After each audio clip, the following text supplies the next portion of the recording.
Make way for Mr. Speaker.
I invite Member for Kelowna Mission to lead the House in prayer or reflection.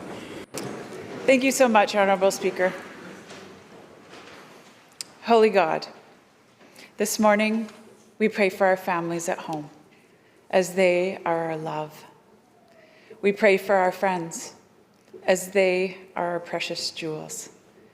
We pray for our health as it is the true treasure we possess. We pray for our province's peace as it is our privilege. Thank you for blessing our citizens, communities, and society, and we recognize you this afternoon as the source of all of that blessing. Amen. Amen.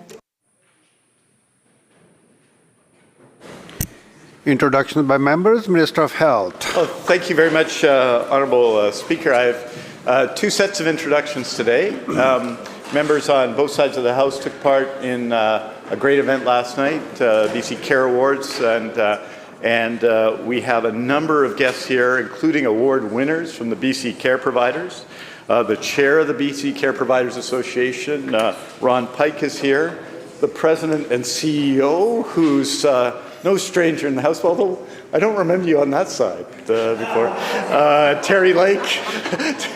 Terry Lake is here, and it's great to have him here. And Terry and his team and the whole team at the Care Providers just did a great job last night. Thank you. Kathy Schmaz is here, Lara Kroll, Andrea Mameri, Jamie Lozano, Tiffany Trounsem, and award winners such as Jamie Aspinall, Kevin Svoboda, Leanna Maltison, Moira Kelly, Tara Miller, members of the Svoboda family, Nathaniel, Christina, Michelle, Noriko are here. Dale Calhoun, Mona Lisa Paul, who was one of the nominators of an award winner last night, Edna Wee, Cinder Paul Kaur, Tara Lee Calhoun, Wendy Calhoun, and Dave Calhoun, all here, and I wish everyone to make the people from the BC Care providers welcome and to congratulate the winners of the BC Care Awards last night. And Honourable Speaker, and I'm doing 3 weeks of introductions. The Government House Leader is looking at me here. We had members of the House on both sides have guests from the resident doctors of BC today. We had a lot of us came together at breakfast, members on all sides of the House. Honourable Speaker, I want to make them welcome Dr. Adib Malas, Dr. Shwen Chow, Dr. Dolapo Abidada, Dr. Morgan Haynes, Dr. Zara Hack, Dr. Andrew G. Yong, Dr. Caleb Sipkes, Dr. Shika Walia, Dr. Brian Hayes, Dr. Jasmine Kassam, Dr. Parker Nan, and Dr. Caitlin Bluette, and members of the RDBC staff, Lona Cunningham, Brandy McLean, and Keja Wang. These are resident doctors do an exceptional job and service to us everywhere in BC, and I know everyone in the House would like to make them welcome.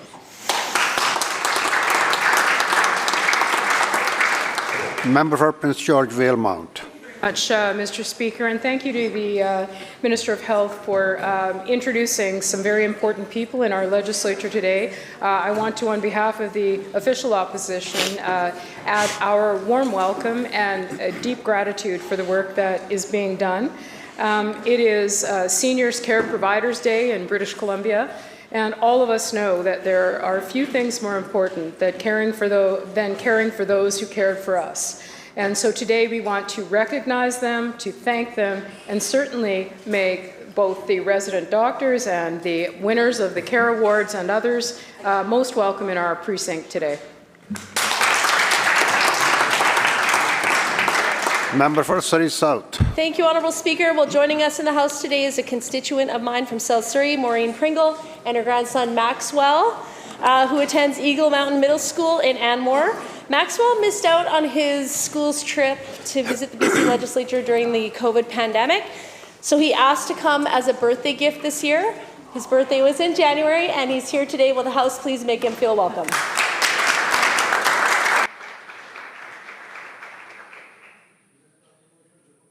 Minister of Social Development and Poverty Reduction. Thank you, Mr. Speaker. Because the Health Minister said it so quickly, let me say one more time, Nanaimo resident Leanna Maltinson is in the House. She won the BC Care Providers Award last night. She and her mother both worked at Trillium in Nanaimo, and I love that in particular, Leanna, while she talked about the final chapter of life in which clients of long-term care can come alive and really have a very different and a high quality final chapter of their life. She had on the podium a stuffed puppet that both she and her mom used to communicate with long-term care residents. Just a very sweet reminder of the really tender care that exceptional long-term care workers provide in our province. Please make her welcome. Member for Langford, Wandi Fuka. Thanks very much, Mr. Speaker. I've got two sets of introductions. Firstly, I think all of us recognize that we can't do our work, especially in this place, without the incredible staff in the building. And joining us are two legislative assistants from the BC NDP caucus. We have Chloe Mayer as well as Havana Gibson, and I understand that this is Havana's first question period. So I hope you enjoy it, and thanks so much for everything you do. Will the House please make them feel very welcome?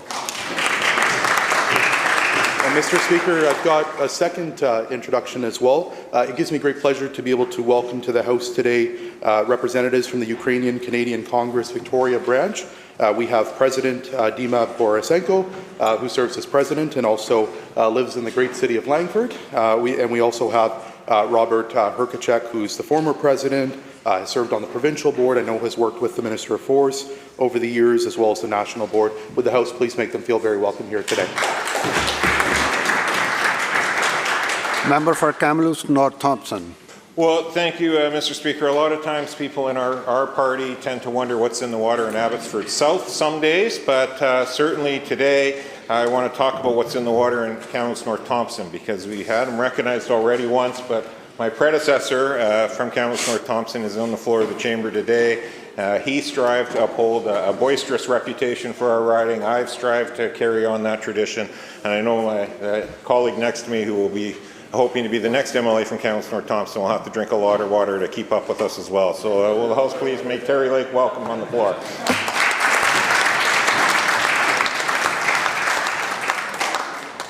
Minister of Waterland and Resources Stewardship. Thank you very much, Mr. Speaker. Two very special guests joining us today. Caitlin O'Shea, who is a Tack River-Tlingit member and community engagement for the nation, as well as spokesperson Charmaine Tom, who's joining us here today.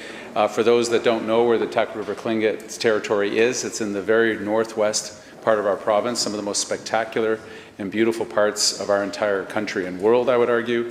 Spokesperson Tom has been an outstanding advocate for her community, for conservation, and for all people. Would the House please join me in making them feel welcome?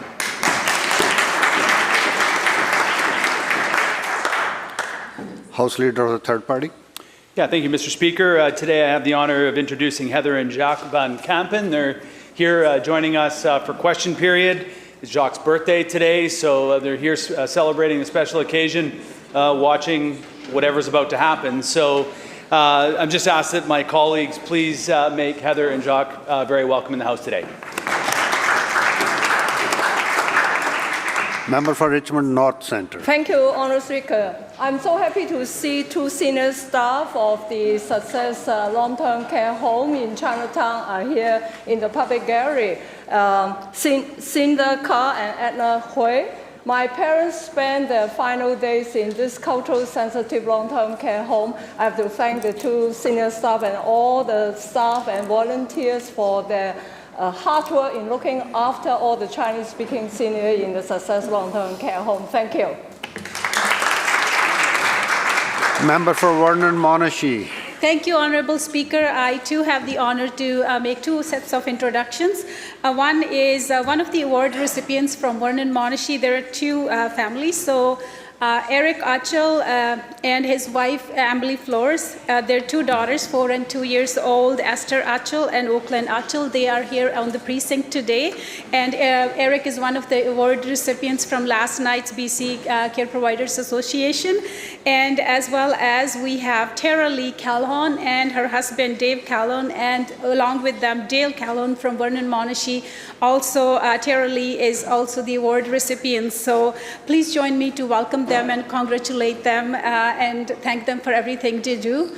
And my second set of introduction is I want to join Health Minister as well as member from the Prince George Valemount to welcome all the guests and Terry Lake here as well, Ron Pike and everybody from BC Care Providers Association for also thanking them for amazing evening and recognizing the hardest working caregivers. And I want to acknowledge and congratulate the award recipients, Myra Cameron, Leanna Maltinson, Irene Chan, Tara Lee Calhoun, Eric Achel, and also Kevin Saboda for his excellent 25 years of service with Kaigo Seniors Living. So please join me to welcome them, congratulate them, and thank them for all they do to provide excellent care to our seniors in this province. Thank you.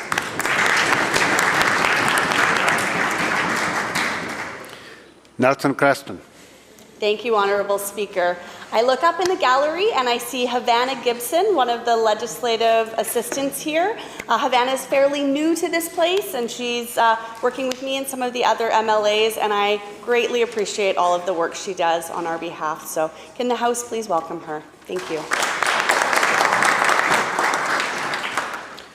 Member for Richmond South Centre has an introduction? No? Okay, just checking. Nobody else? Madam Clerk. Introduction of bills. Minister of Children and Family Development. Thank you, Mr. Speaker. I have the honour to present a message from Her Honour, the Lieutenant Governor. Her Honour, Lieutenant Governor transmits herewith Bill number 5, entitled Child, Family and Community Service Amendment Act 2024, and recommends the same to the Legislative Assembly. Minister. Thank you, Mr. Speaker. I move that Bill 5 be introduced and read a first time now. It's my honor to introduce amendments to the Child, Family and Community Services Act. This act governs the child welfare system in BC.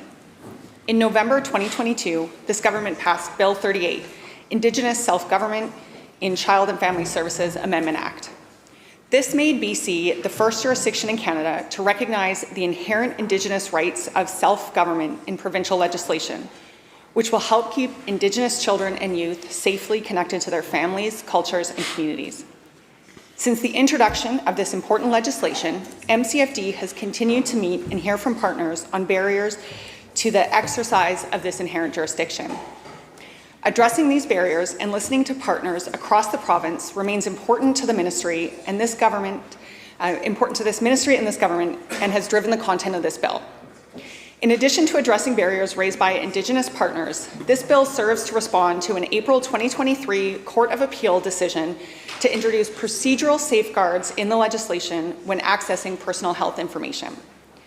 In the delicate balance of protecting privacy, these amendments introduce safeguards to the collection of personal information while preserving both MCFD and Indigenous authorities' ability to adequately carry out their provision of child and family services in an informed way, and to ensure that children needing supports have access to vital services they need.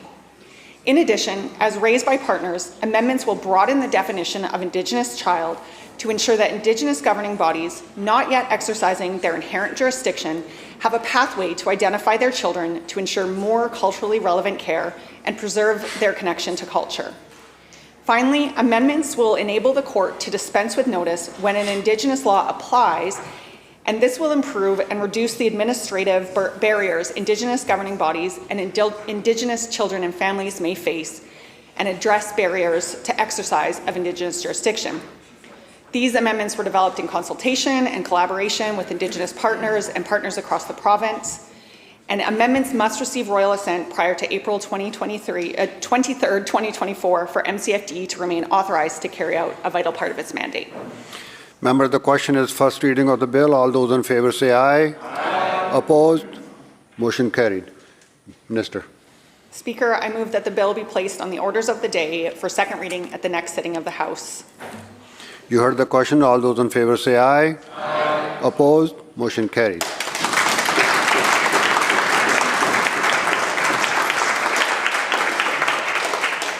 Madam Clerk. Statements by members.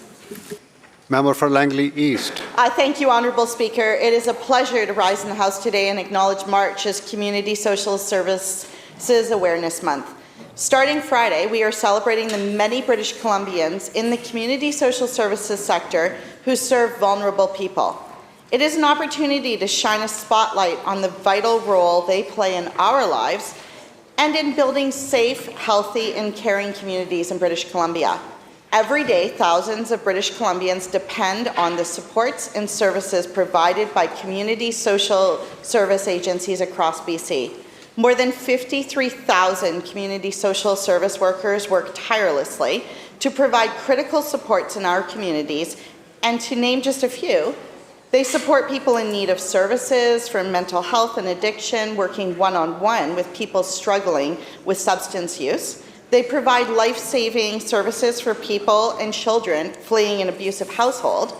They work in community centres to assist newcomers getting settled so that they can call BC home. They provide people experiencing homelessness with housing options, and they work with people with physical and developmental disabilities, families, and children in need of supports to help them succeed. Community social service workers are on the front lines, leading the way for inclusion and accessibility initiatives in our province. Like our government, they want a good life for everyone, and they serve people with empathy, dignity, and respect. I know the community social service workers will keep on amplifying the voices of those who too often go unheard. Working together, we are making BC a place where everyone can build a good life. I want to give a shout out to two organizations doing amazing work in my community: Langley Community Services Society and Encompass Support Services Society. Would the members of the House please join me in recognizing March as Community Social Services Awareness Month? Thank you.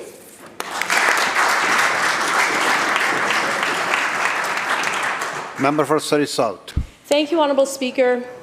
As I walked around the Legislature today, I was pleased to see support for the 17th annual Pink Shirt Day. Bullying remains a significant issue in our schools, workplaces, homes, and online spaces. No one should ever be made to feel unsafe. That's why I'm proud to stand here today and recognize this simple act of kindness from two Nova Scotian teenagers, David Shepard and Travis Price, who stood up for a grade 9 student who was subjected to homophobic bullying for wearing a pink shirt to school. Unfortunately, we know that children's well-being can be impacted by bullying, and a survey from just last week highlighted the declining rates of youth mental health in school districts across BC.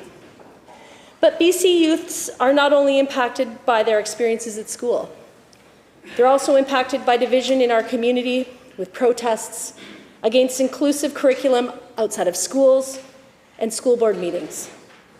We're all witnessing a rise in hate that is exacerbated by those who would seek to pit members of our community against one another. And with backlash that has accompanied the spread of misinformation, perhaps the 2S LGBTQ+ youth are feeling it the most right now. In a neighboring province, a community has banned rainbow crosswalks. A rainbow crosswalk may not be that one thing that communicates that everyone is welcome, but removing them, banning them, communicates loud and clear who's not welcome. We need to come together more than ever and say enough.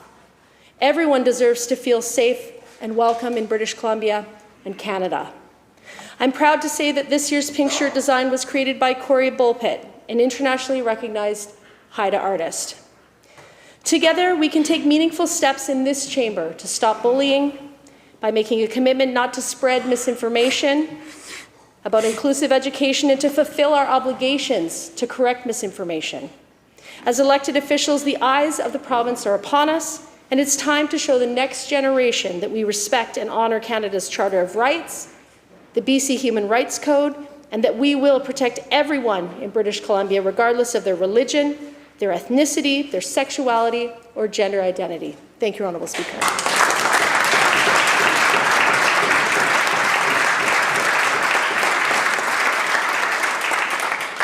Member for Langford, Wandifuka.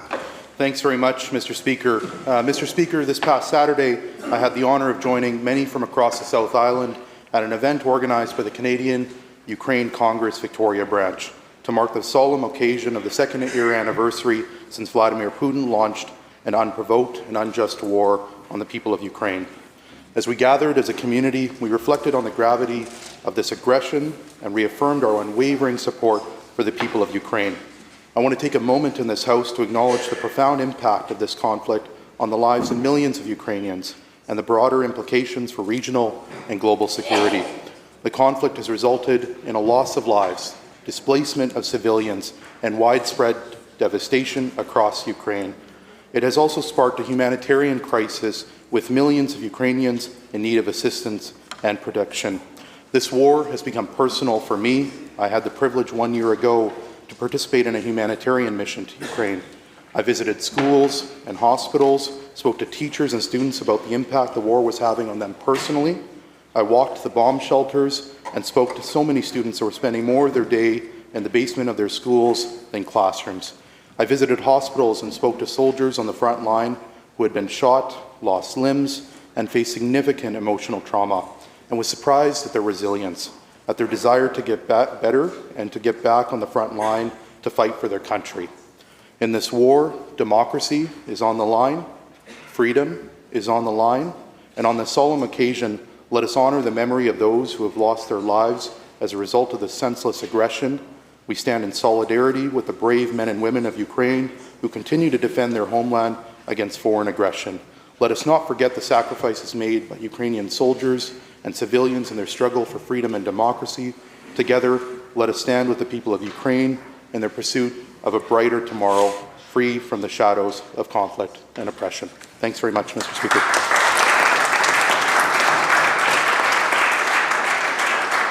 Member for Prince George Valemount.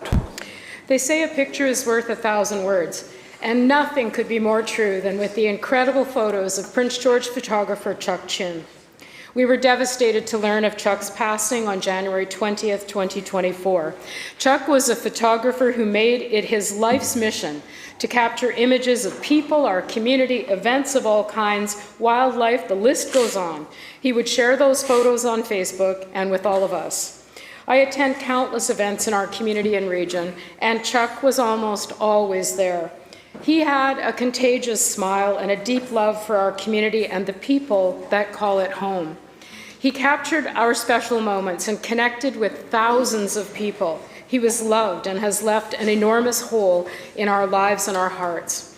We are heartbroken for Chuck's family, his loving wife and constant companion of 44 years, Susan, his children, and of course, his beloved grandchildren. He was their proud gong gong. When our community learned of Chuck's passing, they responded as they always do.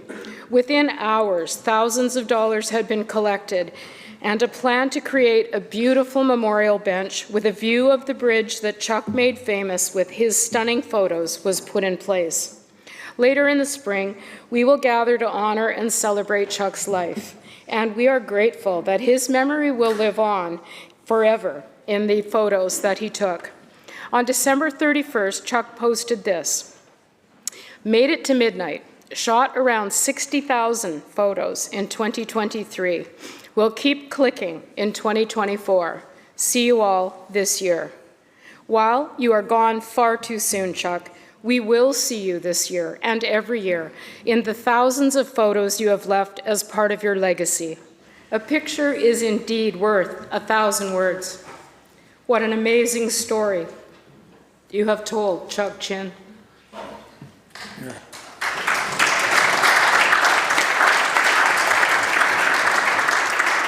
Member for Vancouver Kensington. Thank you, Honourable Speaker. I rise today to commend the South Vancouver Neighbourhood House and the great work it's doing in our community. For nearly 50 years, the South Vancouver Neighbourhood House has been serving residents of South Vancouver. Since 1977, the Neighbourhood House has been actively working to improve the lives of people in the community, especially families, seniors, adults, youth and children, through various activities and programs. As many of us know, South Vancouver is the most racially diverse area of Vancouver, with 80% of residents identifying as members of diverse cultural groups. Over half, or 53% of residents in South Vancouver, identify themselves as immigrants.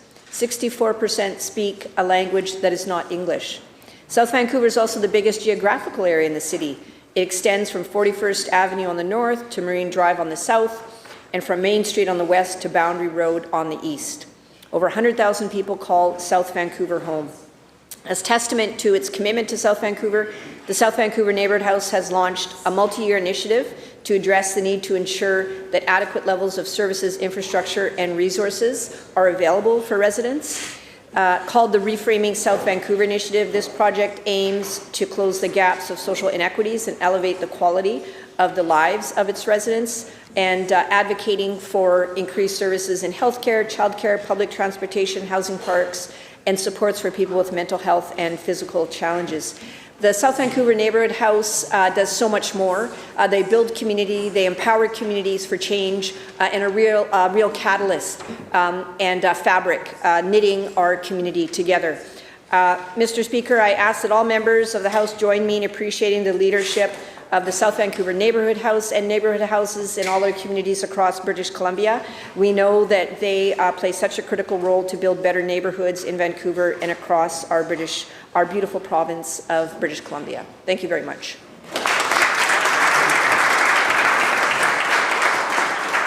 Member for Shuswap.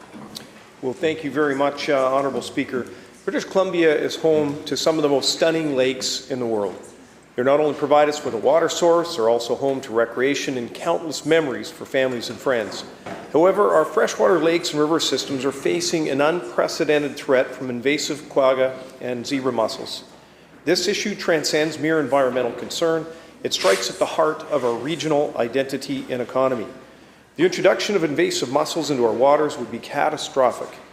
These organisms relentlessly damage ecosystems, disrupt natural food chains, and cause severe economic repercussions. Between May and December of 2023, BC's invasive mussel defense program intercepted 155 watercraft on their way into BC that were identified as having high risk of mussels. 79 vessels were decontaminated, 36 were quarantined, and 14 vessels were confirmed to have invasive mussels. In Idaho, a mere 11-hour drive from our borders, invasive mussels were confirmed in 2023.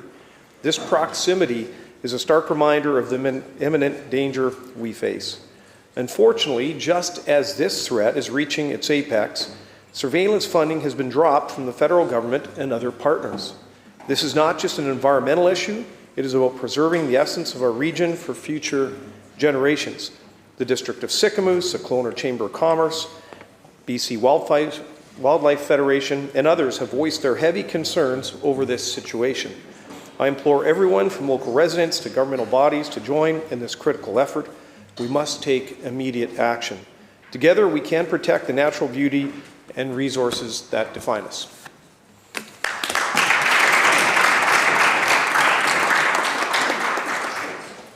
Minister of Public Safety and Solicitor General. Thank you, Honourable Speaker. 2 years ago, Vladimir Putin launched an unprovoked, illegal, and barbaric attack on Ukraine. In the time since, Ukrainians have shown tremendous strength and courage in the face of tragedy. Ukrainians have suffered unimaginable losses while demonstrating incredible strength, resiliency, and courage. I've been to Ukraine a number of times, but I'm thinking back to my visit in 2007 to the city of Sumy and the small villages around it. When I was there in 2007, I met young folks full of hope for the future and older ones who had lived through the ravages and horror of the Second World War. Sumy has been recently under attack, with people killed and buildings destroyed. It's truly incomprehensible that those who once endured the trials of the Second World War now find themselves confronted with similar challenges in the present day. Such a tragic reality only underscores the gravity of the current crisis. Global conflicts and tensions continue to escalate, yet time and time again, Canadians and British Columbians stand up for those in need. Together, we have shown that we will not sit idly in the face of injustice. Ukrainian cultural organizations, faith organizations, and ordinary citizens have opened their homes, provided countless hours to support those fleeing violence and forced to leave their own country, their homes, and their families. The outpouring of support from communities across our province is inspiring to us all. The commitment and determination over these past 2 years has not gone unnoticed, and I want to thank everyone for all the work that they have done. From day one, we have taken action to make British Columbia a safe harbor for Ukrainians seeking refuge in our province. In April 2022, we updated supports to the Service BC phone line, ensuring that people arriving from Ukraine could access the services that they need. Soon after, we've launched a dedicated Welcoming Ukraine portal, connecting Ukrainians to services that would help them find housing, sign up for healthcare, look for jobs, and other crucial supports. This service also provided a place where people looking to help could offer housing, employment opportunities, and donations to those in need. Our efforts expanded further in collaboration with Work BC centres, school districts, and post-secondary institutions to make certain that those who choose to come to our province and have the resources they need to live and thrive in British Columbia. We've implemented date of arrival medical services plan for displaced Ukrainians, provided $15 million into settlement service organizations so that they could increase capacity and offer more services for Ukrainians. And through the generous donations of customers, BC Liquor, BC Cannabis stores have raised over $1 million in donations for the Canadian Red Cross, allowing them to provide critical humanitarian activities in Ukraine and surrounding countries. It's been an all-in effort on behalf of our province, supported by all members of our House. The member from Columbia, or from Kootenay East, asking a question, could we get translations for ICBC? We worked on it right away and did. We've shown our province that we stick together and support those in Ukraine. Today, we reflect on the inspiring strength and resilience displayed by the people of Ukraine for the past 2 years. British Columbians have continually shown that our province is a place where the rights and freedoms of those who come here will always be protected. Since the war on Ukraine began, we have welcomed thousands of Ukrainians to British Columbia. We've increased financial supports to settlement organizations through the BC Settlement and Integration Services Program. We're ensuring that refugees, temporary residents, and naturalized citizens are able to build successful lives in BC. 2 years later, our commitment to supporting Ukrainians is unwavering.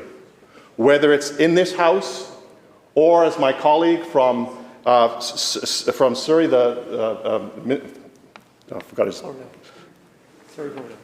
Surrey Cloverdale, on the steps of the Art Gallery in Vancouver, all of us will continue to stand with Ukraine and all peace-loving nations who are fighting against acts of your aggression. Thank you. Oh, and I ask that all British Columbians join me and all members of this House in recognizing the remarkable determination of the people of Ukraine, people who came in search of safety, peace, and prosperity, who have brought incredible contributions to our community and our province. Long live Ukraine.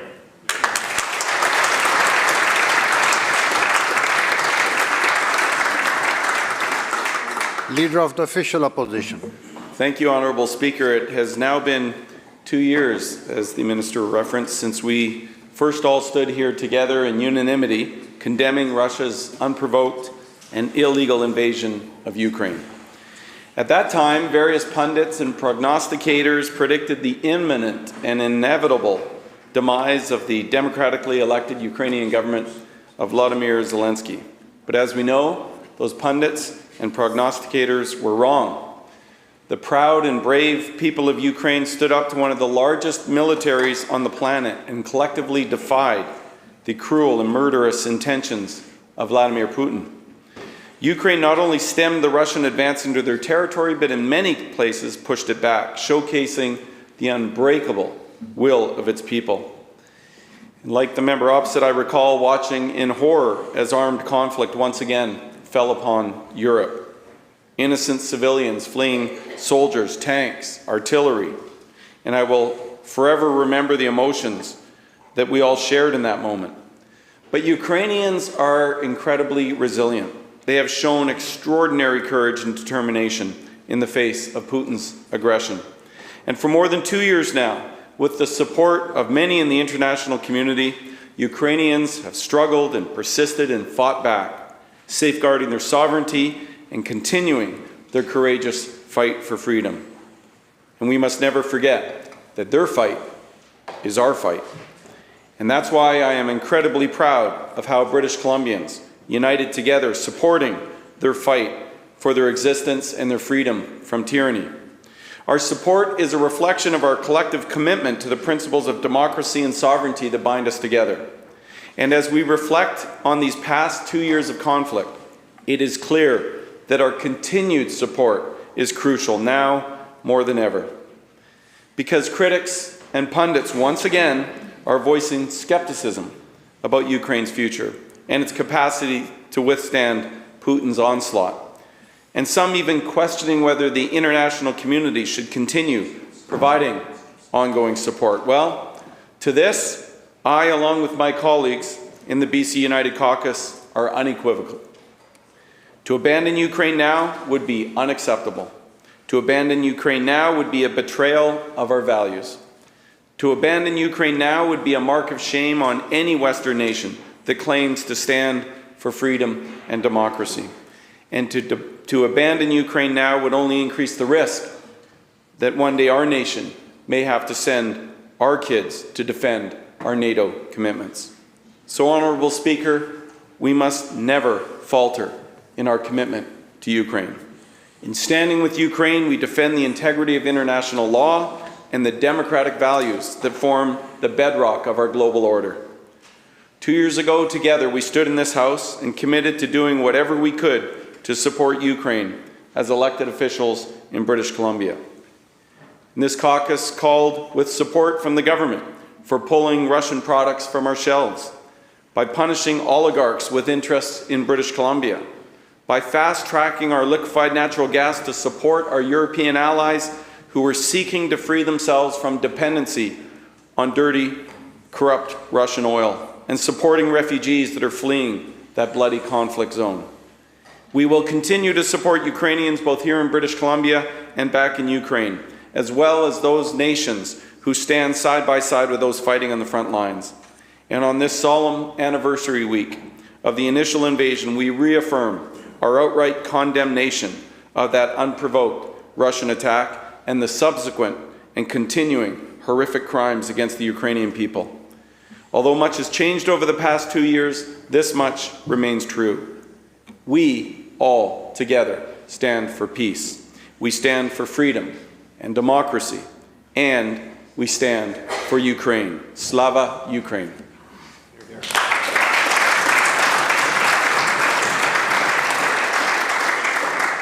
Leader of the third party. Thank you, Honourable Speaker. 2 years ago, the world watched in horror as Russia escalated the war in Ukraine, starting the biggest attack on a European country since World War II. This moment in history is a stark reminder of the fragility of peace, the horrors of war, and the urgent need for global solidarity and action towards a sustainable future. Russia's invasion and the well-documented brutalities inflicted by soldiers show a blatant disregard for human dignity and the principles of sovereignty and self-determination. The images and stories that have emerged from the front lines and affected communities are heart-wrenching. Innocent lives lost, families torn apart, and dreams shattered. This is the true cost of war. The war can at times seem a world away from British Columbia, and yet the repercussions of this war extend beyond the immediate conflict zone, affecting global food security, energy supplies, and contributing to the displacement of millions. We have more than 18,000 Ukrainians who have settled in BC over the last 2 years, demonstrating that no country, no region is immune to the impacts of war or exempt from the responsibility for helping the victims of war. My thoughts remain with these people, predominantly women and children, who have been torn from their homes and brought across the world, and who I hope are feeling welcome and supported in their new homes across this province. I think of these people and the length of this war. 2 years since the invasion, 10 years since the invasion of Crimea. This is the third speech we've all delivered in this House on this war. I've spoken about the dystopian feeling of watching a dictator invade a democracy, of the optimism of watching communities rally around the world in support of Ukrainians, of seeing countries willing to live their values in support of democracy. If the war feels long to us, I can only imagine how it feels to the people of Donetsk, of Luhansk, of Kyiv. This crisis should serve as a wake-up call to all of us about the importance of unity and resilience. We must work together to build a world where disputes are settled not on the battlefield, but through dialogue, understanding, and mutual respect. 2 years into this conflict, it feels like we are at a precipice, with risks of further escalation, of NATO being pulled into the conflict, or of Western allies walking away. People across Ukraine are facing shortages of food, water, and medical supplies.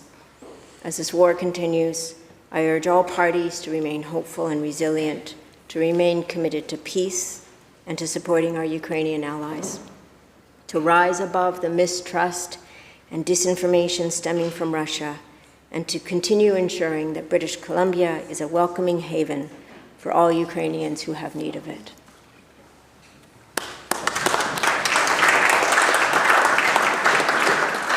Fourth party, House Leader. Thank you very much, Mr. Speaker, and I want to take the opportunity to thank the leaders from the parties that have spoken ahead and to the private member who took part of his time to speak on this very, very important issue. As we've heard today, I want to thank them for their heartfelt words, Mr. Speaker. Today, we've heard we are marking more than 2 years since Vladimir Putin ordered the Russian invasion of Ukraine. Before World War I, Canada first welcomed immigrants from Ukraine. During Joseph Stalin's policy-induced famine in Ukraine, again, Canada opened its doors to refugees from Ukraine, and then yet again in the aftermath of World War II. Sadly, what is going on now is happening again. And these included Eastern Rite Ukrainian Catholics, Eastern Orthodox Ukrainians, Mennonites such as my family, German Baptists and Doukhobors. Over the past 2 years, Canadians have yet again opened their doors and their hearts to welcome refugees from a war-torn Ukraine, and we should continue to welcome them. It's what Canada does. It is what we do.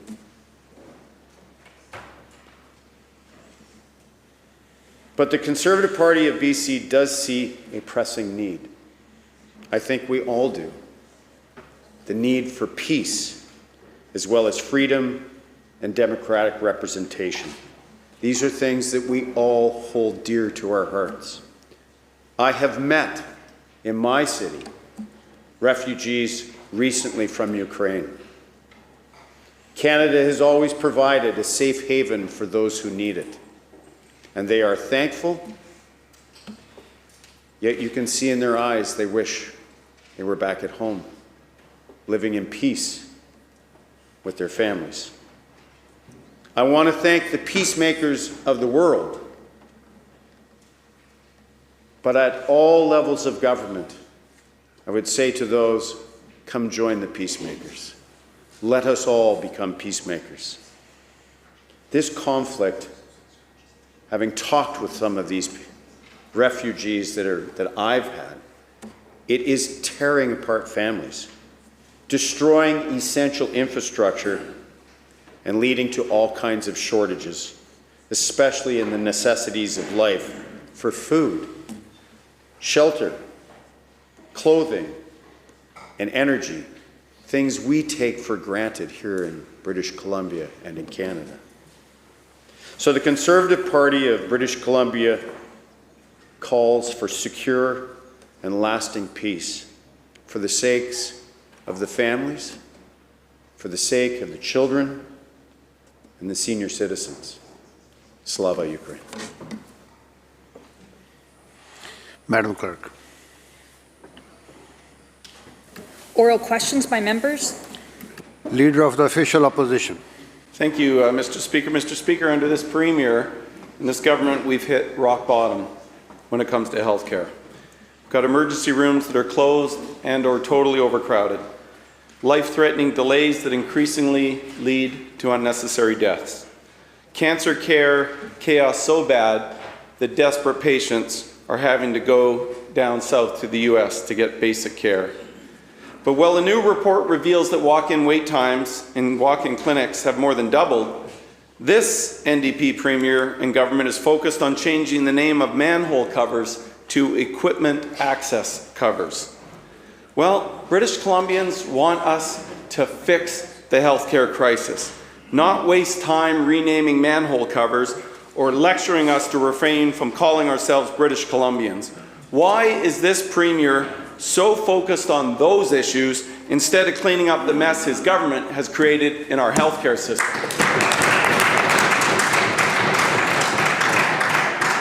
Minister of Health. Honourable Speaker, what we're doing and what we have done is taken action. The most significant and most impressive action in the world to deal with the COVID-19 pandemic. With respect to access to family doctors in British Columbia, on April 1st last year, 4,289 family doctors. On December 31st, 9 months later, 4,997. That's an increase of 708. The Leader of the Opposition would have had to, at the rate he added family doctors, the Minister of Health, for 100 years to meet that kind of record of success, Honourable Speaker. We've added, Honourable Speaker, through our work with the BCNU, Honourable Speaker, we've added more than 6,000 nurses in the past year, Honourable Speaker. We've added training spaces for nurses. We've added training spaces for doctors, of health sciences professionals, an HCAP program that's added 7,000 people to support long-term care and home support. What we are doing, Honourable Speaker, is taking action on what matters. Leader of the Official Opposition Supplemental. Well, thank you, Mr. Speaker. Only in NDP world is the healthcare system just performing beautifully. Exactly. But you know, Mr. Speaker, it reminds me because when I was healthcare minister BC's healthcare system led Canada by virtually Members. every objective measure.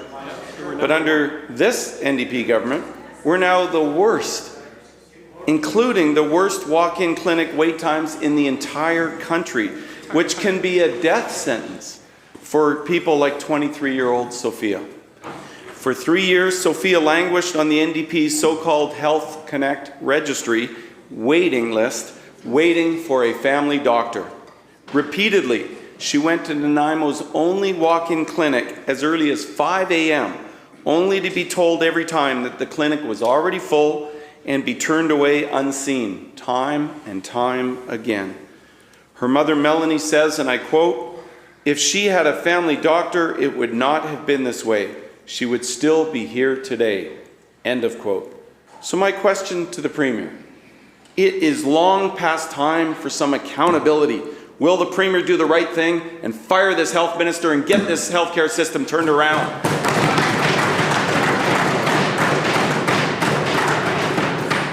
Minister of Health. Honourable Speaker, the issues of Sophia have been canvassed in question period in previous days, and I've spoken to the absolute need for independent reviews when issues come. The grief felt by that family is significant, and by her community. It is a tragic loss for everybody. Honourable Speaker, one of the reasons why we've taken such, I think, extraordinary action, I just say because the member doesn't like information from the government, he doesn't like information from the Canadian Institute of Health Information. Perhaps he listened to the President of the Doctors of BC, who talked about the fact that because of changes we've made in the last year, hundreds of thousands of less people are without a family doctor today. That's action, Honourable Speaker. 1,800 people in British Columbia have full-time equivalent jobs, full-time jobs working in primary care networks. He talks about being health minister, Honourable Speaker, and putting out a press release that said there'd be 159 primary care networks in BC. You know how many he delivered? He delivered 0. None. No action, Honourable Speaker. The number of people without a family doctor doubled in the years after he became Minister of Health to the year I became Minister of Health, Honourable Speaker. Why? Because he failed and he cut our public health care system. There were fewer nurses in British Columbia in 2016 than there were in 2009 when he became Minister of Health, Honourable Speaker. We are taking action to address healthcare issues in BC, and that action involves our work with doctors, nurses, health sciences professionals, and healthcare workers.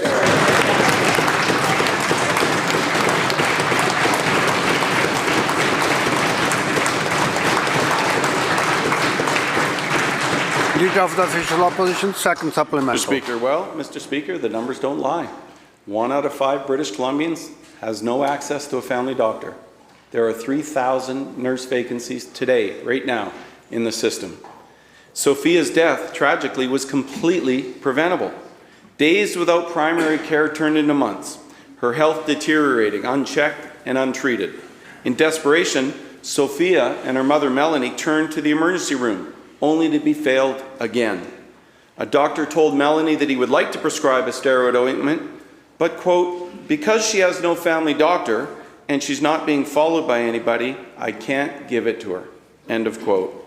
Sophia's tragedy is the system's failure that thousands of British Columbians face every single day under the same minister who has overseen its decline year after year after year for 7 years. The Premier has fired ministers for a heck of a lot less than this. And so again, I say to the Premier, when will the Premier accept responsibility and fire this minister, or is he going to continue to accept and defend the status quo in our healthcare system?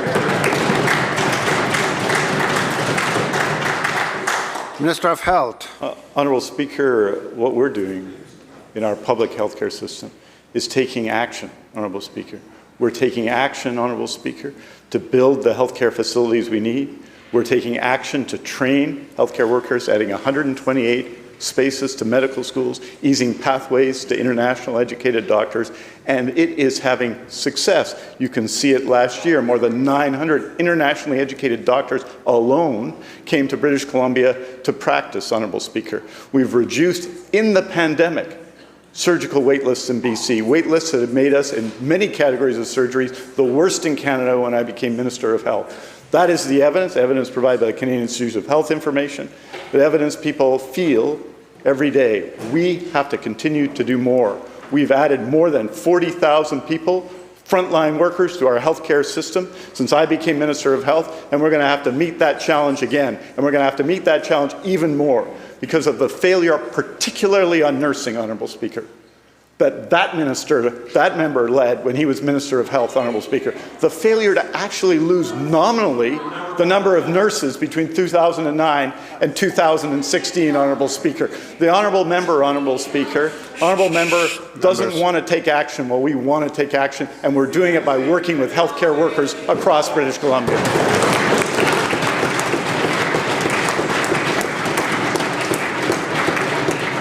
Member for Prince George Valemount. Well, you know, the minister might think that sounds good in here, but for British Columbians, they have lost hope and they have given up, and it starts with this minister and his responsibility. The Premier may not want to answer our questions, but hopefully he's willing to listen to Audrey, because Audrey Noel shares how people start to line up before 6 o'clock in the morning at the West Shore Urgent Primary Care Centre, only to be turned away because it is at full capacity.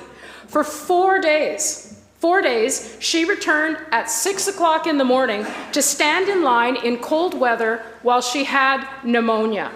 This is how Audrey wants the Premier to understand what she is going through.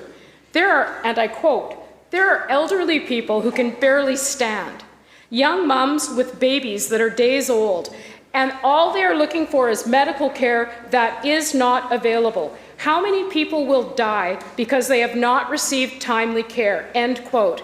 So will the Premier get up today and speak to Audrey and give her one iota of confidence that he will accept responsibility for the mess, starting with moving out the minister who's responsible for it? Minister of Health. Well, I would say to Audrey that in a province where I think we led in providing care during the COVID-19 pandemic, because we came together to do so, led not just Canada, Honourable Speaker, but the world. We are, of course, Honourable Speaker, focused on ensuring that people get care where and when they need it. That's why we worked with the doctors of BC for a new model for primary care, one that people have been waiting a generation for. Is the honourable member in favour of those changes that have brought 708 new family doctors in 9 months to British Columbia, an increase of 16%?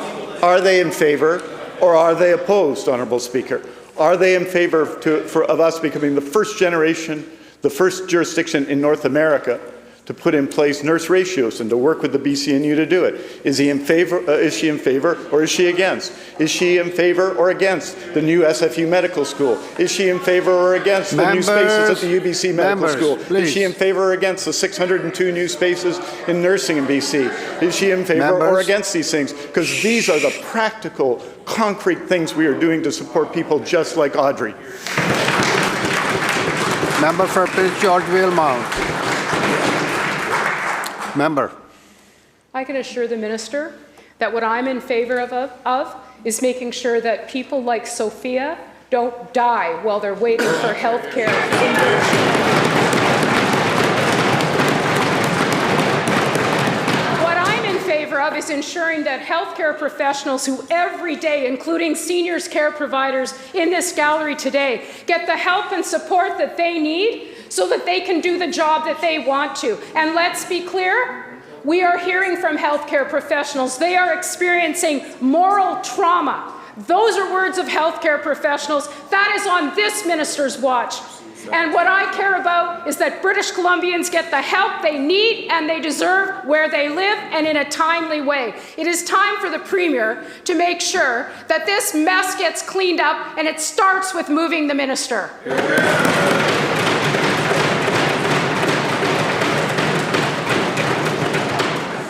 Minister of Health. I'll tell you what I'm against. I'm against 90% of care homes not meeting provincial standards in 2017. I'm against that.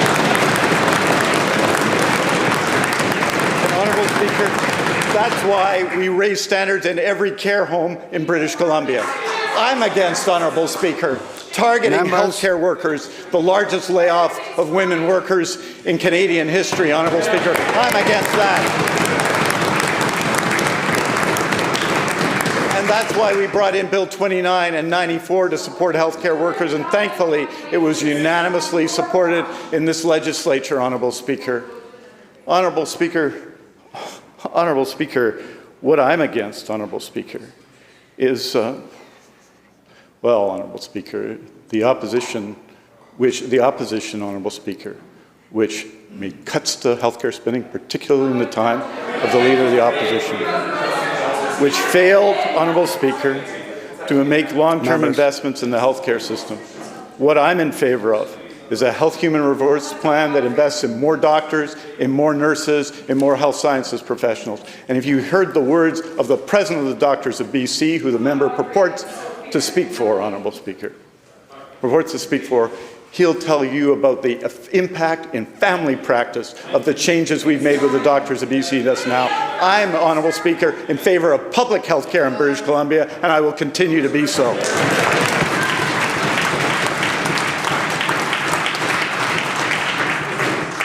Leader of the third party.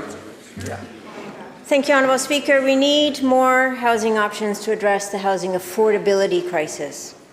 Tiny homes are one solution. For many, a tiny home represents stability and affordability that is not otherwise completely out of reach. Unfortunately, local governments are challenged with how to zone for tiny homes.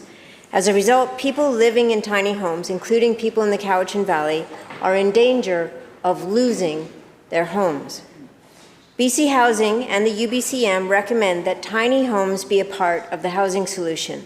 Why then has this government been so slow to fix this problem? My question is to the Minister of Housing. What is the province doing to ensure that those living in tiny homes across the province will not be forced into homelessness? Minister of Housing. Thank you so much, Honourable Speaker. And of course, on this side of the House, we support all options of housing available. I'm perplexed at the member's question. The member should know that we have tiny homes right now in her community, maybe not the community she was going to run in next election, but the community that she lived in before, right now, that we're funding, that's providing supportive housing for people. The member will also know that in Kelowna, we just opened more tiny homes options. We have another site that's opening up, and a third one potentially coming. We just extended tiny home opportunity in Victoria in the riding the member now wants to run in, so we can have more people getting provided support and supportive housing. So we have been supporting communities to have tiny homes available. Now, some communities have said that we need to find ways to legalize tiny homes, and my message to them is tiny homes are legal right now. If you have the fire protections that are needed to make sure that people that live in them are safe, you can build tiny homes right now. In fact, we have manufacturers doing that across British Columbia at this moment. Leader of third party supplemental. Thank you, Honourable Speaker. Maybe if the Minister of Housing was more concerned with where people were going to live, he would know that the essence of my question is not about tiny home villages, but about people living in tiny homes on properties that are not zoned for it. He's the Minister of Housing. I would expect him to understand the essence of a question like that. He seems more interested in where I'm going to run. Tiny homes should align with the province's vision for affordable housing. The province is providing grants to build laneway homes, garden suites, and secondary suites. They're encouraging people to build up to 6 units on a single-family lot. But if you want to park a tiny home on your property to provide an immediate solution to homelessness, you have to think twice. Modular housing is another creative solution that provides tangible and immediate benefits to those in need of affordable housing. It's quicker and less expensive to build. It allows for less waste, more predictable building costs, and other jurisdictions like Atlantic Canada right now are ramping up the building of modular housing for public, not-for-profit, non-market housing. Housing that ensures affordability. So my question, Honourable Speaker, is again to the Minister of Housing. What is the government doing to take quick action to deploy all potential housing options, including allowing tiny houses on properties and modular housing? Minister of Housing. Thank you, Honourable Speaker. And I first want to appreciate the member acknowledging the changes that we've made, allowing for 3 units, 4 units on single-family lots, allowing for 6 units near bus stands. All of those things the member opposed, didn't vote for in favor of, Honourable Speaker. But I think the member understands that it is positive to get those type of housing available. We are supporting laneway homes, Honourable Speaker. We are supporting more housing opportunities for our communities. Now, we know that in order to address the housing challenges we have, there's 4 things we have to focus on. And that's what we've been doing here in British Columbia, Honourable Speaker. We know that we need to take on speculation. That's what we're doing with the flipping tax. That's what we're doing with the speculation and vacancy tax. We know we need to cut red tape and legalize housing so we can increase housing supply. That's what we did with legislation. The members didn't support that. Honourable Speaker, we're investing historic levels of dollars in affordable housing, and we're protecting existing housing stock, Honourable Speaker, like we did today in Esquimalt, protecting 16 homes for families. Honourable Speaker, a year ago, the newspaper reported here in Victoria that's a great opportunity for investors to go ahead and buy that and displace the tenants so you can increase rents. And a year later, our rental protection fund is buying those homes, protecting those renters, and putting it in the non-market space, Honourable Speaker. We're proud of the work. We're going to continue that work. House Leader of the Fourth Party. Thank you very much, Mr. Speaker. You know, many British Columbians who live in Pender Harbour own properties that are water access only. This NDP government is forcibly removing their docks. For some Pender Harbour residents, this is the only way that they can access their homes. In fact, right now, there is an NDP government-hired equipment in the water destroying and removing people's docks against their will. This NDP Premier and his socialist government is doing the equivalent of bulldozing these homeowners' driveways and front steps. Imagine coming home and finding out the access to your road is now gone. Imagine what would happen to the value of your property. This is unacceptable. It is a blatant violation of private property owners' rights. Mr. Speaker, why does this NDP government think it's acceptable to violate British Columbians' property rights and remove their ability to access their homes? Minister of Water, Land and Resource Stewardship. Thank you very much, Mr. Speaker. I thank my friend for the question. We, alongside my colleague, the Minister of Indigenous Relations and Reconciliation, are engaging not just with the Shishal community over the dock management plan that was started some years ago, I believe, by the leader of his party, if that's correct, and to improve dramatically upon the results both for the nation and the broader community and the owners of docks and boathouses in that region. This is a subtle and important conversation and negotiation with the nation, and will hopefully include a larger group that we will be able to use as an advisory panel to help us guide us through this process. I am confident that we'll have some hopeful news in the near-to-come future. The pathway through reconciliation is the difficult work that we are engaged in right now. Rather than trying to pit one group against another, as I think the preface of my friend's question attempted to do, we'll work together as a government with the Shishal Nation and all the people in the affected area to come to a good result that works for everyone. Thank you. House Leader, Fourth Party Supplemental. Thank you, Mr. Speaker. This NDP government has displayed a disturbing pattern of contempt, indifference, and secrecy towards the private property rights of British Columbians. It could be any of us next. We could come home to a letter or a notice saying that this NDP government has decided to take away our rights to access to our home or our right to use it as we see fit. It's disturbing. It sets a chilling precedent. As British Columbians, our private property rights not only can be violated, but are being violated at the whim of this NDP Premier. It's already happened to the homeowners of Pender Harbour, Kelowna, and Victoria, and farmers and ranchers in every other British Columbian who has had their land right access threatened by this NDP government. My question to the Premier, through you, Mr. Speaker, how can British Columbians from all across this province be confident that this NDP government won't rip away their dock rights or violate their property rights as they have already done? Minister of Water and Land. It's such an unfortunate question my friend raised in the spirit with which he raised it. We want the voices of British Columbians, all British Columbians, to be implicated in the conversations that we're having when it comes to reconciliation, when it comes to land use decisions. And we're doing that in the area that he talked about and other areas as well. What we resist and what we reject is the notion that spreading fear and misinformation will somehow bring people together. That we know the difficult path of reconciliation requires humility, dialogue, and compassion, not fear-mongering, not trying to pit one group against another. We reject that. What we will do in Shishal, in Pender Harbour, and other places around the province is work, difficult work of reconciliation, which requires dialogue, which requires the community's voices being lifted up, and the respectful dialogue between the government and First Nations rights and title holders. That's what we'll do there and everywhere. Thank you, Mr. Speaker. Member for Vancouver-Langara. Thank you, Mr. Speaker. Since the terrorist attack by Hamas on October 7th, I've heard from so many members of the Jewish community who are feeling targeted, harassed, and isolated, as well as faculty, staff, and students who no longer feel safe on university and college campuses, including at Langara College, UBC, and SFU.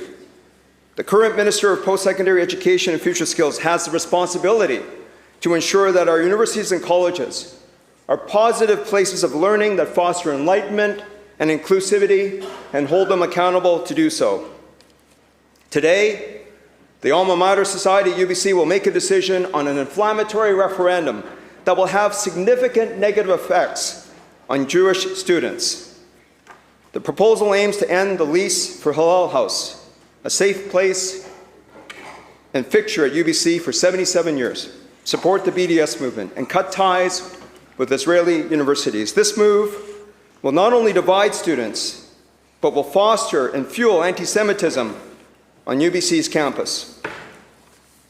Anti-Semitism, disguised as political discourse, threatens the core values of diversity and fairness at UBC and cannot be tolerated. Prior to the dismissal of the former Minister of Post-Secondary Education and Future Skills, the member for Coquitlam Millardville set a clear precedent of moral clarity in addressing these issues. It's critical that the current Minister of Post-Secondary Education and Future Skills follow suit by publicly condemning the divisive referendum at UBC. With the alarming rise of anti-Semitism in BC, including on university and college campuses, British Columbians need leadership from this minister, not silence. The decision on the referendum is happening tonight. The minister must take action. So I implore this minister to stand up in this House and address this. Will the current Minister of Post-Secondary Education and Future Skills condemn this hateful and divisive referendum here in this House in clear and unequivocal terms?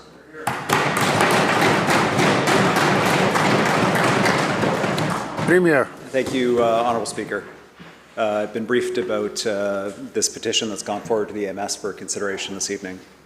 A small group of students, I understand, is requesting that the AMS sanction a referendum about whether or not Hillel House, UBC, should be allowed to continue to exist, whether or not UBC students can travel to Israel to learn about different parts of the world, among other things. Now, there's a couple ways to look at this. First is, obviously, it's illegal on its face. BC Human Rights Code implicates the AMS just like it implicates all organizations. The Charter of Rights and Freedoms, while it may not, maybe an open legal question, directly bind the AMS, the spirit of Section 15, the equality guarantee for all British Columbians, regardless of background, race, ethnicity, religion, equality and access to services, I believe is strongly influential here. There's another way to look at it, which is that tonight there's an opportunity for leadership among the AMS leadership. I've met so many UBC students. The Point Grey campus is in my constituency. They are amazing. They're incredible people, engaged with the world, compassionate, concerned about the issues of the day. The students, they're leaders in athletics and research and just the work that they do day to day to educate themselves, so ready for the challenges of tomorrow. And this is a chance for them to send a message to British Columbians of all backgrounds, that everybody is welcome at post-secondary institutions in British Columbia. that everybody needs to feel safe on campus, whether it's a college, whether it's a grade school, whether it's a high school, whether it's a university. And I really encourage them to seize this moment. We're all so appalled by the attacks of October 7th. We're all so heartbroken by the death and destruction in Gaza. We all call for the release of the hostages and for peace. And in British Columbia, we can protect this space for everybody. Make sure that what makes us strong is us working together. And I call on the AMS to reinforce that spirit at their meeting this evening.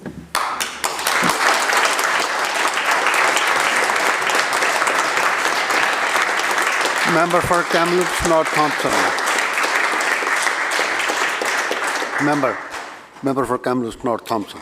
Thank you, Mr. Speaker. Well, the Minister of Tourism, Arts, Culture and Sports does not seem to want to add a very clear answer when we're talking about the $3 billion contingency set aside for FIFA. In fact, her answer is, well, it's for Clean BC initiatives. Well, Clean BC has their own line item for contingencies in the budget, so it can't be for that. She has said it's for emergency response, floods, fires, and other unforeseen events. That has its own general contingencies.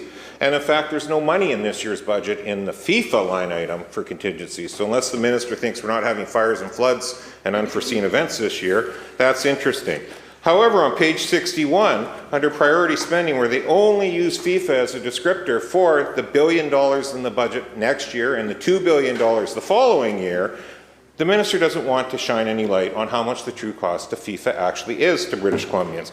So that, has a lot of activists talking about these large international sporting events. And I'll quote one. They say, a lot of people were opposed to the idea that we would spend hundreds of millions of tax dollars with no accountability when we're dealing with homelessness crisis, an education crisis, and so many other spending crises right now in British Columbia, end quote. Well, Mr. Speaker, that activist, and I see him smiling, is actually our Premier criticizing the 2010 Olympics, while then he was writing a pamphlet on how for protesters to evade law enforcement. Now that he's in charge, Mr. Speaker, no transparency and won't answer any questions about the FIFA costs, Mr. Speaker. So to the Premier. Has the Premier flip-flopped yet again on another one of his former principles, or will he actually release today the actual costs of FIFA?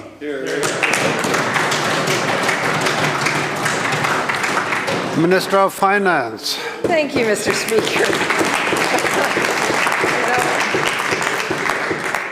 First the opposition leader misreads the budget and calls a tax cut a tax hike, and now the member opposite fails to understand how contingencies work. The vast majorities of contingencies in budget 2024 are not for FIFA. Just to make it clear, there is not $3 billion for FIFA. Members. Most of the contingencies that the members keep referring to, the member referred it in his budget response speech yesterday, $3 billion are going to FIFA. It's inaccurate. That is just wrong. So the contingency money, the contingencies fund, are for caseload pressures. They are for things like emergency. Well, the members should well know caseload pressures includes wildfires, which were substantial last year. We need to ensure that we have money for wildfires. Members, don't get too excited. And unforeseen issues.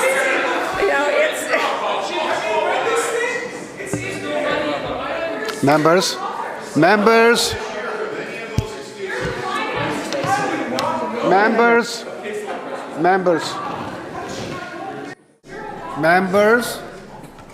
Members will come to order. Minister will conclude. Thank you, Mr. Speaker. And of course, if there is funding that we need for this year for FIFA, it will be used in contingencies, but not $3 billion, for goodness sakes. So we know that this is going to be a world-class event. We know that it has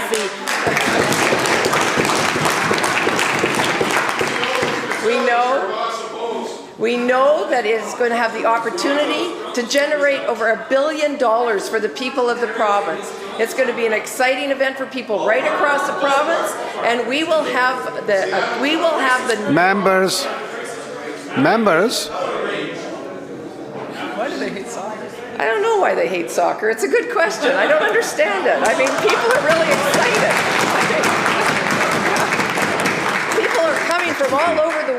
to watch these and 7 games in Vancouver. It's amazing. It's amazing.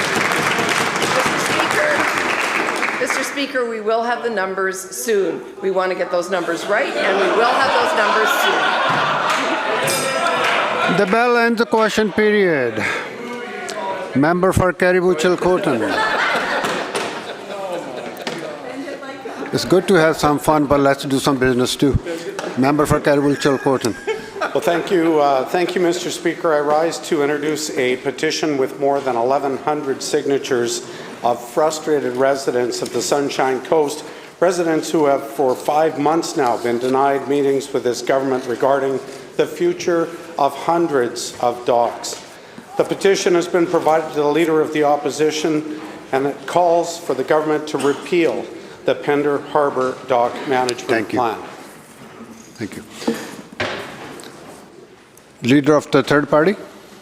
Thank you, Honourable Speaker. I rise again to reserve my right to raise a question privilege relating to the comments made by the Minister of Housing, who continues to inaccurately state what my voting record is on bills, and I would very much like a ruling on my first point of privilege. We take it under advisement. Thank you, member. Madam Clerk. Orders of the day. Government House Leader. Thank you, Honourable Speaker. I'll continue debate on the budget in this main House. Thank you. Committee chairs.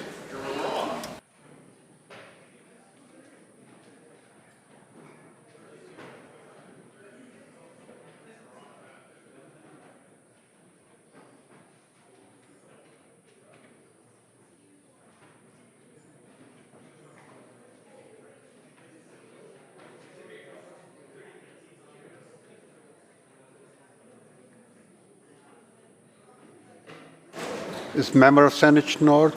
Yeah, please continue. Yeah, thank you, Mr. Speaker. Continuing with my response to the budget and assaulting a little of my response to the speech from the throne in here, since we were given very limited opportunity to respond to that. Continuing here on the housing theme, Madam Chair, with respect to BC Builds, the Premier's flagship housing program, we've waited more than a year for throne speech. It notes the government's plans to, quote, leverage government-owned, public, and underused land, grant money, and low-cost financing to bring down construction costs and to make more middle-class housing projects viable, end quote. Continuing, quote, these homes will be built faster and with more efficient provincial and local government approvals, end quote. The government wants us to, quote, think of homes connected to schools or on top of community centres and libraries, and homes on underused land next to hospitals or empty parking lots transformed into homes for working and middle-class families, end quote. When I heard the BC Builds announcement, I could not help but think of the April 2018 announcement that the former Minister of Municipal Affairs and Housing, the member for Coquitlam-Millardville, launched. BC Builds, Madam Chair, is not a new program. It has much of the same rhetoric that the former program, the Housing Hub, had. In fact, from the Housing Hub website, it says the program is, quote, established to seek innovative partnerships with local housing organizations, community land trust, Indigenous groups, faith-based groups, charities, community development, financial institutions, and other industries to create affordable rental housing and home ownership options for middle-income British Columbians. That was written in 2018. Continuing, quote, the core goal of the Housing Hub is to increase the supply of affordable housing for middle-income earners. This is achieved by identifying and advancing innovative approaches to building more affordable homes via new construction or redevelopment of existing sites, end quote. Continuing, in April 2021, the province announced that the Housing Hub has now access to a dedicated $2 billion in financing to put towards construction of thousands of new homes for middle-income families. This additional financing enables BC Housing to work with developers and community groups to take on even more projects, resulting in additional new affordable rental homes being developed and more home ownership options for middle-income households, end quote. There's a couple key differences between BC Builds and the Housing Hub. The Housing Hub was targeted at actual middle-income British Columbians, those earning a median income, which is $55,000 in this province, could actually qualify for the Housing Hub, because it was targeted for households earning between $50,000 to $100,000. BC Builds instead targets the 75th percentile, not middle income, but the bracket above middle income British Columbians, so the not so middle income British Columbians, households earning between $85,000 and $191,000.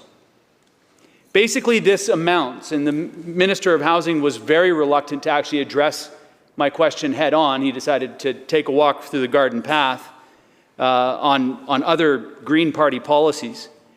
But this amounts to true middle-income British Columbians subsidizing upper-income British Columbians.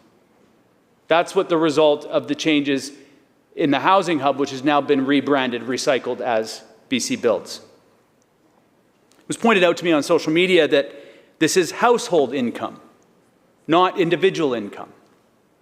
And this is somehow supposed to make me feel better about this program. The stark reality is that this BC NDP government is saying to single British Columbians, you should shack up or be left behind, because the median income, as I mentioned already in this province, is $55,000. And so middle-income British Columbians don't qualify for this government's housing program targeted to so-called middle-income British Columbians. Another key difference between the Housing Hub and BC Builds is that Justin Trudeau dropped in just before the budget to give another $2 billion to the program, and the BC NDP added about $900 million in budget 2024 to the original $2 billion. So BC Builds is running with about $5 billion, which is a much improved financial situation for this new version of the old program, because the old program only had $2 billion worth of investment. But how many housing units were actually produced by the old Housing Hub? Well, 3,823 housing units are available for British Columbians today. There's another 2,331 in approval stage. So 6,154 homes provided in 5 years by this program. It is just a shadow of what the government in their announcement rhetoric was hoping to achieve back in 2018, and yet somehow they felt that it was a good idea to just repackage this program, float it out as the new flagship housing program that we've all been waiting 18 months for, and that British Columbians wouldn't notice. CMHC has said we need 600,000 new housing units in order to get back to early 2000s affordability, if you're just going to use that basic economic theory. But if we look at the BC Housing Project on Drake Road on Salt Spring, for example, that project has languished since it was announced in January 2022. We still don't have the supported housing project that was promised 2 years ago.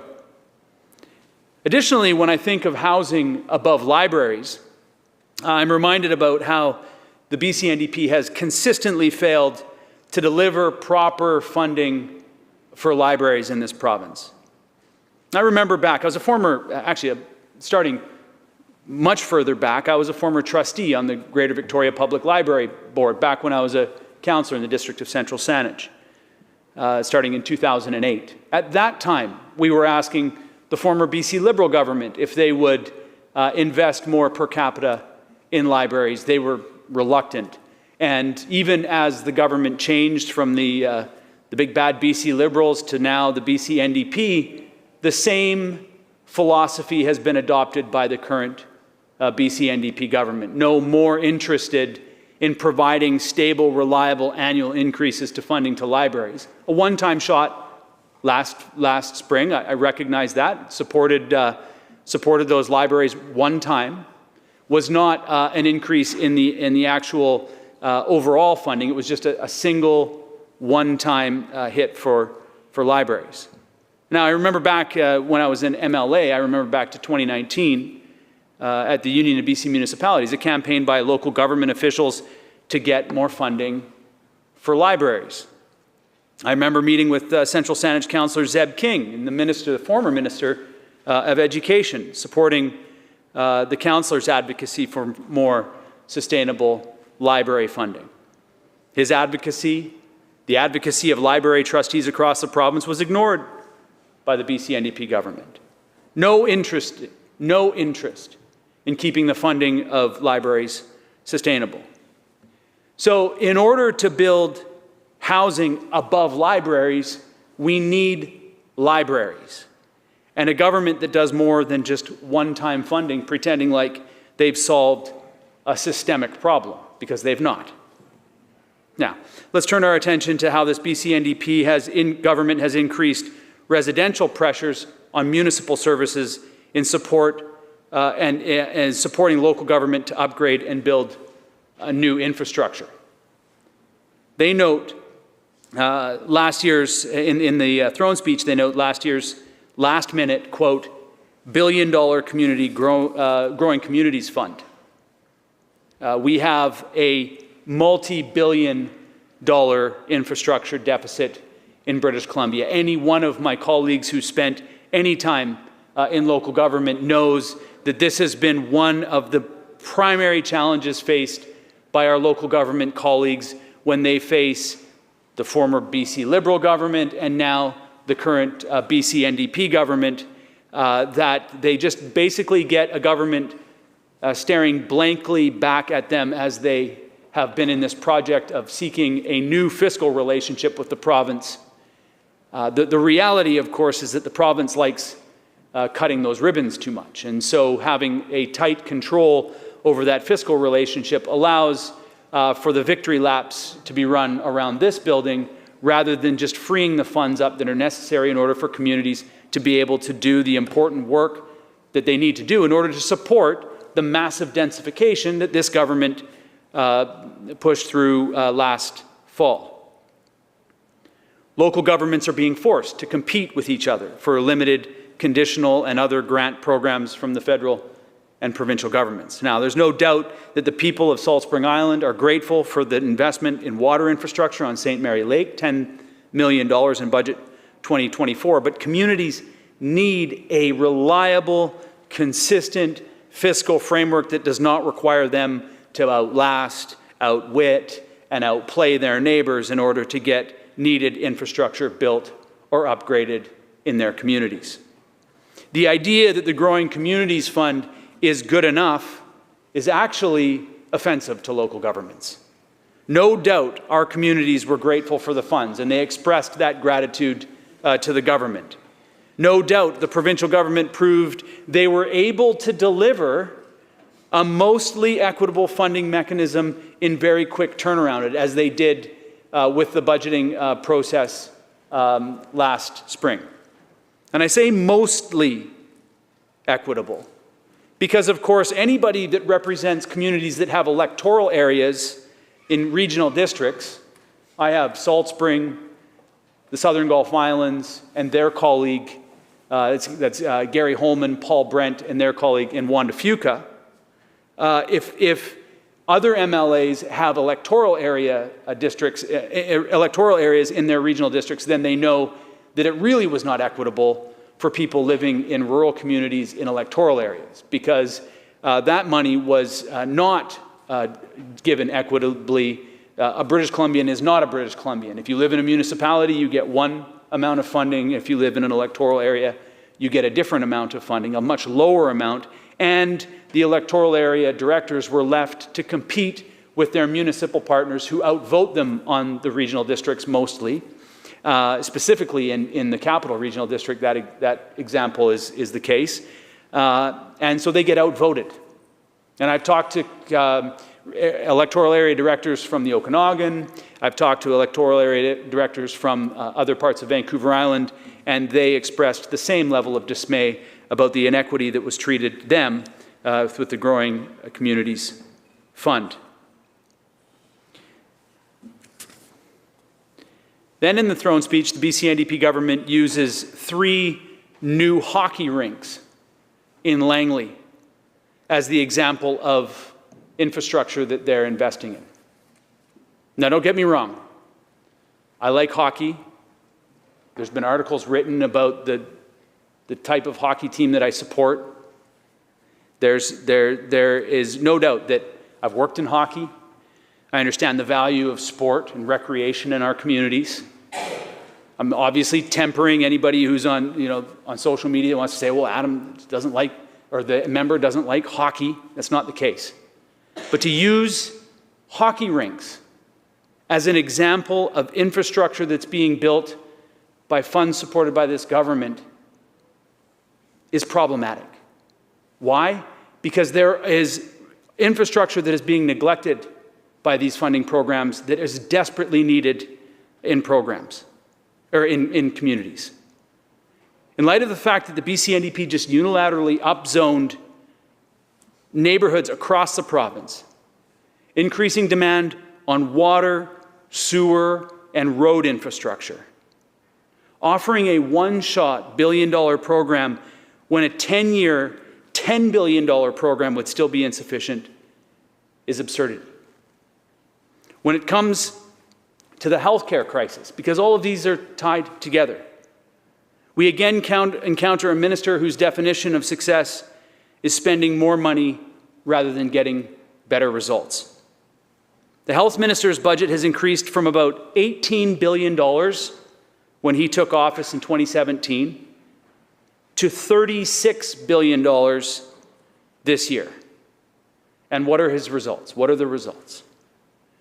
A steady flow of people in my constituency office with tragic stories of how they've been let down by the healthcare system. So many constituents without a family doctor or access to a walk-in clinic, without a diagnosis until it's far too late. Advanced disease because of the state of disrepair our healthcare system is in. On the Saanich Peninsula, our emergency room remains closed in the evenings indefinitely. Started out just last summer that they're just going to have the summer, that they're seeking staff, and yet Island Health continues to struggle getting the system poorly staffed, and our emergency room is closed now in the evenings indefinitely. There are tragic stories that have affected families from across my riding, opting for MAID, medical assistance in dying, when community health should have been there to support them at earlier stages in their disease. Primary care centers seem to be no further advanced than when the Minister of Health proposed them 6 years ago. Urgent and primary care centers turning primary care over to health authorities seems to have been abandoned. Creeping for-profit healthcare under this so-called social democratic government is an absolute head-scratcher. If the minister wants to bring in a multi-tier healthcare system led by TELUS, then he shouldn't hide it. Bring it to the floor. Let's debate it. But don't sneak it in. And then, please, don't pretend it's not happening. Meanwhile, the story the BC NDP are telling themselves about the billions they have spent in mental health and addictions is completely devoid from the reality that families are facing in my riding. Billions of dollars have been spent, and yet when community groups with grassroots programs of people with lived experience ask the Minister of Mental Health and Addictions to help them support their programs, the minister can't seem to get the money because the health minister controls it. We see unhoused people released from hospital with no care plan, left to languish in pain at the bus stop. We see families whose loved ones have died by suicide shortly after they were released from the psychiatric emergency services at the Royal Jubilee Hospital. Their families entirely left out of their care, left to wonder how they can change a system that sees no fault in the way that they operate. These are heartbreaking and tragic stories that are completely opposite to the story government tells of their programs. There are no treatment or recovery options close to where people who need it, or if there are, they are grossly inadequate. The government has entirely lost control of the narrative about harm and stigma reduction. Their weak and empty defense of safe supply and decriminalization has only deepened the stigma of the most vulnerable people in our society. The BC NDP have longed to be an environmental party. However, their plans to ramp up fossil fuel extraction, grow the nascent liquefied natural gas industry, is a huge contradiction that they cannot explain. They brag about an LNG industry that they castigated when the former BC Liberal government, brought forward by the former BC Liberal government when they were in opposition. Shame on the BC NDP members for sitting back while the fossil fuel industry pumps propaganda into our ears about so-called clean gas. I toured the Northeast last summer and I saw the farmland cut into pieces by pipelines, frack sites, tailings ponds, freshwater storage ponds on fertile land with pumps pumping fresh water out of creeks and rivers. We're in a drought, a climate emergency. I hear the Site C reservoir is not being filled, not because of denning bears, although that's a good enough reason in itself, but because of a lack of water. Perhaps I'll hear from BC Hydro that my fears are ill-founded. Perhaps their silence will tell me all I need to know about that project. Member after member after member of the BC NDP stood in this House and berated the climate change denying BC Liberals. That was what climate change denying BC Liberals for trying to build a gas export industry in British Columbia. Some of those members did not run again in 2020. Some of those members sit here and pretend like they didn't say those words about LNG, about the LNG industry. As the BC NDP government excuses, ignores, and creates space for a new era of climate denialism. I saw how that region in the Northeast is gripped by LNG. I hear how the next phase of the major infrastructure projects being built by the BC Hydro ratepayers, subsidizing transmission lines to divert clean electricity from British Columbians who are going to pay for it to frackers, so they can make some specious claim about their even greener, even cleaner LNG industry. It's a special kind of pollution of the mind, and the BC NDP has allowed this industry to troll us with misinformation and disinformation.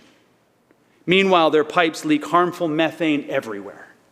They flare massive amounts of gas to relieve pressure with no price paid. And yet, we're going to electrify their frack sites and cooling turbines. So Mo Sahota, a lobbyist for wood fiber LNG and BC NDP spokesperson, can go on the radio and argue with me that the LNG industry is clean and doing us some favors. At the same time, I have to hear him trot out falsities about Clean BC being some sort of award-winning program, when in reality it was just the industry fund, a very narrow part of the program that won awards.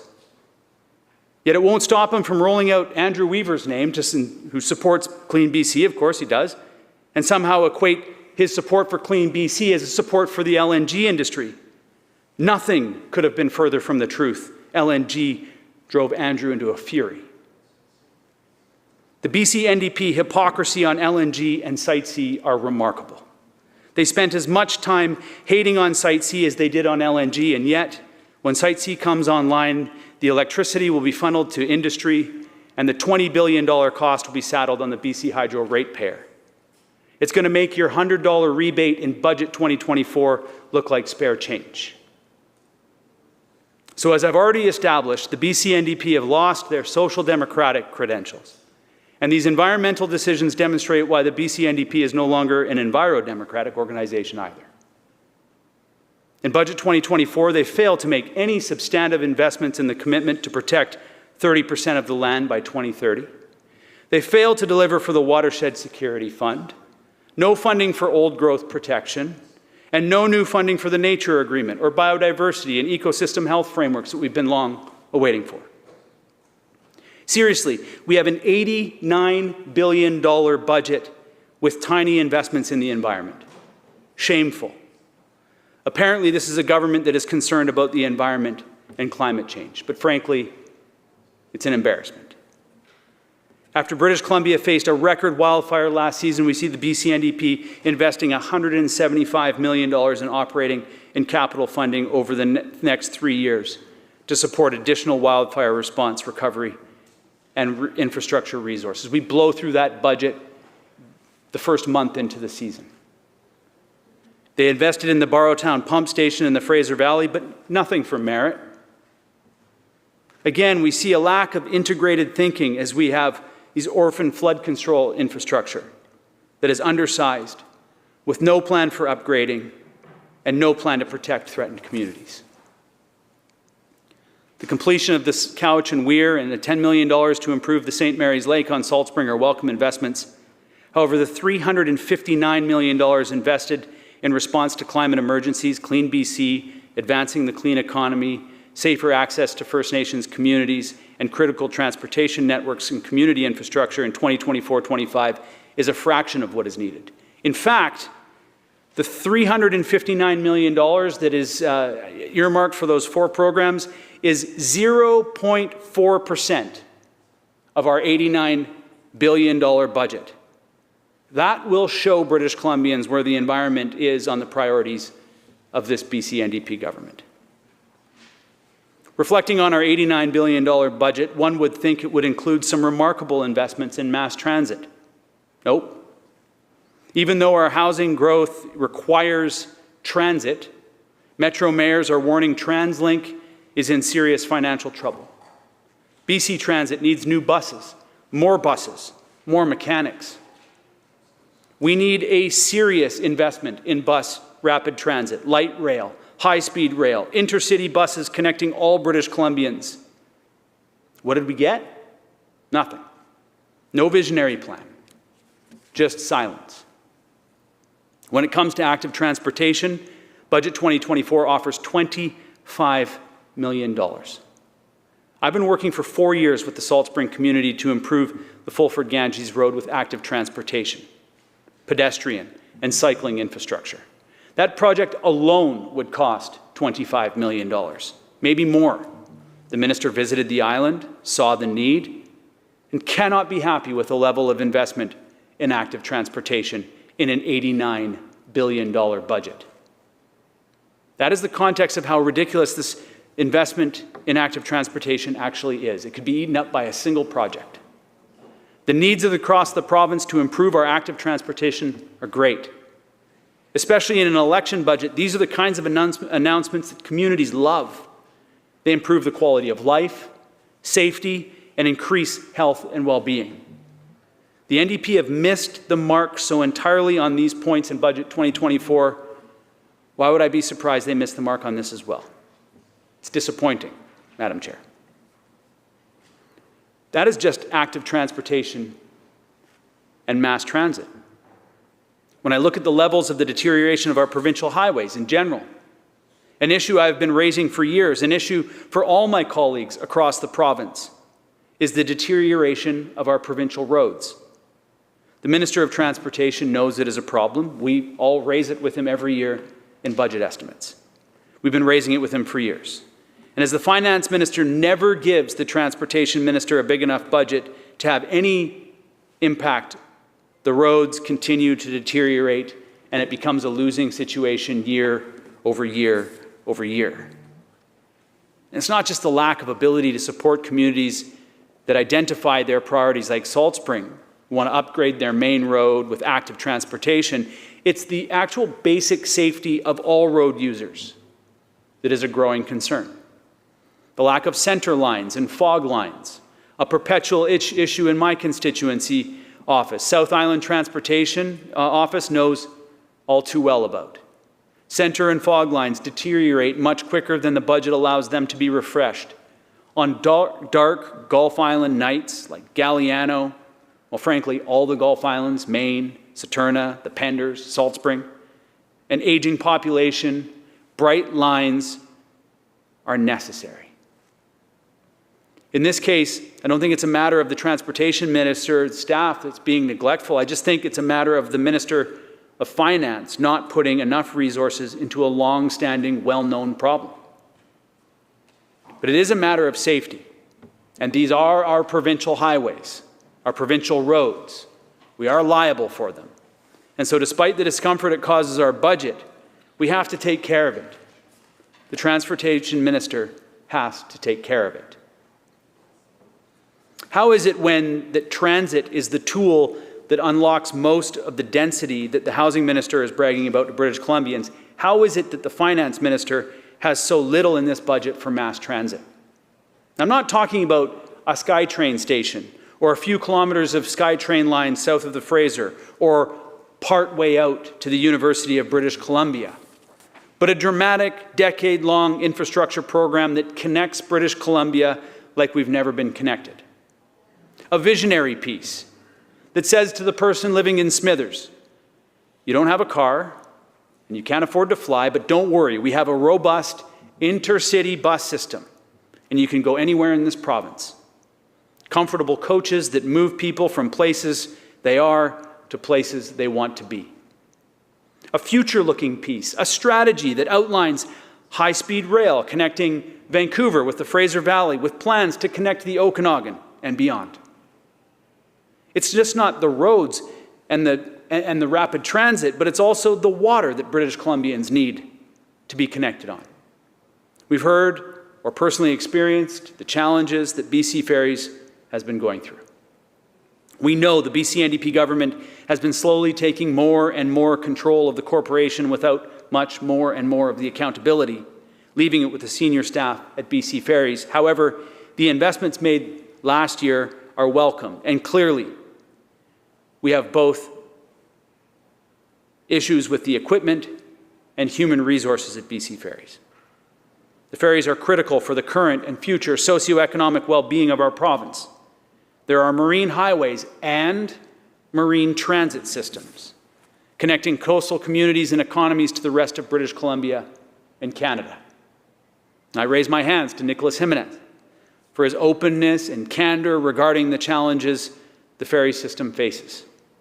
It appears we have a few vessels that are having significant mechanical issues. Those coastal class vessels keep breaking and disrupting service. In addition, the people at BC Ferries, the terminal and vessel staff, have done an excellent job under extreme pressure, often with the cameras on, in delivering the best service they can. And I raise my hands to them. We, the provincial government, changed the corporate structure that turned this necessary transportation system into a profit-focused corporation from a service-focused corporation. And unfortunately, it has them chasing the wrong values. So we've had staff languishing in casual roles, stripped the training capacity, basically carving out the ability of the corporation to train the mariners that we need. As a result, we have the BC Ferries corporate communications telling customers and British Columbians the reason there's no service for them is because of a lack of global mariners. We are competing with the global shipping industry. And there it is, right? The lack of vision and strategic thinking that comes from this house. This corporate model focused on profit rather than service, we actually have lost both profits and service. British Columbia will always be a coastal jurisdiction. We will always need a marine transportation network. What are we doing competing with the global market? Why are we not the leading jurisdiction in providing mariners to the global market? Because we have highlighted the career path for our youth.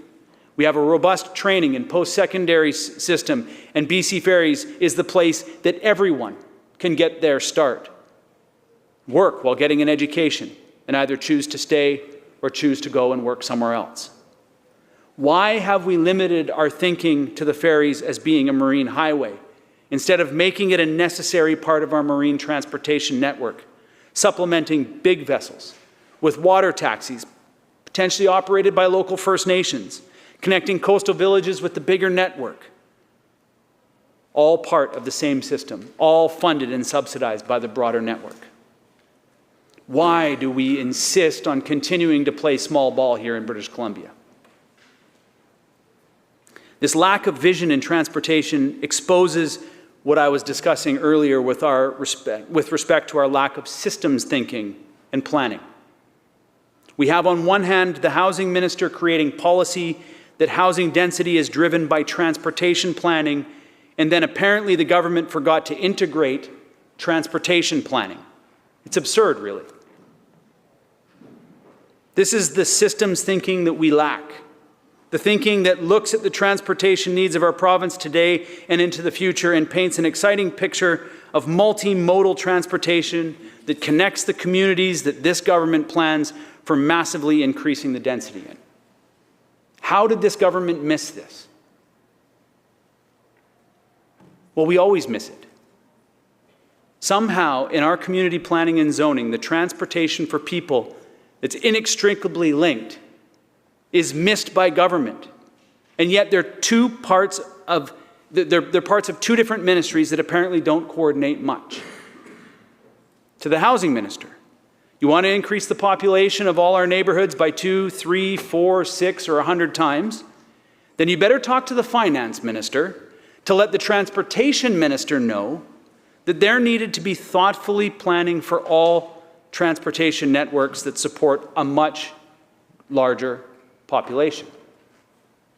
Perhaps someone over there should talk with the emergency management minister about how the mass densification on the North Shore that's happened over the last number of years is working for the commuter. Perhaps they should talk with her constituents who need to desperately get to an emergency room at rush hour, sitting in gridlock for hours, because the community's densified and the provincial and local planners thought people would be transported around the region by magic. While you're at it, perhaps someone should call my colleague from Sea to Sky country before he retires and have a chat about the intercity bus system that he and others have been talking about to see if that can be integrated in some way. The result of density is traffic. The result of traffic on transportation networks that are not built to the capacity that they need to be is gridlock. The result of gridlock is pollution. Not just unnecessary greenhouse gas emissions. By the way, did the transportation minister talk with the environment minister to discuss the challenging emissions increases that congestion creates by the housing minister's density plans? How are we accounting for those increased GHGs? We're not likely accounting for them, right? The other type of pollution that nobody over there is likely thinking about is wasted time. People idling in their cars, wasting time. Listening to podcasts, festering in frustration and anger. How much time is wasted because we have a government that does not integrate obviously connected systems? Nobody is counting because nobody wants to know, I guess. It's a depressingly large number, I bet. Wouldn't those people time be better spent with their family, at recreation centers, literally anywhere but languishing in the cockpit of their car? What is exposed here is the lack of systems thinking of our government, governing by announcement. The housing minister rolls out his inspiring and hopeful vision of cheap houses for everyone, and time will show that his plan is rhetorically amazing, but lacking the thing people need, affordability. Well, the transportation is left answering the question about why we can't afford basic safety measures for provincial highways like center lines and fog lines. Why communities that prioritize active transportation face frustrating bureaucratic roadblocks. Why, if you're on the Coldwater Indian Band and you don't have a car, you can't get to Merritt or Vancouver. When I walked into this chamber yesterday, I got to hear the environment minister, the minister responsible for fighting climate change, celebrating the $25 million investment in active transportation like it was a generational investment in mode shifting. Seriously, what is this government spending $89 billion on? The amount of waste and rhetoric pouring from the members of this BC NDP government polluting the airspace in this place, attempting to provide a smokescreen for this budget. Are those emissions being counted against Clean BC as well? Do we have sectoral targets for the rhetoric and propaganda generated out of this room? Well, we should. There's an issue that I cannot leave on the table here. It's too important, and that's the public safety minister needs to be held accountable for on the complete fumble of police reform in this province. In April 2022, the Special Committee on Police Reform, the committee that the minister tasked with a comprehensive review of policing, tabled an excellent report. Our recommendations were integrated. They recognized the interconnectedness of public health, public well-being, and public safety.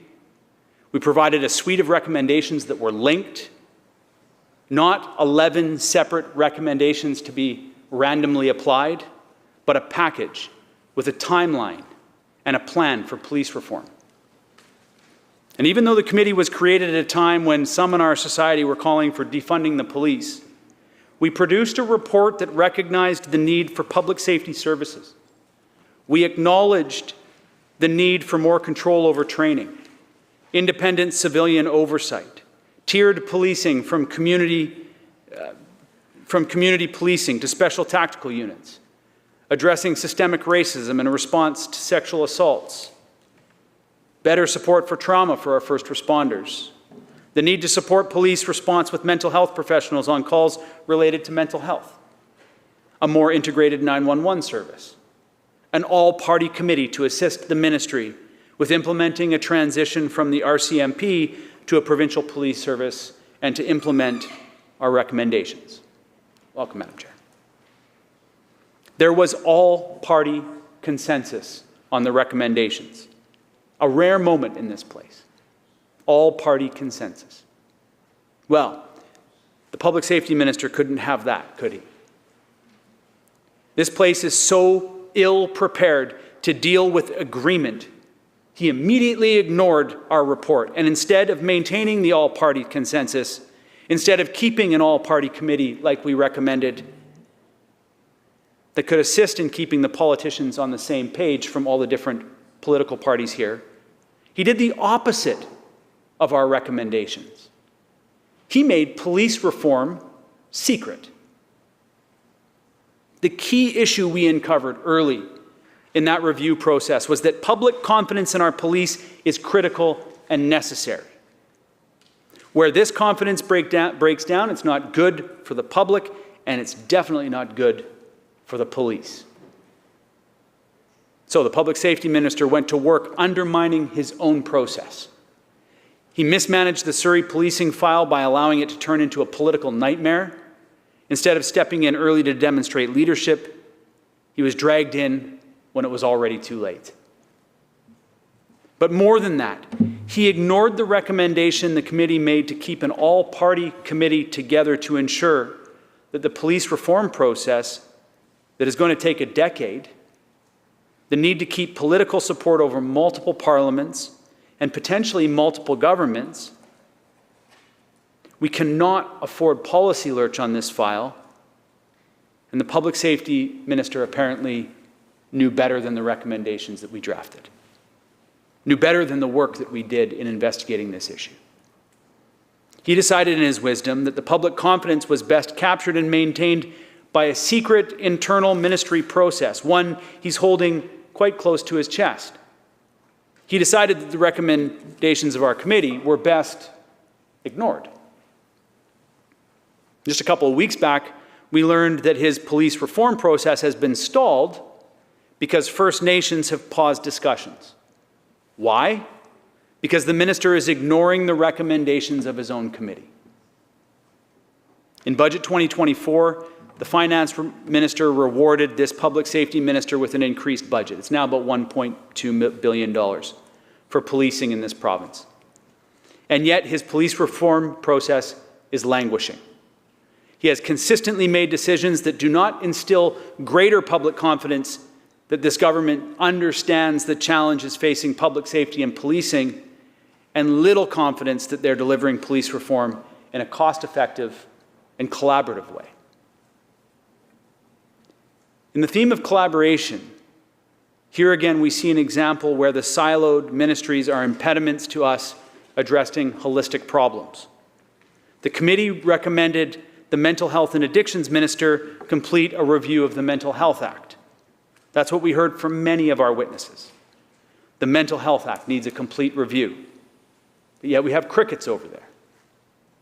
It's inexplicable to me that this public safety minister is allowed to continue to fumble this file and there be no accountability for the fact that he was given a good report, a comprehensive report, an intentionally integrated report, and instead of taking the advice of his own policing leadership, the advice of the people he tasked with looking at the issue, he just went off on his own and has frankly wasted 2 years.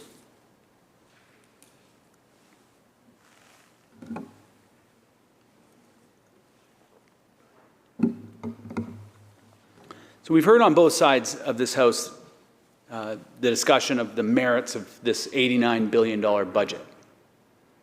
On one side, the government has been praising their effort and celebrating the most expensive budget in British Columbia history. A budget that is expensive but fails British Columbians on so many fronts. They left a multi-billion-dollar contingency for the Premier to use as his election promise slush fund over the next few months. We learned today in question period, it won't be for FIFA. Still don't know what it's going to be used for, but nonetheless, it won't be. We know one thing it won't be used for. Leaving this slush fund is either an ethical act or an illegal act. But it turns our budget-making process into a mockery. And what this speech has done is provided a clear indication that this government, like governments before, have failed to address the multi-level, multi-dimensional, interconnected, integrated challenges with the complexity and strategic thoughtfulness that we need at this moment. We do not approach these systems as systems. They're one-off announcements, kind of like political candy intended to placate the sweet tooth, but in the end, so disappointing after the sugar crash. So as we confront the reality that we are faced today, the reality that our political, social, and economic theories and ideologies are grounded in some kind of magical thinking, grounded in a perverse thinking that our finite world can produce infinite growth.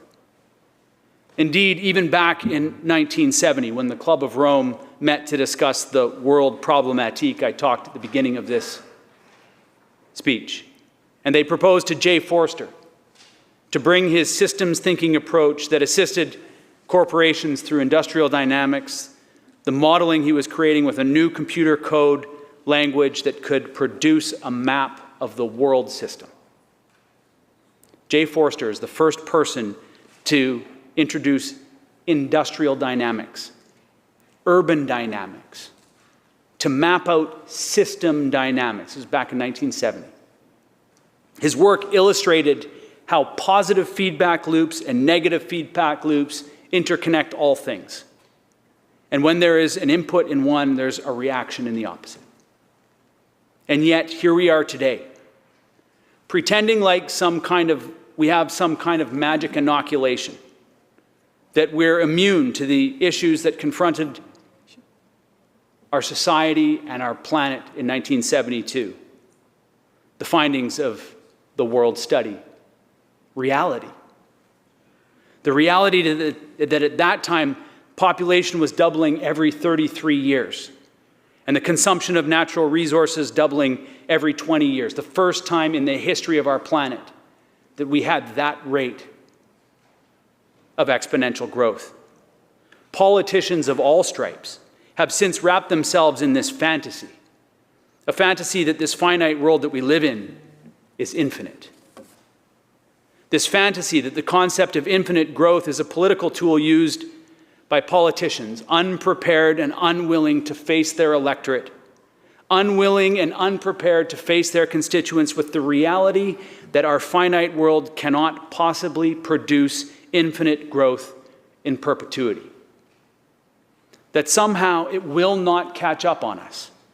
That the positive and negative feedback loops will suddenly shift so our generation will be the first to be emancipated from the tyranny, so as not to impact us in our moment of power.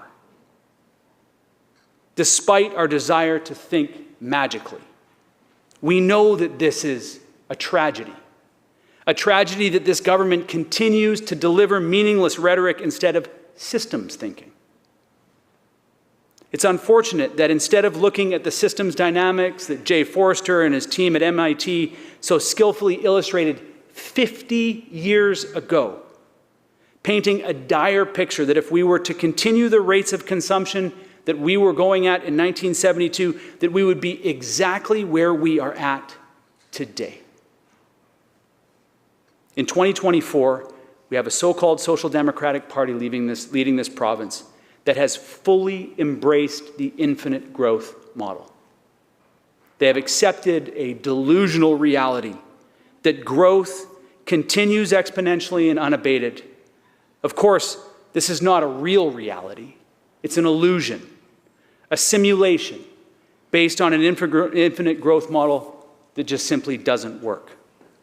Study after study after study has shown that when you do not pay attention or pay respect to the positive and negative feedback loops of our interconnected world we live in, it breaks down. We know in our hearts that we live in a finite world.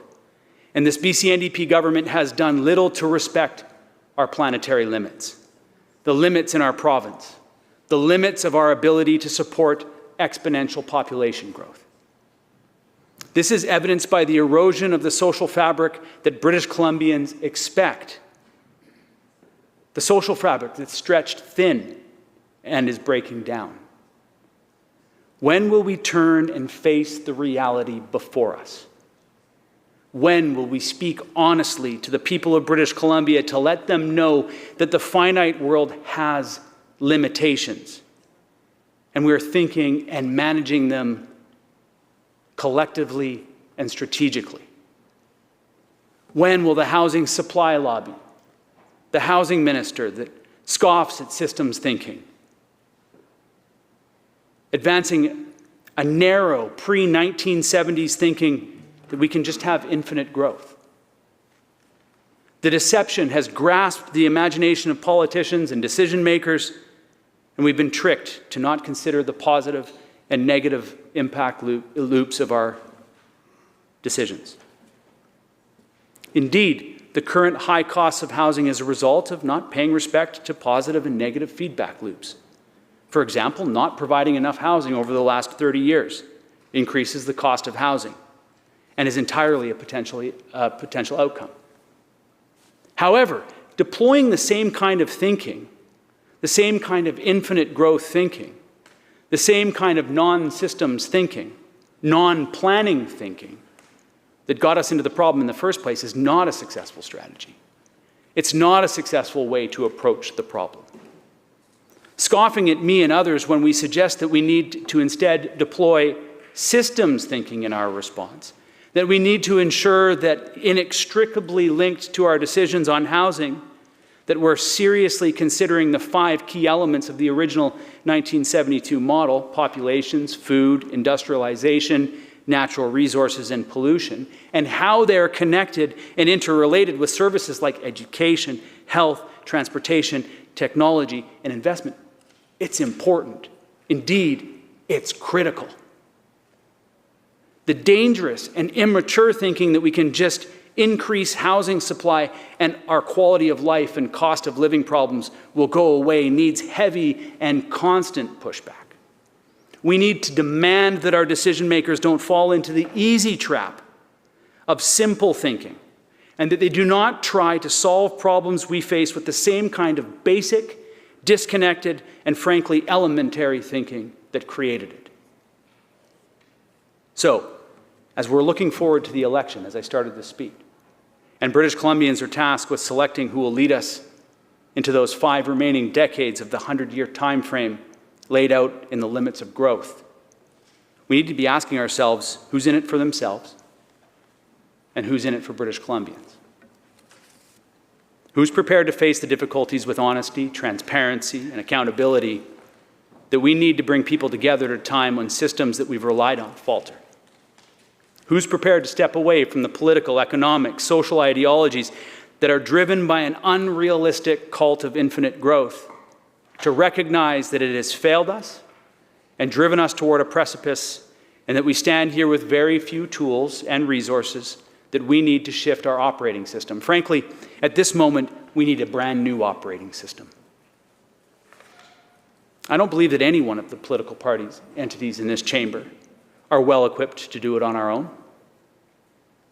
We've learned to speak to our base. We've been rewarded for it. However, outside of that, we falter. So what we need is an election result this year that removes the political burden from any one member or the hands of majority to any one political party in this House, and rather distributes it to all members of this House. If the systems we are trying to fix are interconnected and integrated, then we in this House are going to need to take our individual approaches, our political, social, and economic theories and ideologies, and link them and integrate them. We need to become interconnected. Despite our differences of opinion, we are not enemies. We just have different opinions. We're called on at this moment to work together in a way that our competitive political system is not designed to deliver. We are called to work together in a way that a majority government is not threatened. And as we've seen over the past 4 years, that is not a skill mastered by this current government. However, what we have witnessed over the past few months is a desperate attempt by partisans to drive wedges in order to show distinction between us for our own selfish political pursuits. No doubt I'll be criticized for my criticisms. There he is, standing here calling out the NDP time and time again. And then he has the audacity to call for us to come together and work together. Our system, as it is designed, the responsibilities of the government and the critic roles are as they're currently laid out. I have a job as a critic. That's my job. To critique the government. This government, another government, that's my job. We always need the role of the critic. They create a functional and healthy democracy. Healthy coalitions, even. Complaining about critique, even sharp critique, is exposing an unnecessary fragility that in and of itself tells the public about the style of leadership. Democracy is not supposed to be done in darkness. And even before the 2020 election, when I was a part of the Confidence and Supply Agreement with the BC NDP, we worked collaboratively in partnership, and I also worked as a critic. And that's the sign of a healthy democracy. This province cannot afford another majority government of any brand. What we need is a good decade or so of minority governments. Force the people in this chamber to work together, to collaborate, to integrate our social, political, and economic theories and ideologies.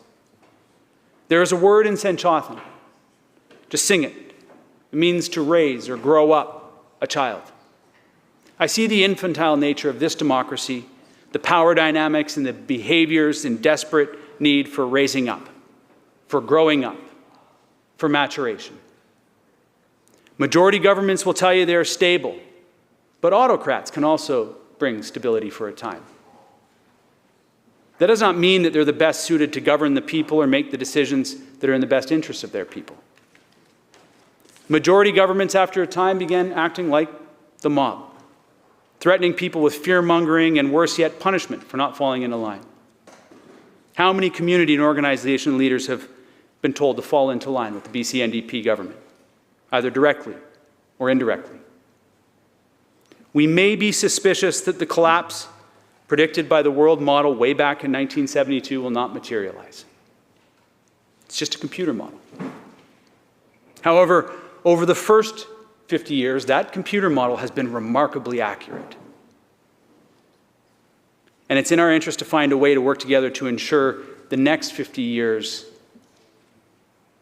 it's not so accurate. The authors of The Limits of Growth note, the best time to get started was in 1972. The second best time is right now. And if we work together to, quote, alter these growth trends and establish a condition of ecological and economic stability that is sustainable for the future, the state of global equilibrium could be designed so that the basic material needs of each person on Earth are satisfied and each person has an equal opportunity to realize their individual human potential, end quote. Thank you, Madam Chair. Thank you, member. Recognizing the member for Burnaby North. Thank you, Speaker. I'm honored to take my place to speak to Budget 2024, and I'd like to begin by acknowledging that we're gathered in this legislative chamber on the unceded traditional territories of the Lekwungen people, also known as the Songhees and Esquimalt First Nations, and I thank them for welcoming us with such grace and generosity. I also thank the Minister of Finance and her team who worked so hard to create this budget. I think it's a realistic budget for these times that balances, on the one hand, a recognition of the unprecedented challenges our society has been facing in the past few years, with, on the other hand, a profound faith in our collective future. It's a budget that recognizes that we haven't all been affected equally by the pandemic, global inflation, wildfires, heat domes, and flooding. It recognizes that some of our neighbors have fared far worse through no fault of their own. It recognizes that we don't all have the same capacity to pull ourselves up by our bootstraps. It's a budget that recognizes that many people continue to need support to get back on their feet and move forward. They need the support of government and of their community. It's also a budget that recognizes that the crisis didn't start with a pandemic or record-breaking wildfire seasons or supply chains severed by floods and extreme weather. The foundations of the current crisis were laid decades ago by a political philosophy of individualism, a philosophy that favors the rich, that creates such obscene income disparity that the 100 highest paid Canadian CEOs are now earning 243 times more than the average worker. Or to put it another way, in the first hour of the first working day of the year, Canada's highest paid CEOs will have already made what it takes an average worker an entire year to earn. This is a political philosophy that favors the rich while treating the rest of us as cheap or free labor, if not expendable. This is a political philosophy that would have us all compete with each other for ownership and control of valuable but scarce resources. A philosophy that deliberately kept most of the population vulnerable and desperate through unregulation and deregulation, by denying and removing supports, by diminishing and ridiculing the role of government, by cutting public services, privatizing public services, eliminating public services. This philosophy led to political decisions, even here in British Columbia, that weakened our healthcare system and undermined our public education system. It created massive backlogs in the agencies, commissions, and tribunals where vulnerable people should be able to seek justice and redress. It pitted people against each other and forced us all to fend for ourselves. I've listened with disappointment as so many members opposite have referred to Budget 2024 as mortgaging our children's future, when instead it was their budgets of the past, their policies, their laws of the past that put our children's future in jeopardy. This budget, Budget 2024, seeks to continue the work of undoing the damage done by decades of dogmatic faith in the market to make our big decisions for us. This budget seeks to take back for the people what was taken from them. This budget is an investment in the future. While the previous government were committed adherents to the free enterprise ideology, and apparently still are, according to what so many of them have been saying in response to this budget, in fairness, the problem is bigger than them. Neoliberalism has dominated the world stage and narrowed options for decades. It's just too bad that so many members opposite are stuck in 20th century outdated thinking. This budget, as were our previous ones, is a budget for the future, for the 21st century. It's a budget that deliberately puts people first, that restores faith in our ability and willingness to take care of each other, and reaffirms the role of government in doing so. It takes on the big challenges people are facing today by helping with everyday costs, delivering more homes faster, strengthening healthcare and services, and building a stronger, cleaner economy in which everyone can expect to thrive.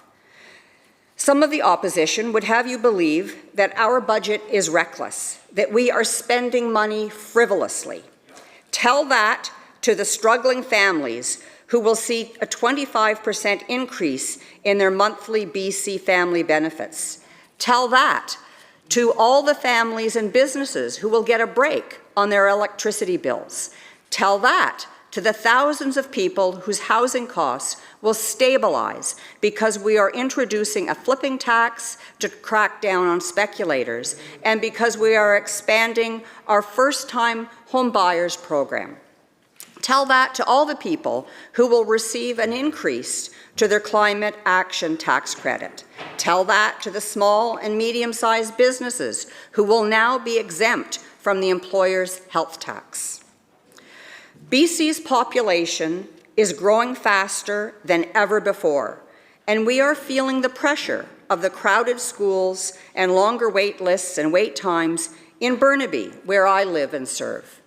Budget 2024 brings relief in the form of significant capital investment, like the $39.3 million to build a new Brentwood Park Elementary School with childcare spaces and a neighborhood learning centre, and the $22.5 million for an addition to Kitchener Elementary School that will accommodate 375 new students.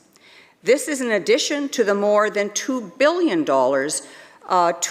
redevelopment of Burnaby Hospital that includes a cancer centre, 2 new patient towers, more operating rooms, and a larger emergency room. Speaker, Budget 2024 signals a fundamental shift away from the dog-eat-dog economics of the past towards a caring economy. The challenges that are tearing apart our communities today, here and around the world, did not develop overnight. We have so much more to do to restore faith in each other, for British Columbians to regain the confidence that we have each other's backs. Budget 2024 is a good foundation. It's not a budget that withholds, it's not a budget that's stingy. It does not give in to our fears. It builds on hope, and it's encouraged by the strong economy that has been developed in the last few years. The BC economy continues to function well, has one of the lowest unemployment rates in Canada. Last year, we created 70,000 new jobs. We have the highest credit rating of all provinces. Faith in British Columbians to use their talents, their courage, and their initiative is built on our budget foundations.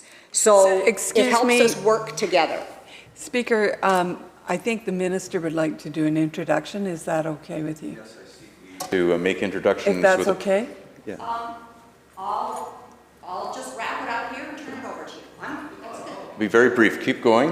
You were on a roll there, and I hate to interrupt the flow from the member for Burnaby North, but I did want to introduce some guests that we're very fortunate to have with us this afternoon. Is leave granted? Thank you, Madam Speaker. Minister. I'm advised, and I'm very impressed that we have 25 folks with us, 22 of them whom are grade 10 and 11 students from Alberta, from the STEM Innovation Academy High School, who are here with us today. So a big welcome to British Columbia, and indeed to British Columbia's Legislative Assembly. We're thrilled you're here, and enjoy your afternoon. Thank you very much. Recognizing the member for Burnaby North, and I do apologize for the interruption. Thank you, Speaker. And really, I was about to wrap it up. So I will wrap it up by also welcoming you here and welcoming you to the BC economy and our vision for the future, which will be a future for you. So take your chances. The future will look good given where we're going with things. Thank you. Thank you, member. Recognizing the member for Shuswap. Well, thank you very much, Madam Speaker. It certainly gives me a great amount of pride to rise in the House today and speak to Budget 2024. Kind of surprised, actually, with the lack of good news that was actually provided in this year's budget, and it appears that even members of the governing party are finding a hard time to fill more than 9.5 minutes with a response to the budget. But I am very proud to stand today, and I just want to take an opportunity just to give a few thank yous.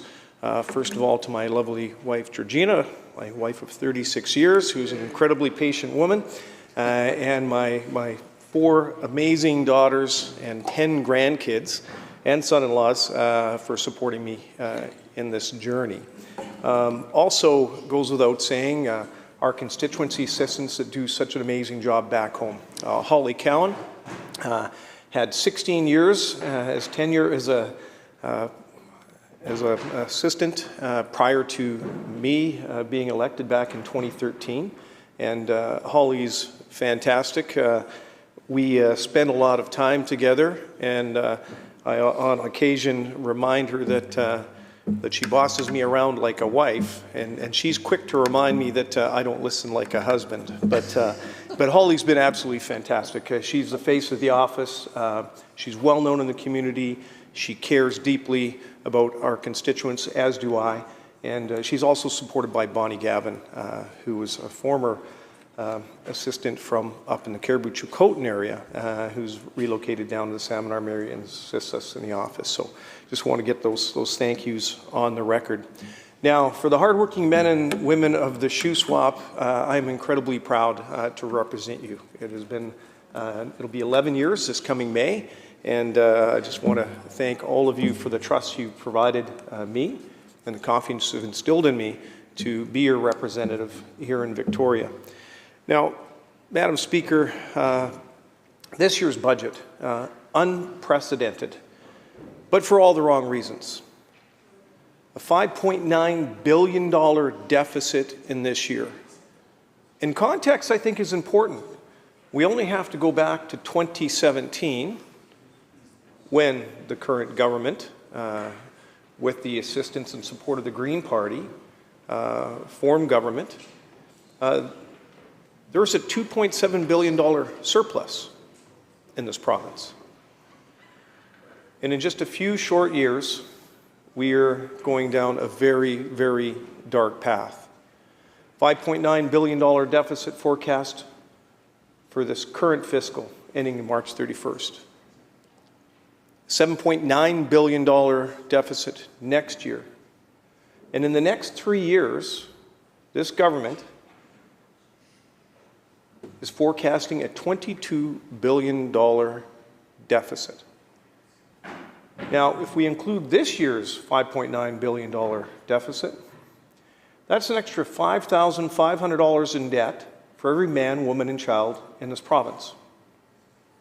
So just think about that, an extra $5,500 in debt that this government is putting on the backs of future generations, our kids and our grandkids. And what are we getting for that? Well, they'll sprinkle maybe a few shekels back to the electorate in an election year, but we don't have any large construction projects that are actually being delivered for the benefit of British Columbia. Highway construction projects are stalled out, doubling in budget, behind schedule. I just look at in my own riding of Salmon Arm Shuswap. The Salmon Arm West Highway Construction Project, originally pegged as a 6.1 kilometre project at about $163 million. That announcement was done in the fall of 2016. I was very proud to make that announcement. Not only was the project delivered 3 years behind schedule, but this government found a way of spending an additional $20 million on the project, but only delivering half of it. So $20 million more for half the project. Now, that's not good value. We are spending more money under this government and getting increasingly worse results. And if they didn't mess up our horizontal construction, they're now adding this same community rip-off agreement process also to vertical construction projects, like the Cowichan District Hospital. Initially pegged between $500 and $600 million. Guess what, folks? It's now estimated to be $1.45 billion. So somehow this government has found an extra $800 million to build what I believe is the most expensive hospital ever built in North America at $7 million a bed. They can find an extra $800 million for Cowichan in order to support their union-only hire contract. And yet, the Shuswap Lake General Hospital, which is 8 years older than the Cowichan Hospital, we can't shake any dollars out even for the planning of a much-needed expansion. You know, and it's a government that certainly talks about collaboration and working to represent all British Columbians. The Minister of Health last year in the estimates process on April 26 committed to me to have a meeting to talk about the needs of Shuswap Lake General. 8 emails later, 3 in-person conversations with the minister, and I continue to be gaslighted. That is not a government that cares and listens. Look it, it's not me. I'm representing the hardworking men and women of the Shuswap. And yet this government and this minister have no respect. And the arrogance is front and center in this budget. $22 billion debt. Who's paying that back? That debt is going to be saddled on the backs of our kids, on our grandkids. The job growth that this government touts about has been in the public service. 140,000 new bureaucrats have been added to the public payroll in the last 6 years, costing taxpayers $17.4 billion a year. $17.4 billion. $17.4 billion. And what do we have to show for it? Our healthcare sector is in shambles. And don't take my word for it. You only have to talk to the nurses or to the family practitioners. With increasing caseload pressure, the mental disorder claims for the healthcare services sector are up 500% under this administration. Now, I appreciate we went through a pandemic, and that put a lot of pressure on the system. But we've been out of the pandemic for 2 years. But guess what, Madam Speaker? The rates of mental disorder claims are continuing to rise. I'll be interested to get an update from the minister this year during estimates. But last year, the minister indicated and committed and confirmed with me that mental disorder claims 5 years ago were $39 million. And they've grown to $197 million a year. toxic work environment, unfilled nursing positions. I believe as of today, 3,300 unfilled nursing positions in the province of BC. And what kind of an impact is that having? We're hearing stories of British Columbians literally dying waiting for care.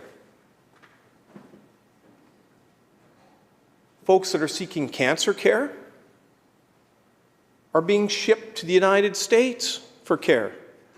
So I have a hard time understanding this. On one hand, government wants to shut down and taking tax dollars to cause grief for private clinics that are providing services in BC. Now, WorkSafe BC, of course, they have the ability to pay for private care. But government on one hand is trying to shut down the private providers because it all has to be public. And yet, they're using BC tax dollars and sending it down to Washington State to private clinics so that BC residents can get care. Now, hey, look, if you're living in Vancouver and maybe it's a couple-hour drive across the border, certainly not convenient for them, but maybe it's possible. But what if you're living in Fort St. John or in Fort Nelson and you're instructed to go down to Washington State to get your cancer care treatment? Just think about this. These are people that are scared for their life. They're finally getting the opportunity to get that hope, the cancer treatment they've been waiting for. But there's all kinds of side effects. When you're going through treatment like that, it is catastrophic. People want to be next to their family and their loved ones. And how does this heartless government decide that they're going to solve the problem? Well, we'll put you on a bus or a plane, we'll ship you down to Washington State, and you can hang out down there for your 3 or 4 or 6 weeks of treatment. It's disgusting. Now, Madam Speaker, as we look back to the budget, not only is this evidence of a tax and spend government, the capital debt, it took nearly 150 years in this province for the total capital debt load of this province to hit $50 billion. Just think about it, 150 years, all previous consecutive governments. All of the borrowing, all of the builds and infrastructure that's been built for the benefit of British Columbians, took 150 years to get to $50 billion. Well, man, that's no small challenge for the NDP because they built it up to over $100 billion. They've doubled the provincial capital debt in the last 6 years. Doubled it. And guess what, folks? It's on its way to $150 billion by the end of this current budget in the next 3 years. And hey, look at, what do we have to show for it? We have delayed construction projects on Highway 1. We still have more two-lane infrastructure on the Trans-Canada Highway in British Columbia than the rest of Canada combined. Now, you would think with an extra $100 billion in capital spend and an extra $27 billion of additional debt that this government is now going into, that there might have been an opportunity to actually have some big major projects built in this province. But they are not happening. We've got increased taxation. The carbon tax, 2017, was $30 a ton. Today it's 65 and it's on its way to 80. And it's going to triple by 2030. I was talking to a constituent just last week. I'll take his word for it. He's an honest man. Looking at his gas bill, he said, MLA, my gas charge is $45. The carbon tax, $72. The carbon tax is more than his gas bill. And that carbon tax is going to triple under the tax increases that are set out in this budget. So let's fast forward, say we're 2030. You're paying $45 for your gas, and you're going to give this government $210 for carbon tax. Wow. When we talk about real relief, opportunities for actually removing the carbon tax from home heating bills, that'll have a direct impact. But that's not the way this government operates. They want to tax the heck out of you, and then they'll give you a few crumbs back, and you should be happy. Member opposite indicated, boy, there's going to be a 25% increase in the climate action tax credit. Well, wow, isn't that nice? You're going to take hundreds of dollars out of my pocket, and you're going to give me back a few shekels. And people should be happy with that, let alone all the administrative burden that's associated with it. British Columbians should be absolutely fearful of the direction that we're going in. I remember what it was like in the 1990s when BC's economy, under the former NDP government, went from #1 under the social creds to last. The economic stature of BC, the first time in the history of our province, we were a have-not province. A have-not province. We're rich in resources and people, but with the wrong government, with the wrong focus, they'll drive you into the ground. And that happened in the 1990s. We went from the best employment record in Canada to the worst. So it only took a decade or so for the NDP's mounting debt, increasing red tape, high taxation, for capital to flee, and we experienced the devastating impacts of going from the best performing economy in Canada to the bottom of the barrel, to having the best record for employment, to having the highest unemployment rate in the country. And had it not been for the 140,000 new public servants that this government has hired, our unemployment rate would be through the roof. They're using future generations' wealth, spending it now to try and make things look like they're rosy. Well, folks, it's not rosy. Businesses are struggling. Increasing crime, increasing insurance rates. Government's own numbers in the budget actually show that as far as the economic picture, it's not what this government is making it out to be. Exports declined 13.3% in 2023. Exports to the United States down 17.6%. Now, that's our single largest trading partner. Natural gas exports down 34%. Softwood lumber down 40%.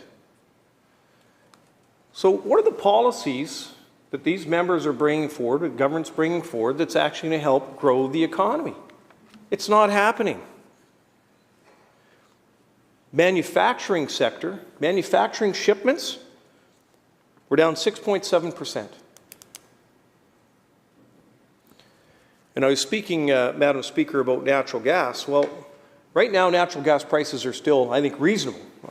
My constituent indicated $45 in natural gas.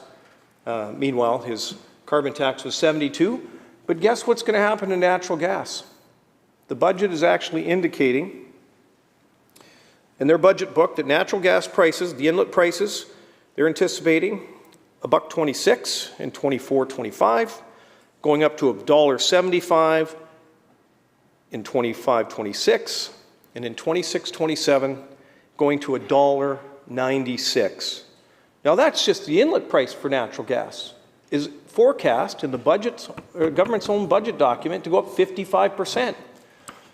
But if that is not a big enough caution and concern for residents who are going to try and heat their homes, the carbon tax is going to be going up 300% in the next 6 years.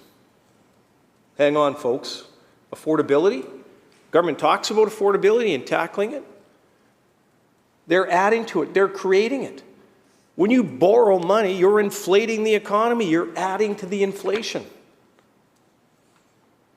And I'll tell you what, a BC United government has put real-world solutions on the table. Eliminating provincial taxes on gas, saving motorists 14 cents a litre at the pump.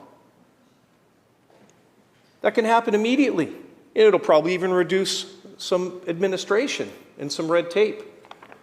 But no, this government would sooner charge the heck out of you and then flip you through a few shekels back with their climate action tax credit and just hope that, that you're going to be deceived by that and not see it for what it really is.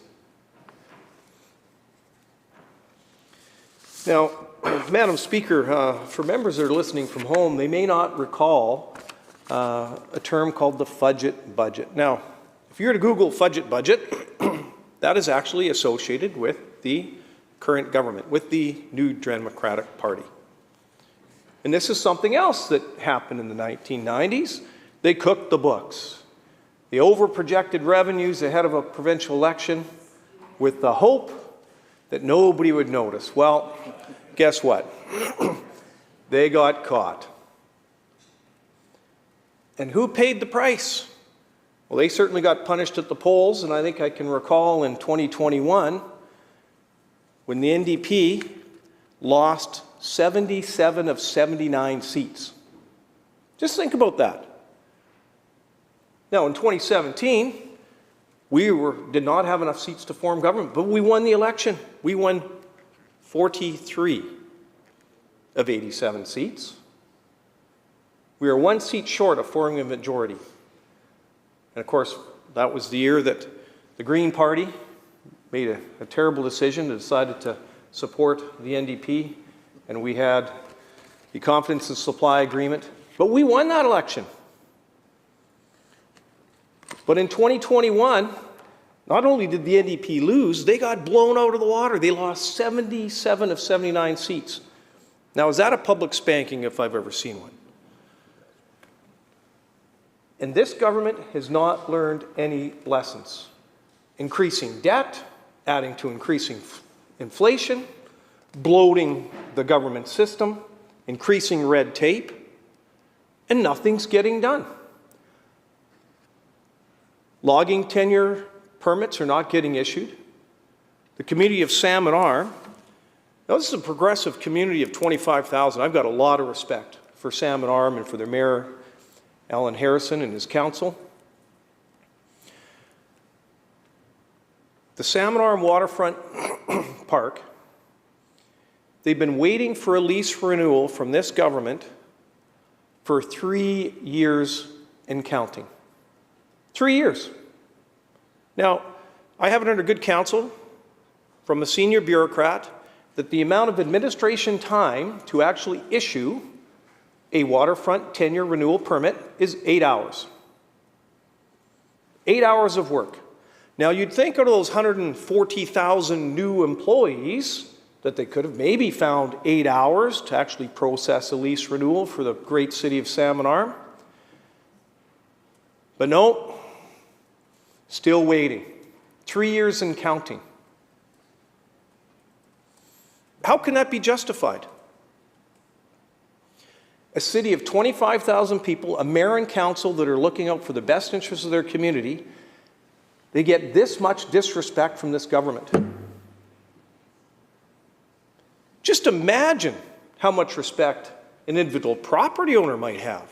If a mayor and council representing 25,000 people are afforded this little respect and that amount of disrespect by this government, having to wait 3 years for the equivalent of 8 hours of administration time to actually issue a lease?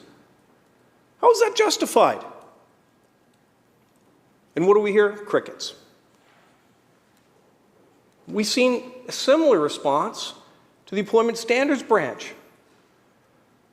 Government, fair enough, they have the opportunity to actually move forward with different policy initiatives, none of which I typically support, but that's fine. We can be different.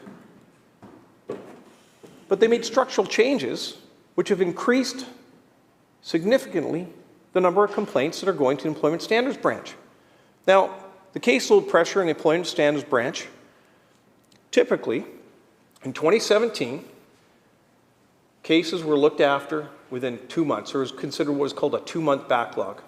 Well, what's happened to that backlog under this government? It's grown to over 2 years.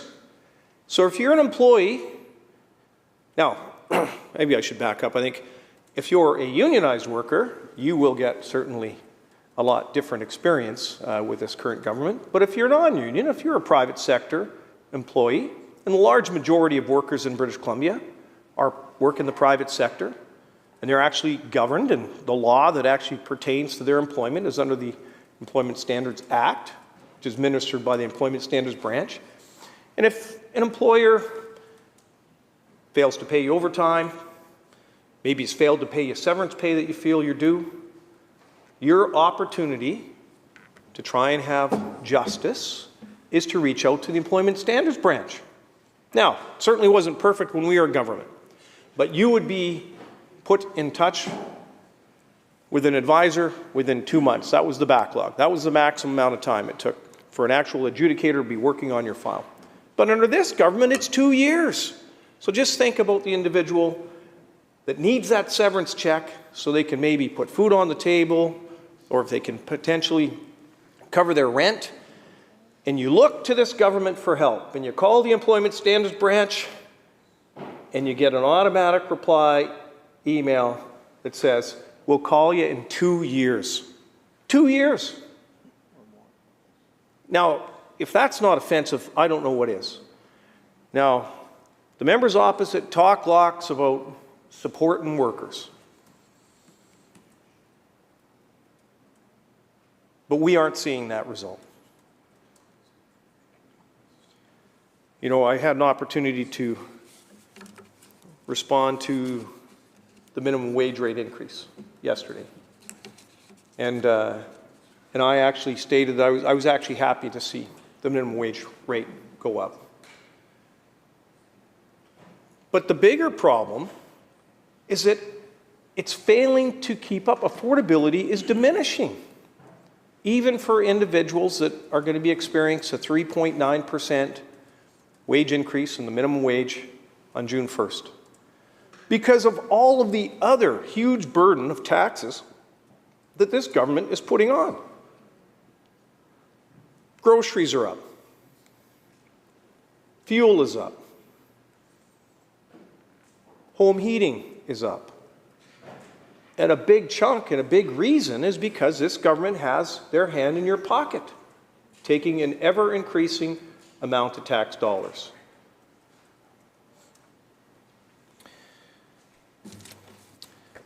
Honourable Speaker, I could go on at great length. There's so many things that people should be concerned about.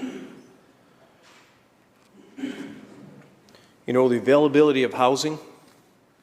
What was the number that this government announced? 118,000 units of housing. 118,000 units. And I think at last count, they've delivered 16,400 units of housing in 7 years. So that program's an utter failure. So, well, let's just dust that one off. We'll hope people in the electorate forgot about that big promise and that big failure to deliver, and let's come up with a new strategy. It's like squirrel. Look over here. But British Columbians aren't seeing it. I'm telling you, at home, people are concerned. I don't know anybody that actually can honestly say that their quality of life in British Columbia has improved under this current government. Crime's at an all-time high. The drug crisis, more and more people are dying. 2,500 individuals died last year alone. 7 a day. And the NDP solution? Let's decriminalize the possession of cocaine, fentanyl, and heroin. It's obscene. An 18-year-old, the liquor law in British Columbia is 19. It's been that way as long as I can remember. And I certainly was anxiously awaiting that date when I was in my teens. But it's 19. So if kids are out on the streets under the age of 19.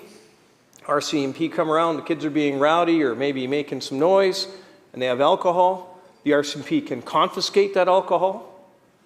They can lay a charge, a minor in possession charge. They can certainly contact their parents. But there's consequences. But under this government, even though the current law says that you can't have a beer under the age of 19, this government's decided that, hey, you can carry around 2.5 grams of cocaine, fentanyl, or heroin, and that's okay. That is offensive. I don't know I don't know how the government can somehow justify that kids at the age of 18 can't have a beer or a bottle of wine because that'll be taken away and they can get a charge. But hey, if you want to use cocaine, heroin, or fentanyl, that's all right because we've done a deal with the feds in Ottawa and it's going to be okay for 3 years. The crisis is out of control. A First Nations community on Vancouver Island lost 6 youth in 2 months. This is a band of 500 members. That's 1.2% of the population. That'd be like 60,000 British Columbians dying in 2 months. Mainstream media didn't even pick up the story. There was some scant coverage on Vancouver Island.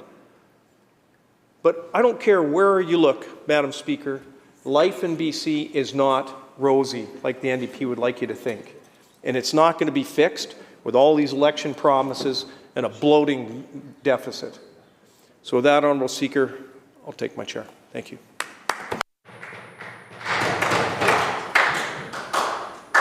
Recognizing the Minister of Children and Family Development. Thank you, Madam Speaker. Nice to see you in the chair. Really grateful today to have an opportunity to speak to this budget, both as the MLA for Victoria Beacon Hill, but also as the Minister for Children and Family Development. It's hard to start a speech on budget or a chance to speak about any of the work of government without thinking about the families that my ministry serves on a daily basis and the challenges that face them and their communities.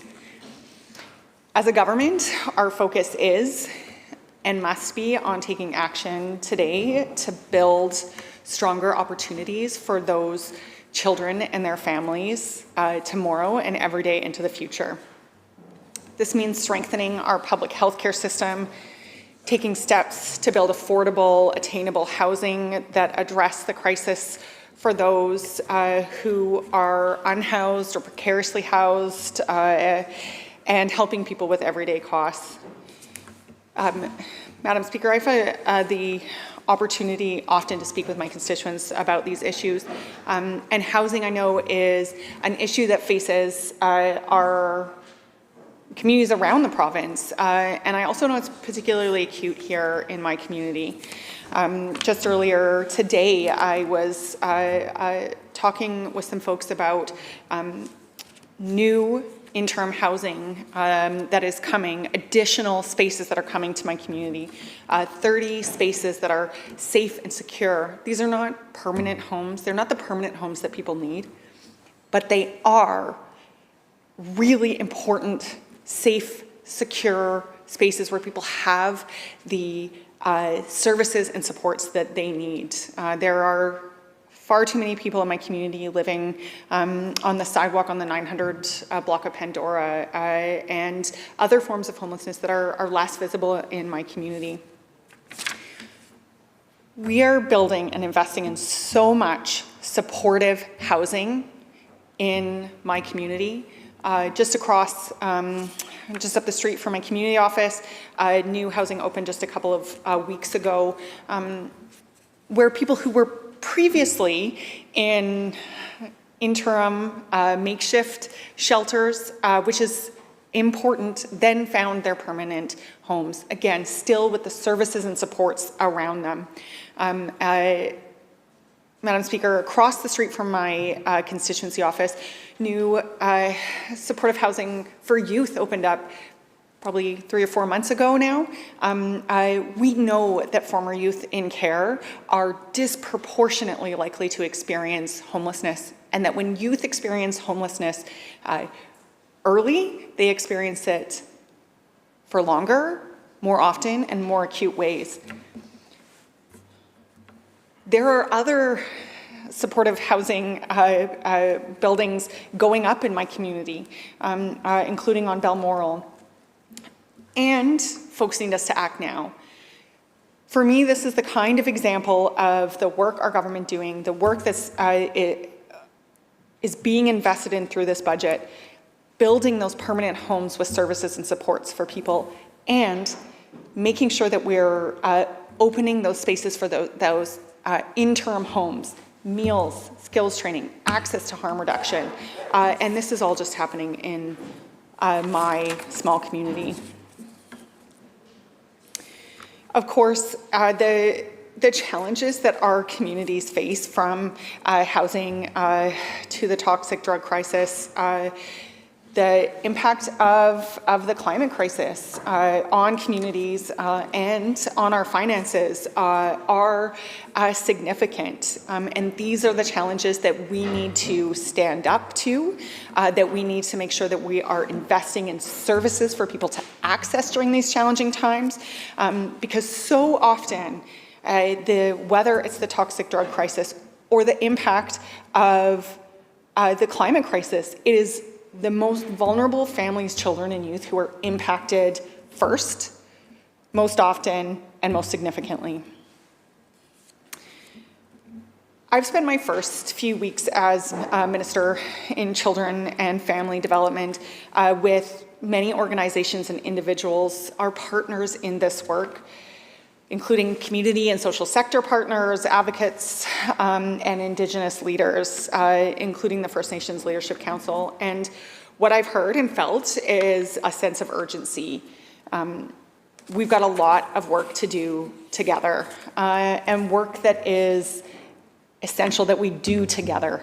It is through our partnerships, through connecting, through the learning from each other, that we will be best able to meet the needs of children and youth in our province, whether that's building a system of support for children and youth with support needs who need us to get it right, or whether that's continuing to expand support for young adults transitioning from care to adulthood. And I need to stop there for just a second to really draw attention to that. For far too long, youth in care were at such high risk of falling off a cliff at 19. We know it's a super highway, it has been a super highway to homelessness, high rates of mental health and physical health challenges, and so much more. And our obligations, our responsibility to the children and youth that come into our care is so significant. The investments that have been made to open up opportunities to former youth in care of all ages to access post-secondary is transformational. I worry that's an overused word and doesn't capture the true impact of opening up and providing opportunities for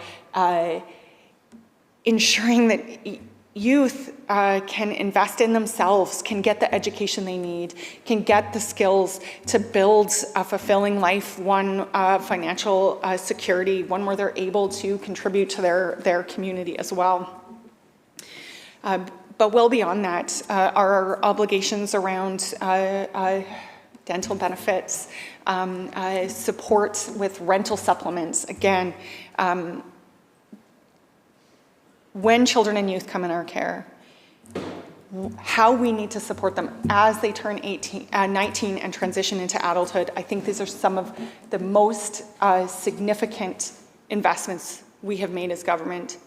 It's about the right thing to do. It's about what is owed to these children and youth. And it is an investment in what we don't need to see later in homelessness and the health challenges that go with it. So I just need to draw attention to that.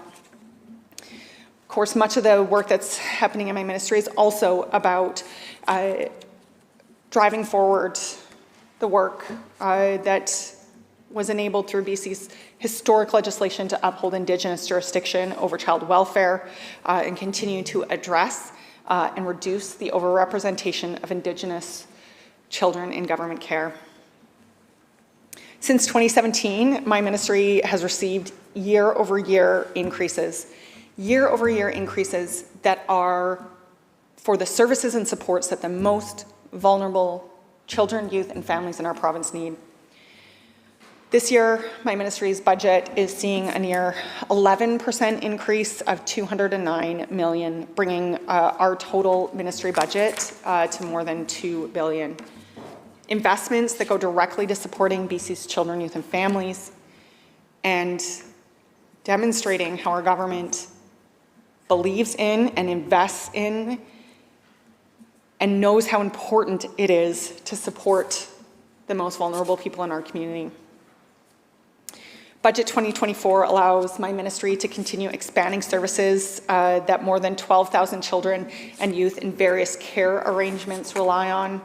It helps us get more children and youth the supports that they need. And as I said, it provides new ways for us to help youth as they transition into adulthood. We know that children and youth experience better outcomes when they are safe and cared for by family, when they remain connected to their community and culture.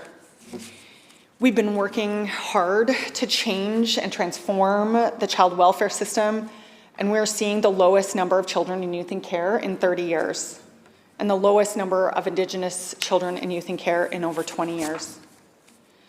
Budget 2024 continues to support this ongoing transformation with nearly $130 million in additional funding for children's safety, for family supports, and for children in care services.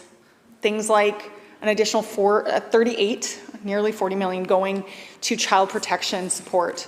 This is about providing home, care, connection, love for children unable to live safely at home through extended family or community member living arrangements.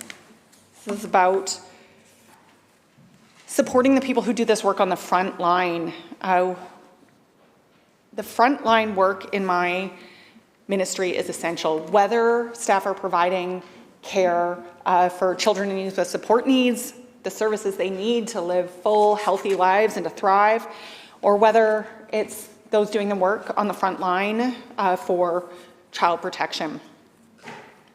Budget 2024 also includes 72 new child welfare and oversight staff, increasing the number of roots workers from 14 to 25. This is staff that directly support Indigenous children with culture and community connections. These increases will improve child protection, accountability, oversight. We know safety is essential and we must be doing everything in our power to keep kids as safe as possible. And it also means better connections to community, to culture, to extended family. We also know that there are children and youth in our communities with a wide variety of support needs who have not been well served within existing supports and services. We are engaged in this work, working again with our partners, service providers, parents, because we know that we must get this right for communities, for kids, so that they have what they need to thrive. I as a former academic and researcher, know the importance of research, a believer in research, study of jurisdictions and best practices.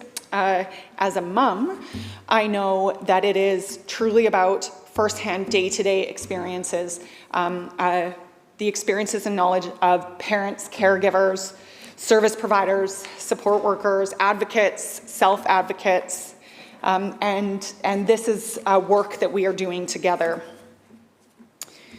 an additional $61.3 million to my ministry through Budget 2024 supports 2,500 more families of children or youth with autism through individualized funding. It continues to support the work being done at 4 pilot family connection centers. I had the opportunity to visit Kelowna, have a chance to talk to staff, to talk to the service providers, whether they're providing speech language pathology, behavior interventions, mental health supports. I heard stories of children being able to start returning to school, of the weight lifted off families, of through being able to access supports, especially behavior intervention supports. And these are services that are not behind a diagnosis, that are available when you walk into the center in Kelowna. And the change there for families is really, really essential. Again, this budget allows us also to support through the wages and through more staff, the people on the front lines who are doing this work, whether directly through MCFD or with our community partners.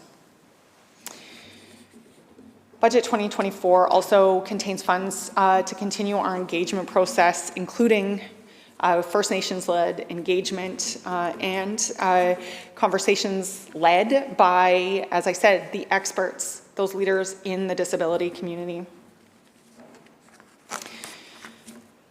Funding for an additional 90 professionals over 3 years allow us to strengthen foundational programs. We know the importance of early intervention through infant development. These additional people are so important to getting those early supports. And as children enter school, we need to be, and we are in this budget, investing in increased school-age therapies in communities across the province. Families who had previously had no or limited access may now be able to receive services in their community. Another thing that I think is really important here that I heard just this week in connecting with my ministerial advisory committee, the importance of respite, the importance of rest for families, whether those are parents or grandparents, caregivers who are providing care to children and youth with support needs and their need for rest. This budget and our investments are expanding respite for families through both added funds, but also an expansion of services across the province so that families are better able to access the rest that they need.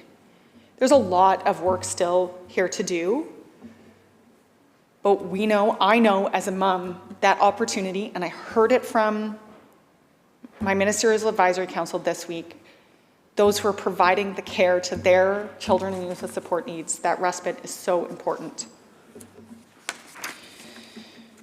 I'm going to return through these investments in Budget 2024 to the supports I raised for youth transitioning into adulthood.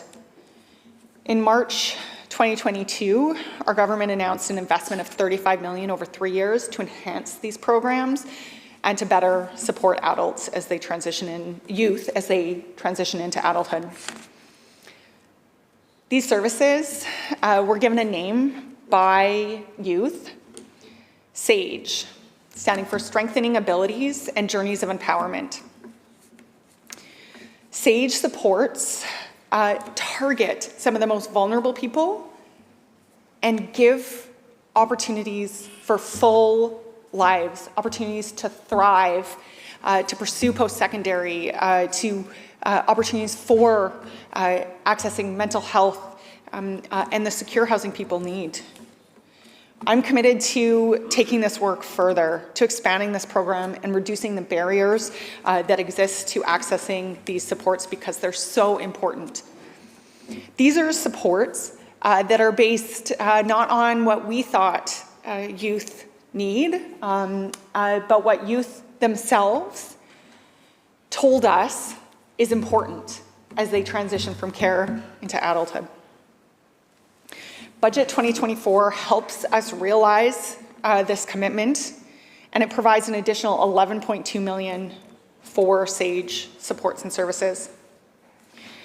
It will introduce an unconditional income supplement of up to $1,250 for eligible young adults from 19 to 20. This is about ensuring these youth, these young adults, have the best opportunity as they move into adulthood. This investment will help us expand eligibility for post-19 supports and services. Again, work I'm committed to driving forward. And it will help, these investments will support the work on our phased implementation of SAGE navigators and guides so that there are people who can support young people to access these services, to identifying and setting up and achieving life goals so that they have what they need to succeed, to thrive, to build the life that they want. Part of this work is a $600 a month rent supplement that is available for some youth who were in care, and this can help them afford their rents. 50% of the rental supplements in each intake are made available to Indigenous young adults who we know experience a greater rate of vulnerability and risk of homelessness. Other services that young adults can access through SAGE that are made possible through investments in this budget are about increasing the annual dental care limit from $700 to $1,000 and expanding eye health coverage. Mental health is so important, and this program will mean $1,500 per year to youth to access and receive counseling services of their choice. This includes cultural support, a counselor that works with the youth that is of their choice. And those benefits are $1,500 per year, and these benefits to youth extend to just before their 27th birthday. Life skills, training, and cultural connections provide eligible youth with up to $11,000 to pursue their goals. Again, this is about the strength and the resilience of youth and making sure that we are giving them the opportunities and the tools and the support they need to thrive. Our Youth Advisory Council members have been absolutely instrumental in informing these services. This is a group of dedicated current or former youth in care who are behind creating these services to improve the lives of children and youth and families in BC. And I want to take the moment to thank them for their contribution. Some of these youth and young adults won't access these. They are fighting for, they have been advocating for the youth that come after them. They've shared their experience, their expertise to make sure that the youth that come after them have access to the services and supports that they need. You've heard it from my colleagues, and it's worth repeating here in my ministry. Reconciliation is a core priority for government. It's a top priority for my ministry. There's such important work happening, and I'm committed to working in partnership with rights and title holders, with Indigenous partners, to transform our systems, to address overrepresentation of Indigenous children and youth, and to keep families connected, to keep Indigenous children and youth connected to culture and community. We know that youth and children experience better outcomes when they're cared for by family, by extended family, by community, than by government. In November 2022, Bill 38, the Indigenous Self-Government in Child and Family Services Amendment Act, was passed into law with unanimous consent from all parties. This legislation, frankly, reflects long overdue reform. And it is about removing barriers of Indigenous governing bodies to exercise their inherent rights to jurisdiction over child welfare, over their children and families, and aligning BC's legislation on children and families with the Declaration Act. We're actively engaged in discussions with First Nations, with Indigenous governing bodies to move forward toward jurisdiction, including co-developing a funding model as committed to in the DRIPA Action Plan. Splatsin was the first First Nation in BC to sign a tripartite coordination agreement in March of last year. It supports Splatsin's ongoing exercise of jurisdiction and delivery of child and family services pursuant to their 1980 bylaw. And as of February, and as part of implementing the Federal Act, 6 Indigenous governing bodies in BC are engaged in collaborative discussions with the province and Canada to exercise jurisdiction. This is such important work. My commitment is to continue to focus on driving this work forward through legislation, through our collaboration that can keep children within their families, communities, and cultures.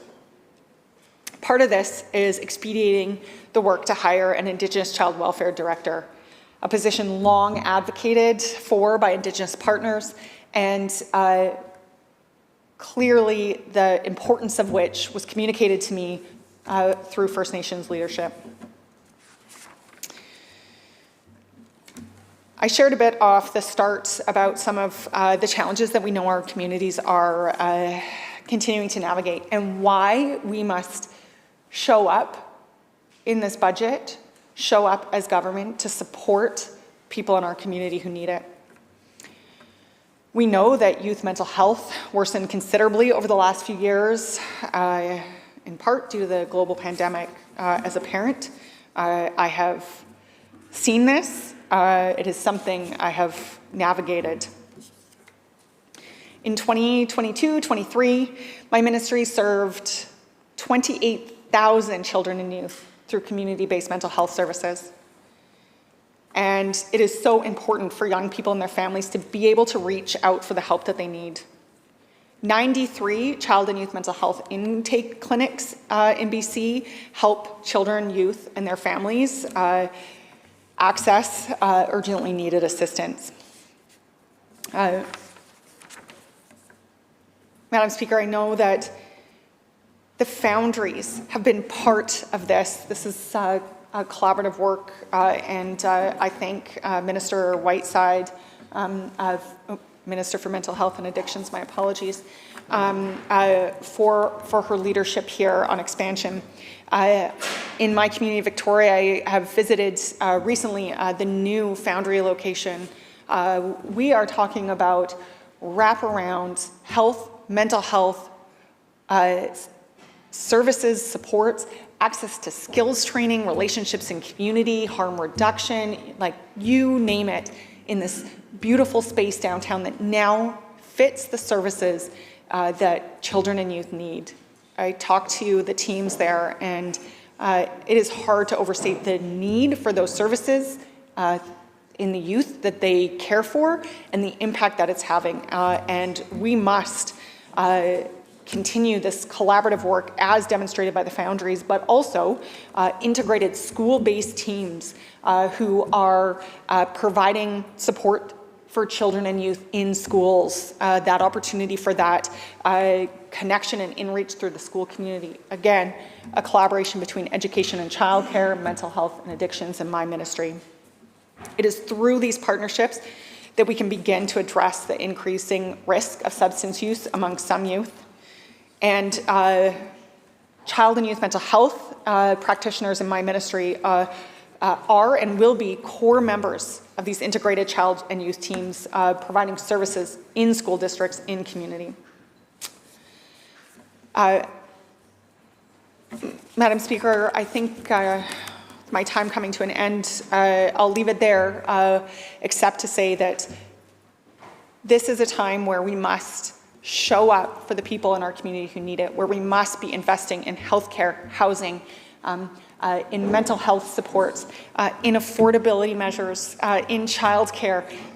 And Madam Speaker, in my ministry, by investing in services and supports for children and youth with support needs, expanding that access, and the work that we need to do around accountability and safety and oversight, connection to community and culture, so that all children in BC have the opportunity to live in safety, to have belonging, connection, and to be loved. Thank you, Madam Speaker.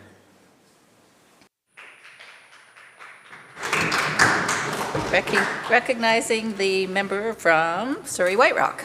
Thank you, Madam Speaker, and I'm very thankful for the opportunity to respond to Budget 2024. And but before I do that, I'm hoping that the House will allow me just one brief moment to give a special shout out to a friend of mine, Sean Beddoes, who I've known for a long time. And Sean is on his way, he's actually in Calgary right now, to partake in the National Games with the Special Olympics in cross-country skiing. Sean is a renowned Special Olympian athlete. He is an absolute star in our community. He is a volunteer, and everywhere he goes, whether it's the church or the local Surrey Eagles hockey team. But above all, and he's an absolutely tremendous athlete, but above all of that, he's just a fantastic human being. And we are very lucky and blessed to have Sean in our community. So Sean, good luck in Calgary. We'll be pulling for you, and make sure you bring gold home. All right, on to the budget. I don't think it'll be a surprise to my colleagues in the House that it was a little underwhelming, but it was pretty expensive. And I think that's something that I think a lot of British Columbians are trying to grasp with, is when you're on the doorsteps or you're in the grocery stores and you're in the heart of the community where people are really facing their struggles right now, and they reference the budget, they're not really saying, I have had nobody in the last week or so come to me and say one element of the budget that they're actually excited about. Not one. They haven't said, well, I can't believe they're doing this. This is going to make my life much easier. Not one. I've had many people come to me and say, $7.9 billion deficit? Are you serious?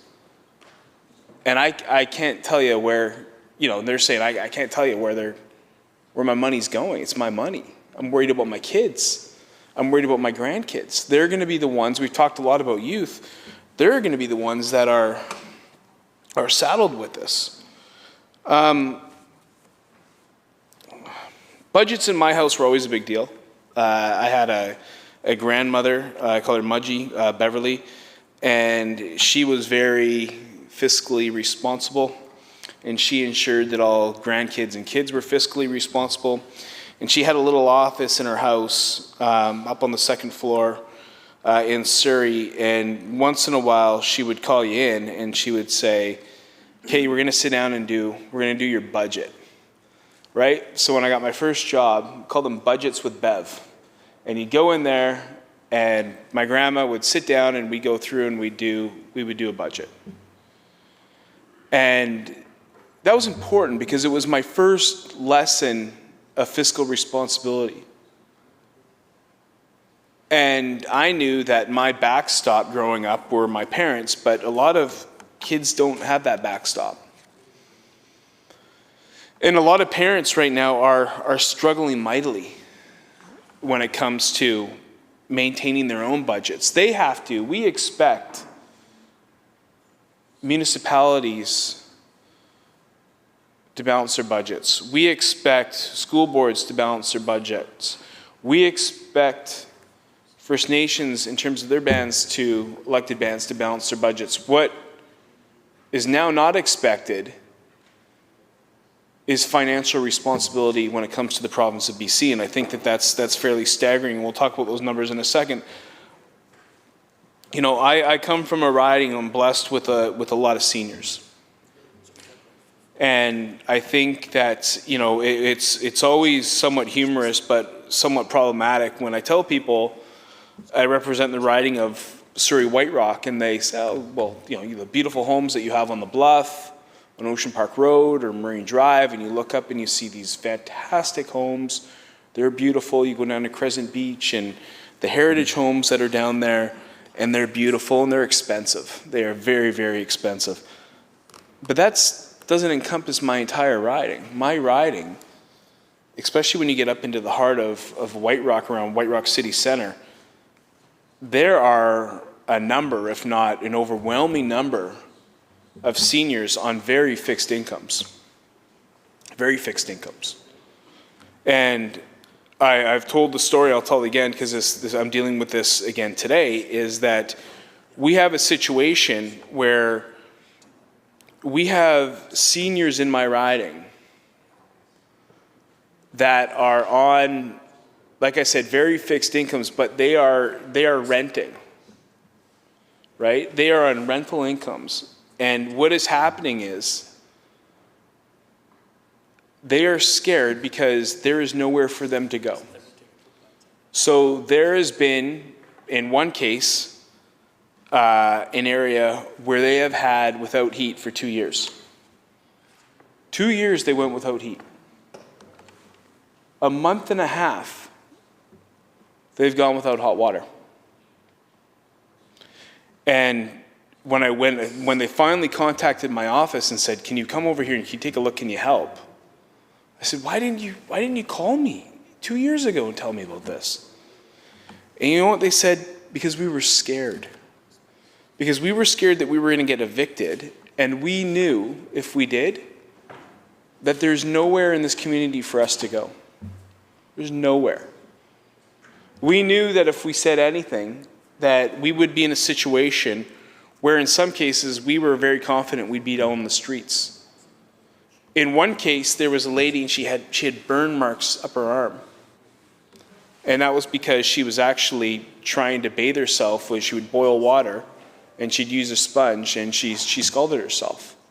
I had a 92-year-old lady that was heating her house, her little unit there, with her oven.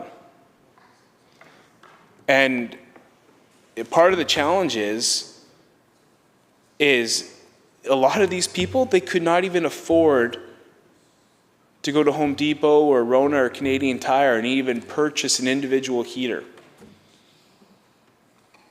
because they didn't have that flexibility in their budget. That's a pretty sad statement there.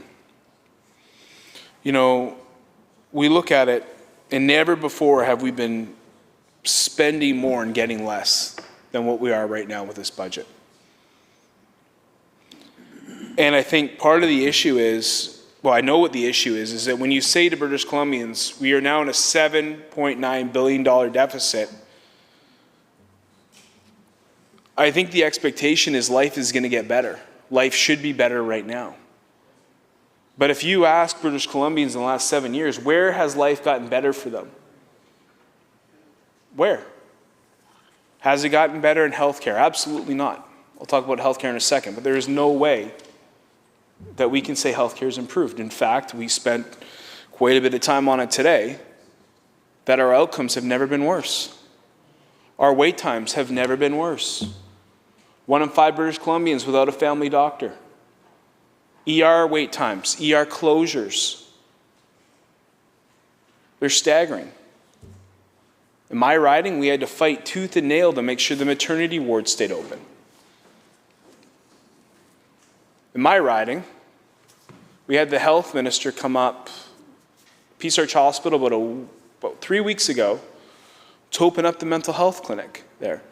A clinic that was fundraised by primarily members, excuse me, members, if you can keep your conversations down a little lower, thank you. Money that was raised by the Peace Arch Hospital Foundation. And I think the challenge on that one was the minister came, he opened it up, press conference, cameras, made a nice speech. I was recognized. I was thankful for that. 2 years, that mental health facility in Peace Arch Hospital sat empty because they couldn't staff it. So imagine that. Built, primarily fundraised, and a lot of it actually came from the Firefighters Association from Surrey and White Rock, fundraised for this mental health facility in Peace Arch Hospital. 6 months ago, if somebody was having a traumatic episode where they needed vital mental health support, they were taken in, they were walked past this state-of-the-art mental health facility because it was closed, and they go right into emergency. How does that make sense? And the way it makes sense is because you can't staff it. You built it, but you can't staff it. And if you don't think that's frustrating to the residents of Surrey White Rock, it's beyond frustrating. But we see this time and time again. The same thing happened with the maternity ward. So when we're talking about, the minister gets up and says, we're making our investments here, we're making them there. I think part of what the minister is missing, and with all due respect, is the on-the-ground frustration that people are feeling when they see, and the people that work at Peace Arch Hospital, Surrey Memorial Hospital, Langley, or any healthcare worker here, they are doing their best, and there's never any doubt or debate about that. But when the minister gets up and he rattles off the facts that he tends to do, and I think the frustration is that in reality, people are feeling they're getting the worst service and worst outcomes they've ever gotten in this province when it comes to healthcare. And that is beyond frustrating. And it's not the doctors, and it's not the nurses, because they are doing their best, and they're tired, and they're overworked, and they're just as frustrated. But that's part of the challenge that we're seeing here, and we're seeing it in other areas too. We're seeing the fact is that, this is a government that's campaigned, and I mentioned the three kind of signature areas that they've campaigned on, right? Respect for renters, which I'll talk a little bit more about. They talked about affordability. They talked about portables in Surrey. We've doubled the amount of portables in Surrey we have now. Doubled them. Like, how can you overpromise and underdeliver and miss that badly? Like, you didn't even reduce them, you doubled them. Like, if you were working for an organization and it was time for your performance review, and you came in there and they said, okay, well, you know what, our signature line was that we were going to reduce all the portables. So how did we do on that one, Gary? How did we do on the portable reduction? Well, sir, you know what? Listen, yeah, about that, we doubled them.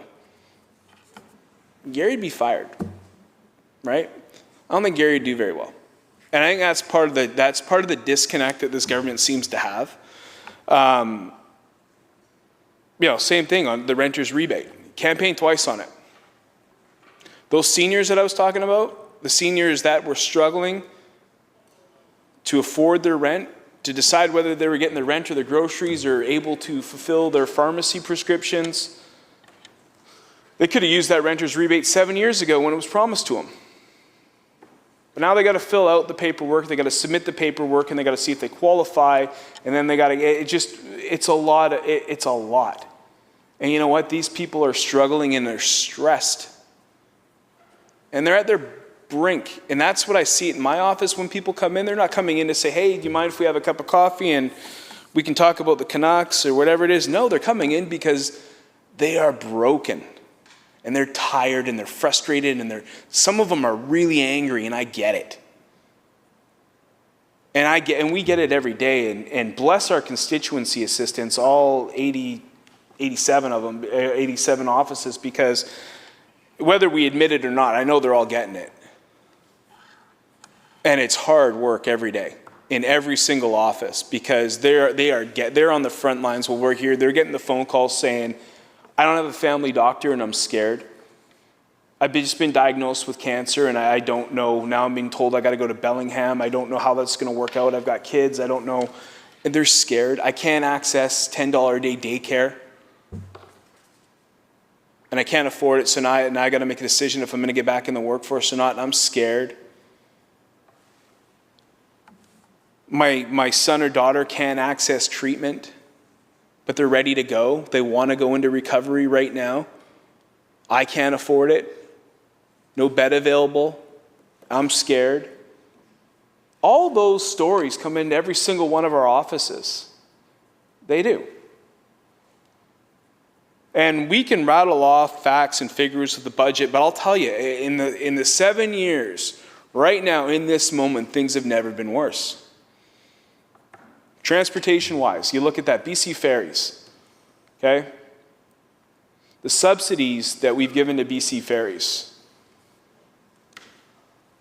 The fact is that the hundreds of millions of dollars that we've given to BC Ferries, and we can't even get an executive to return a media call when the ferries break down. Can't even maintain the boats, right? The ferries are supposed to be dependable. A lot of us take the ferries, and they're not reliable right now, and it's not the people on the ground. Just like it's not the doctors and the nurses. It's not the ferry workers. It's not the person at the ticket booth who's getting the abuse, because you've got a minister and you've got an executive with BC Ferries that can't figure things out. They're getting the brunt of it, okay? The people on the ships are getting the brunt of it. I go back to it is how have things gotten better? Education, okay? We've got great, fantastic teachers. We talked about portables, right? We talked about the fact is that we're not building the schools. We're talking about it, but we're not doing it. Transportation, okay? You look at the budget and what's allocated for the Massey crossing whenever they get to that, it's not there. So how does that work? There should be a bridge that we're able to drive across right now. Not there. That bridge was designed to have rapid transit that could possibly come into South Surrey. Not there. You know, I look at the neighborhood. One of the neighborhoods is actually in my colleague's riding of Surrey South. It's called Douglas Summerfield. And it's on, I've mentioned this to the minister many times, and for whatever reason, he just doesn't acknowledge or doesn't pay attention. 176 and 8th, it's a lot of, probably about, I don't know, probably a couple thousand people live down there. It's right at the US border.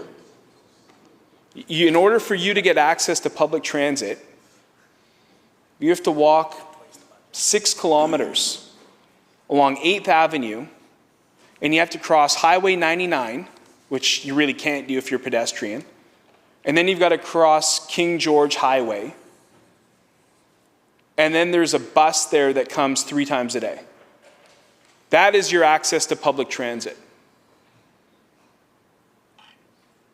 7 years. 7 years.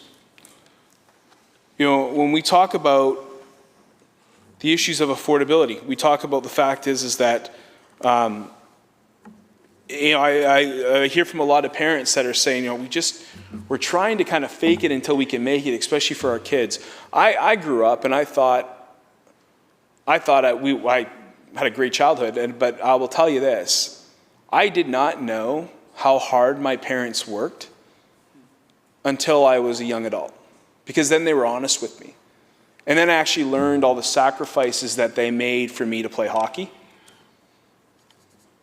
for my sister to be able to go into dance, for my brother to go into baseball. I saw the sacrifice, and then I learned after when my dad actually said to me, yeah, you know what? I had to pick up a couple extra shifts, right? Mom had to work Saturdays. That's why my mom wasn't there on Saturdays. I didn't even think about that stuff growing up. It just happened.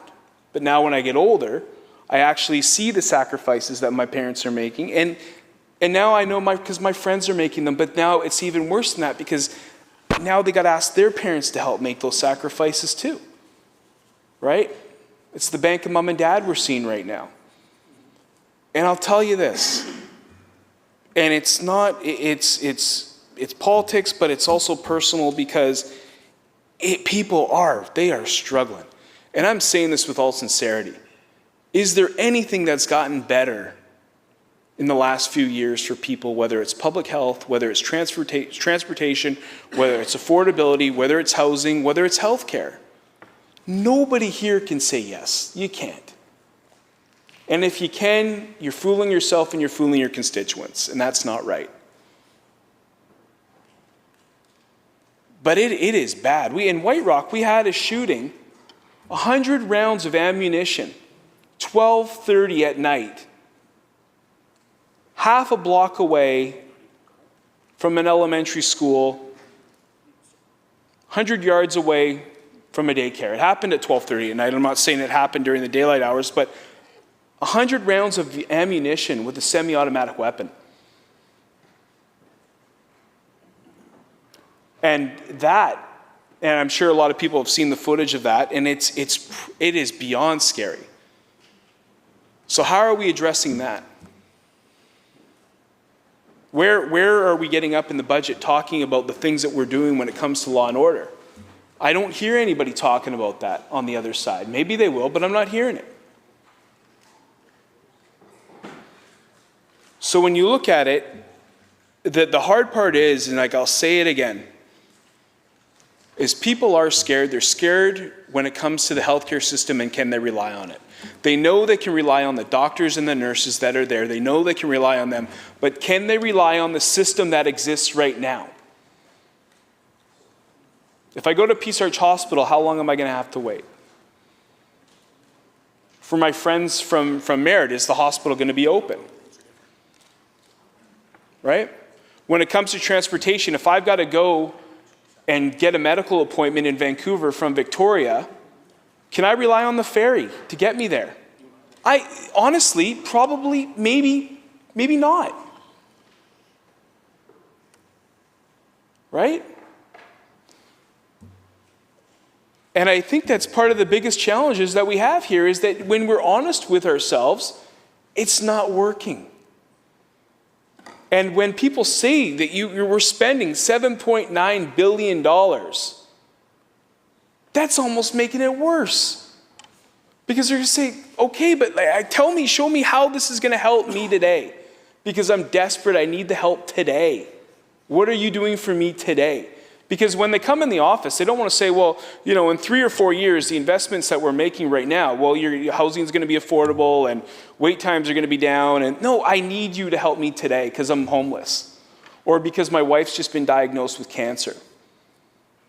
Okay? Or my child needs to enter recovery. And I think that's the disconnect from reality that we're seeing every day with this government. And that's where the frustration is. I know the intentions are good. I get that. But there's such a disconnect right now from what's going on the ground. And that is the hard part. Right? And, I see that, I hear the slogan, and it's like, I hear it again and again and again. In every government and opposition, everybody has their slogan, but we say, we have your back, or we're going to have your back, or whatever it is. It doesn't feel like that, because like I said, what do you have their back on right now? What is this government actually backing people up on right now? In this budget, $100 rebate, $8 or whatever it is a month, or less than $8 a month. I can't sell that in my riding to say, wait times. The ICU at Peace Arch Hospital. A lot of it's held together with duct tape right now. Right? They don't feel like you've got their back. Diversions happening every day from the maternity ward over to Langley to Surrey Memorial to Royal Columbian. They don't feel like this government has their back. Can't access treatment. Don't feel like you got your back. Seniors getting evicted from houses, from apartments they've held for 30 years. They don't feel like this government has their back. That's the disconnect that we see every day. The doubling of portables, I don't feel like you've got my kids back. The lack of infrastructure that we're seeing built in this province, in Surrey. Where's the money for the Taylor Bridge? There's no money for the Taylor Bridge. This government doesn't have their back. That was my whole speech. But we've known about this, but how do you say we've got your back, but you don't? Just be upfront about it, right? And that's the thing, $10 a day daycare. I hardly know anybody that's got access to $10 a day daycare. You think they got their back? We see the challenges that small business are facing every single day in this province. The layering on of costs and costs and costs. Not feeling like this government has their back. So, I'm not trying to be all doom and gloom here. I do tend to be optimistic, but I tell you, man, if this was a budget with Bev, it would be a failing grade, and she would not be happy. But I think that British Columbians expect and deserve a lot more than what they're getting today.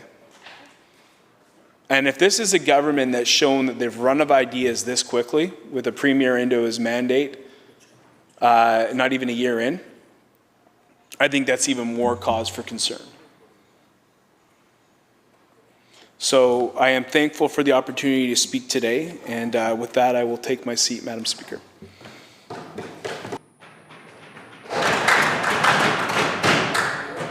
Recognizing the Minister of Agriculture. Thank you, Madam Speaker. Today, I want to acknowledge that I'm speaking to you from the traditional territories of the Lekwungen people, the Songhees, and Esquimalt First Nations. It's my honor and privilege to rise and respond to Budget 2024, which supports our government's priorities for the year ahead and our plans to build a stronger, more secure future for British Columbians. Our people are our strength, and Budget 2024 highlights the conscious choice our government makes every day to focus on putting people first. Our job is to connect with British Columbians, to listen to what people are telling us, and to collaborate with them. I'm passionate about helping people and supporting my community, and it fills me with excitement and hope that I'm part of a government that understands the important role we play in shaping our communities and society. British Columbians in all walks of life are feeling the impacts of global inflation.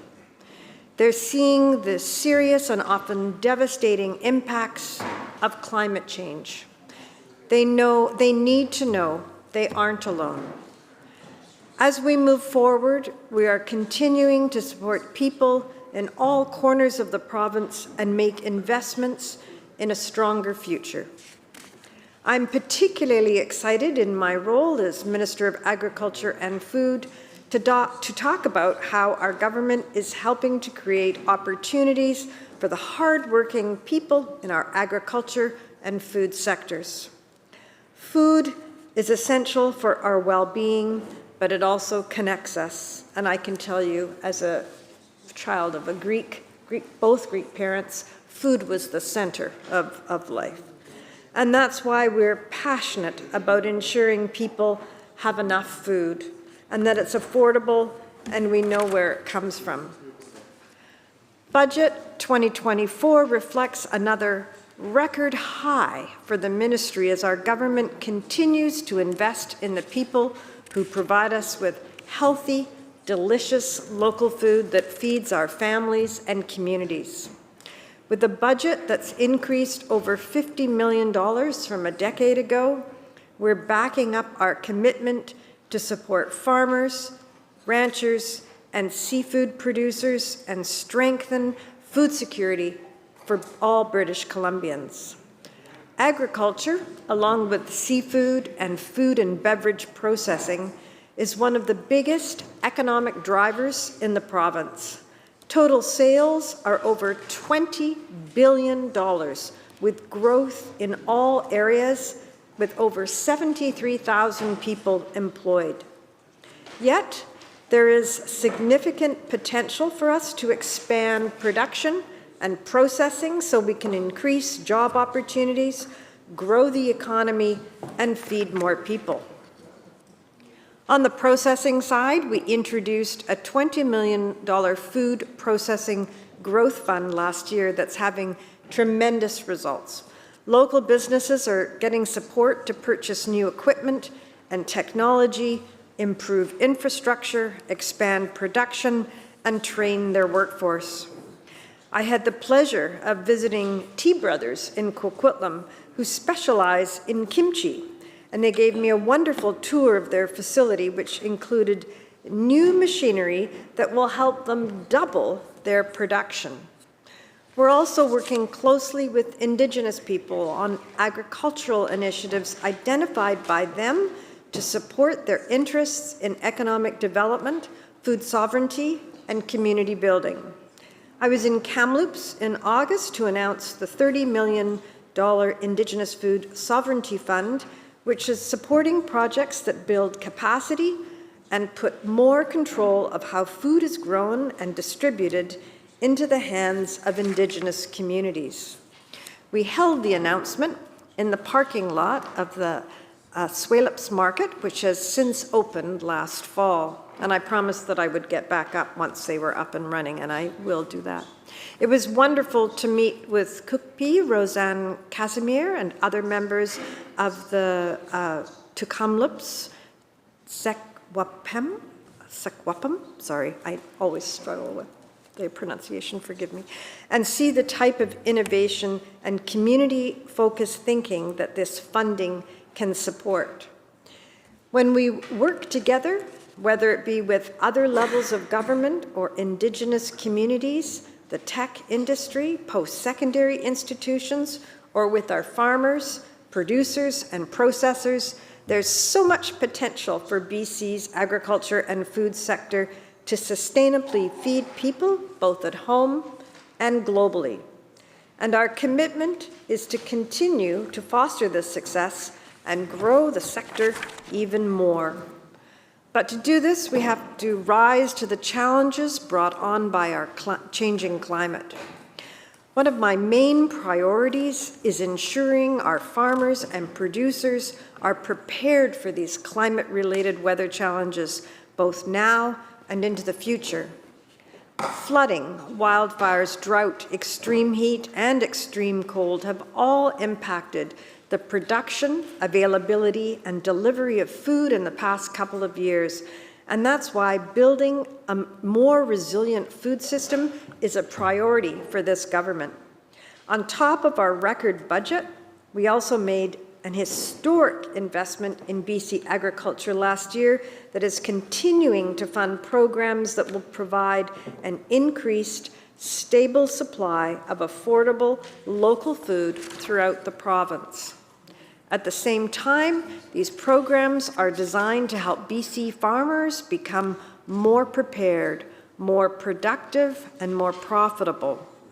We introduce programs that remove old crops and replace them with new, heartier varieties that are more suitable to the climate of a specific region.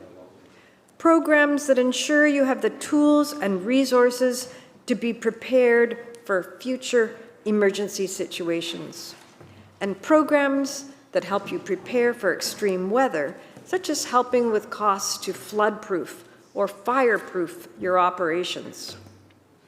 We also know access to water is crucial for food production and ensuring that we have a sustainable and resilient local food system. And that's why we introduced a $20 million agriculture water infrastructure program that we are now expanding significantly through Budget 2024. This will go towards helping our agricultural communities adapt to climate change impacts like the increased threat of drought that we know we'll be facing again this summer in all likelihood, and grow more food by supporting farms with new and improved water storage and water supply infrastructure. As the climate continues to change, it's not only drought that will become more frequent, but we could very well see more frequent and intense flooding to BC's biggest agricultural growing region. And this prompted, of course, the $20 million Fraser Valley Flood Mitigation Program. This program was designed specifically to increase BC's food security by supporting flood resiliency projects on individual farms, as well as larger community-scale projects that focus on the overall ecosystem health. To strengthen collaboration in preparing for and mitigating future risks, the program also incorporates community partnerships between Fraser Valley farmers, Indigenous government and municipal governments, and the federal government. We will continue to introduce and strengthen programs and funding in places like these that will proactively help prepare for future climate impacts. Above all, we will remain steadfast in supporting all growers, farmers, and farm businesses to do what they do best, which is produce safe, high-quality BC food for everyone to enjoy. While I'm keenly focused on my role as minister, I am always available for the people in my riding of Abbotsford Mission, and our government continues to make significant investments that are having a positive impact on people. I just mentioned the work being done to make the Fraser Valley more resilient to flooding. On top of that, a critical piece of infrastructure, the Barrowtown Pump Station in Abbotsford, will receive significant flood resilience upgrades. The station was originally designed to pump water out of the low-lying prairie lands of the Sumas Canal into the Greater Fraser River. It was nearly overwhelmed during the atmospheric river in 2021, but thankfully held out the floodwaters. I was proud to stand with Premier Eby, Samath First Nation Councillor Ganzeveld, and Minister Ma to assure locals that the province will take care of the community to help ensure the safety of the people of BC and BC's vital farmland. As of February 14th, $180 million has been committed to the City of Abbotsford and its residents to assist with flood recovery and resilience. Our government's commitment to supporting growing communities is crystal clear. I hear about it all the time, and I see it with my own eyes in the region I love to call home. And that's why I think it's important just to highlight a few critical capital investments in the once forgotten Fraser Valley communities I'm so fortunate to now represent. Last year, Abbotsford families gained 360 new seats due to additions at 2 elementary schools, Margaret Stennerson and Augustin Traditional. Thanks to the $23.2 million from the province, 180 new seats were added at Augustin Traditional, which helped alleviate enrollment pressure and allowed space for childcare. At Margaret Stennerson, 2 purpose-built childcare classrooms were built to provide care for children under 4. Significant investments were also made in student housing at the University of the Fraser Valley. The new housing will increase on-campus accommodation for students from 200 to 598 beds and add common areas. This was an $87.8 million investment that just had its official groundbreaking in February. And finally, as the commuters in Abbotsford and Mission know far too well, Highway 1 can often be a frustrating part of the daily commute. We hope to see the bulk of the frustration in the rear view mirror, pardon the pun, in the near future, thanks to the province investing $2.3 billion to design and construct a 13-kilometre highway between Abbotsford and Langley. Improvements that will reduce congestion includes HOV lanes in both directions, new truck parking, and a mobility hub at the 264th interchange. In addition to alleviating commuter frustrations, the project will create an estimated 9,600 direct and 5,900 indirect jobs. Another game changer for the Fraser Valley, courtesy of our government, a government that is putting people at the center of every decision we make. And there are countless other improvements that I haven't mentioned, but I want to say this budget continues the important work of delivering real results for people, and I'm very proud to support it. Thank you, Madam Speaker. Recognizing the member from Peace River South. Well, thank you, Madam Chair. It's a privilege and an honor, as always, to be able to stand up in this legislature and speak on behalf of our constituents that elect us to be here and represent them.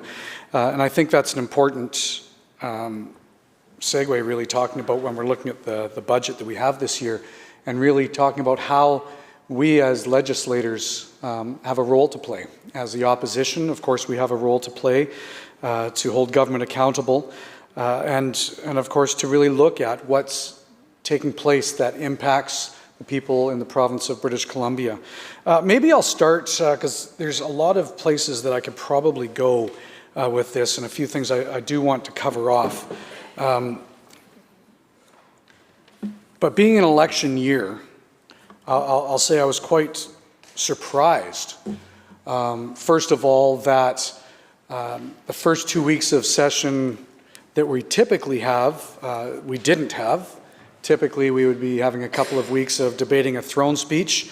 I thought, because of the delay, that we would have this just amazing election throne speech from the government, but that basically has fallen flat. And on top of that, we were given all of, 2 hours to debate it. And then, on the heels of that, now we have a budget, which I thought, oh, okay, it's an election year. Let's look at what this government's going to be doing. And again, I listened to some of the commentary from people before me in the BC United Caucus who have been really succinct on some of the points of what's missing in this budget, but also what's actually in the budget that can be pretty scary to consider. But let's just go down memory lane for a minute, if I could. I'm not looking for the Jeopardy music and Alex Trebek to support what I'm about to say, but it makes me feel like a Jeopardy question, because I'll say, what do the following things have in common? 114,000 houses will be built to fix the housing crisis. All portables will be gone in Surrey by 2020. We're going to have universal $10 a day childcare. We're going to have a $400 renter's rebate. No mills will shut down in the province of British Columbia. Cell bills will be reduced to help with affordability with people. We are going to stop Site C. We're going to make sure LNG doesn't happen in the province of British Columbia. Well, I'll tell you what those all have in common. Election promises, and none of them were delivered on by this government. These are all things that I expected to see a whole other narrative of promises that this government would come out with, that people can hold them accountable for. But as the colleague that spoke from Surrey before me said, 7 years ago, there was a change in government. I'm waiting for the applause there from the NDP. They probably won't, because that change of government was based on a lot of the promises that I just highlighted. Don't worry, you put us in government and we will fix or solve these issues. Exactly the opposite has happened. Nobody's better off. All of the issues that I just highlighted never came to fruition. In fact, in many cases have gotten worse. 0 portables by 2020. We now have double-decker portables going in. You know, I guess our colleagues, I guess, from the BC Conservative Party, their idea is just have double-decker desks in all the classes to solve that. Really, it comes down to the fact that this present government, and I thought I'd see it in the budget here, Madam Speaker, seems like they still want to be in opposition. Because almost every time we hear them stand up in this House and talk, they don't talk about, look what we've done, because that's pretty hard to do when they haven't done much. So it's always, look at what the other guys did. It's always them trying to go down memory lane. But newsflash, NDP have been in government for 7 years. We're now going into the second or third election, whatever it will be. And I'm sure we'll hear a whole suite of promises from this premier that are going to come out again. And I just remind the public to look back at the last couple of elections. Has your life gotten better? Did the government deliver on any of those promises? The answer is pretty apparent. Because on almost every issue we talk about, and when we're looking through this budget, almost every ministry right now, when you look at the narrative, not from us, but from the public and from the media, the word crisis comes out on almost every topic. If we're talking about healthcare, it's a crisis. If we're talking about crime on the streets, it's a crisis. If we're talking about housing, it's a crisis. Affordability, a crisis. Almost every time you turn on the TV or hear transportation, a crisis. You know, the list could go on, right? Almost every ministry right now, it's a crisis. So I was looking at this budget, thinking, what is this government planning to try to fix these issues that for the last 7 years they've been unable to do? Well, the first thing I did was I opened up and I looked in the budget documents, as I usually do, because I want to look at how have things changed. And, you know, quickly, on one of the very first pages, we talk about revenue to government, taxation revenue to government. I think this is an important one to highlight before I get into specifics on some of the ministries and how it affects people in my region. But this does affect everybody in this Peace River South, but frankly, everybody in the province. Did people know just 5 years ago, this government was collecting under $28 billion in taxation revenue? Just 5 years ago, $28 billion. When I opened up the documents today again and I was reading through that, guess where we're at? $50 billion coming in taxation revenue. So in 5 years, this government has almost doubled the revenue that they're getting in taxation. What's scary about that is that's not coming from personal income tax. That's fairly flat. They'll try to say it's because we didn't raise it, but that's also because it's flat in so many ways in this province when it comes to personal income tax and what people are getting. Employers' health tax, corporate tax, fuel tax, carbon tax, tobacco tax, property tax, transfer tax, everything is going up. This government seems like their whole thought process is, how do we tax our way to affordability? Well, back to my commentary of everything being in a crisis, you can't. When people are struggling on our streets right now in almost every avenue to pay their bills, this government's response is, let's just increase taxes on everything. So then I thought, well, okay, maybe they're increasing taxes, but don't worry, revenues are going to be going up, especially in the resource sector, which used to be one of the highest areas that this province used to be able to tote as revenue sources. When we used to talk about revenue coming in from oil and gas, forestry, mining, all of those staple industries that actually built this province. And as I've said before in speeches, when you walk right out these doors and look in the rotunda, what are the paintings? depicted in the rotunda. It's the resource sector, agriculture, fisheries, everything. And so I was hopeful that this government would at least acknowledge the fact that those industries that built this province, that helped build hospitals, build schools, infrastructure in our roadways. But unfortunately, right underneath the taxation revenues in this government's budget, what does it do? Well, last year their forecast revenues, or in estimates, was $5 billion they thought they were generating in revenue, which is down. That's down again, as it's been almost every year under this NDP government. Revenues continue to drop in the resource sector. And wouldn't you know it, their forecast for the 24-25 budget, once again, this government's thought process is how do we just budget and manage a decline in our resource sector, which is really an impact on most of rural British Columbia. $1.6 billion this government is budgeting this year from last year in the estimates, from 4.7 down to 3.1 billion dollars they're expecting to be lost in revenue coming in. Natural gas is a huge one. Last year in the estimates, over $2 billion they expected to get in revenue. This year, $750 million. Forestry, down by hundreds of millions. The other resource sectors, down by hundreds of millions of dollars.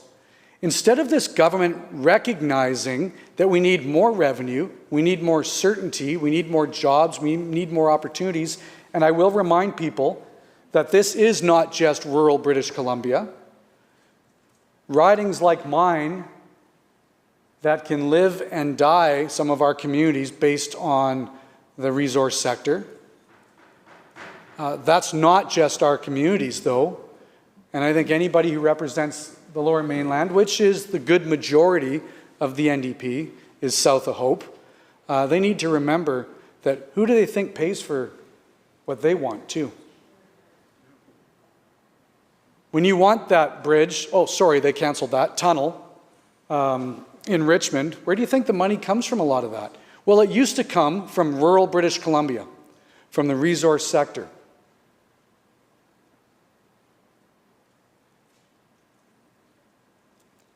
That's not happening anymore, and that's unfortunate and appalling, and it leads me to wonder what the ulterior motives are on all this. I'm not going to buy into all the conspiracy theories that some people say they are conspiracy theories anyway, on how do we just get rid of rural British Columbia and move everybody to the Lower Mainland. But I'll tell you, it's one hit after another under this government against rural BC. One hit after another. And the lack of attention that this government gives and support for the people who have helped build this province is appalling. Now, I'll get into some of the real specifics of how it's hurting in my riding specifically, which, again, can be transposed almost in every riding in rural British Columbia and probably right across British Columbia for that matter. But it's the lack of understanding, I would say, that this government has on places like the Peace Region. You know, I look at the transportation budget. My colleague before me mentioned the Taylor Bridge, and I need to go to that because, you know, about 10 years ago, 15 years ago, the talk was about the Taylor Bridge, and you know, we looked at it at the time and we said, okay, this has about 10, 15 years worth of life in it. And so studies were supposedly going to start taking place, consultation would take place, but don't worry, we need to replace this bridge. The NDP even agreed to that, not in the budget. Thankfully, the leader of our party has agreed that if we win the next election, that'll be one of the most promised things that we will deliver on, is fixing something and replacing the Taylor Bridge. But it's not just the Taylor Bridge. In the last 7 years, I'm hard-pressed to find any capital funding that's new in the Peace region in transportation. Almost every year under our government, we used to see another 4-laning on the Alaska Highway, another passing lane built because of safety concerns where people are unfortunately tragically losing their lives because of the state of the highway. Bridges being replaced, as I'm saying. Nada. The only projects that actually were done under this NDP government was the ones that were already approved and finalized and being finished that started under our government. I should actually give kudos where kudos is earned. We announced in 2016 we were replacing a bridge that was an issue in Dawson Creek, and we brought it through Treasury Board, and it was approved to replace that bridge in Dawson Creek, where I'll give kudos to this government. It was already approved, it was already in the capital plan, but they didn't take it out. They didn't take it out, and that bridge was actually replaced on 8th Street in Dawson Creek. So I will give the NDP credit for at least not canceling a project like they've done down south on a bridge replacement. They actually let that bridge continue to be built in Dawson Creek. On our roadways, though, we are seeing nonstop, and today, I'm not home, obviously, today, to hear about the fact it's minus 35, I'm told, and snowing again, and our roads are in a horrible state. And I know I get emails every single day. I know all my colleagues in rural British Columbia get this, about the state of our roads. And this commentary is not to go after our road maintenance company. I actually feel bad for the road maintenance contractors because they've signed a contract with this government that saw a decline in what they had to do and the money that they were getting. And so I try to remind people in my riding, as unfortunate as it is, our companies are doing what they can. They're struggling finding staff too. I get that. But when I talk to the Ministry of Transportation and say, what the heck's going on our roads? Like, how many people does it take to die before we're going to change the contracts or do something? And the response I get back from the Ministry of Transportation is typically, well, they're meeting contractual obligations. That is not the answer that we should be giving. The answer should be, we should be looking at how we improve those contracts to make people's lives safer. Not going back to the contract, and if the contracts have to change, then guess what? We need to change. If that means more money needs to go in to keep people safe on our highways, then more money should be going in. That's not in this budget. And that's something we need to definitely address. I look at one of the next issues that's really facing people in our community. It's around taxation. We know under this government that there's been 32 now new or increased taxes. Sorry, am I wrong? Is it more than that now? Probably more than that.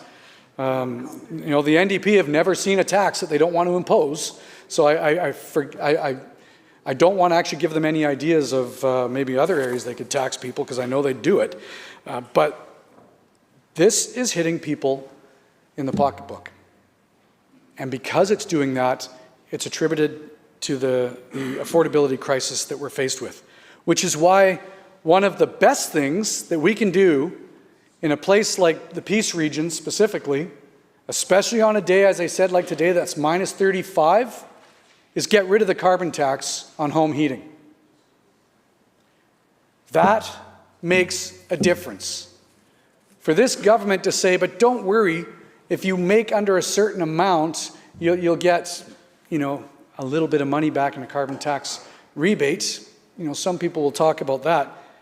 But I'll tell you, that's cold comfort, and I almost hate to use that analogy when it's minus 35, but cold comfort to the people who are stuck paying massive home heating bills right now, and a huge part of that is the carbon tax. In fact, and I know I'm not allowed to use props, Madam Speaker, so as far as you're concerned, it's a blank piece of paper. But looking at an exact bill here, a natural gas bill from somebody that they sent it to me just the other day, a friend of mine who owns a very modest, small little mini mall that has a half a dozen small businesses that are, rightfully struggling in this affordability crisis. And his last bill, I wish I was exaggerating, Madam Speaker, I really do. But this is why we're calling on removing the carbon tax from home heating. His last bill, $3,330.11. Over $3,000 in carbon tax alone. So an $8,000 bill, $3,300 of it was carbon tax. Something that this government not only doesn't want to listen to our pleas around affordability to help these people, when we're saying let's get rid of carbon tax, what does this NDP government do? We're not going to get rid of it. Let's look at raising it again. Let's triple it. We're going to put it up to $160 a ton, rather than looking at freezing it at $10. And yes, I know some people say, but the BC Liberals brought it in. I acknowledge that. We brought it in. It was, I think, originally, $10 a ton, revenue neutral, brought back in, brought back in to really try to work at incentivizing mostly businesses, which worked, by the way. A lot of businesses really looked at their policies and their initiatives to help save the environment. We saw less flaring. We saw more innovation created. And the idea was to freeze that and make it revenue neutral. Now this government wants to go from where it started at $10 up to $160. Federal government, who knows? There's a reason why we're calling on it now to get rid of the carbon tax. It's not what it was. It's not what it was designed to do. This government is no longer making it revenue neutral. In fact, they throw it into general revenue. And every time, and it's obvious, Madam Speaker, because every time we talk about getting rid of it, they quickly try to tout, the carbon tax rebates, but not the Minister of Finance. She'll say, what are you going to cut? You're going to get rid of doctors or nurses, whatever. So she herself has highlighted that they've now taken the carbon tax into general revenue because they don't know how to manage their own budget, and so they've had to do that. So once again, this could have immediate savings and help for the people in my riding if we got rid of that carbon tax off of home heating. I know we can't get rid of it completely like everybody wants. It's federal jurisdiction that would be imposed now if we try to do that. But if the federal government changes their mind, or if a different federal government comes in and gets rid of the carbon tax, we need to do the same here in British Columbia. And we promise to do that if we are successful in the next election. The NDP, of course, will just try to triple it. I've also mentioned that just a short 10-minute drive from my house into Alberta,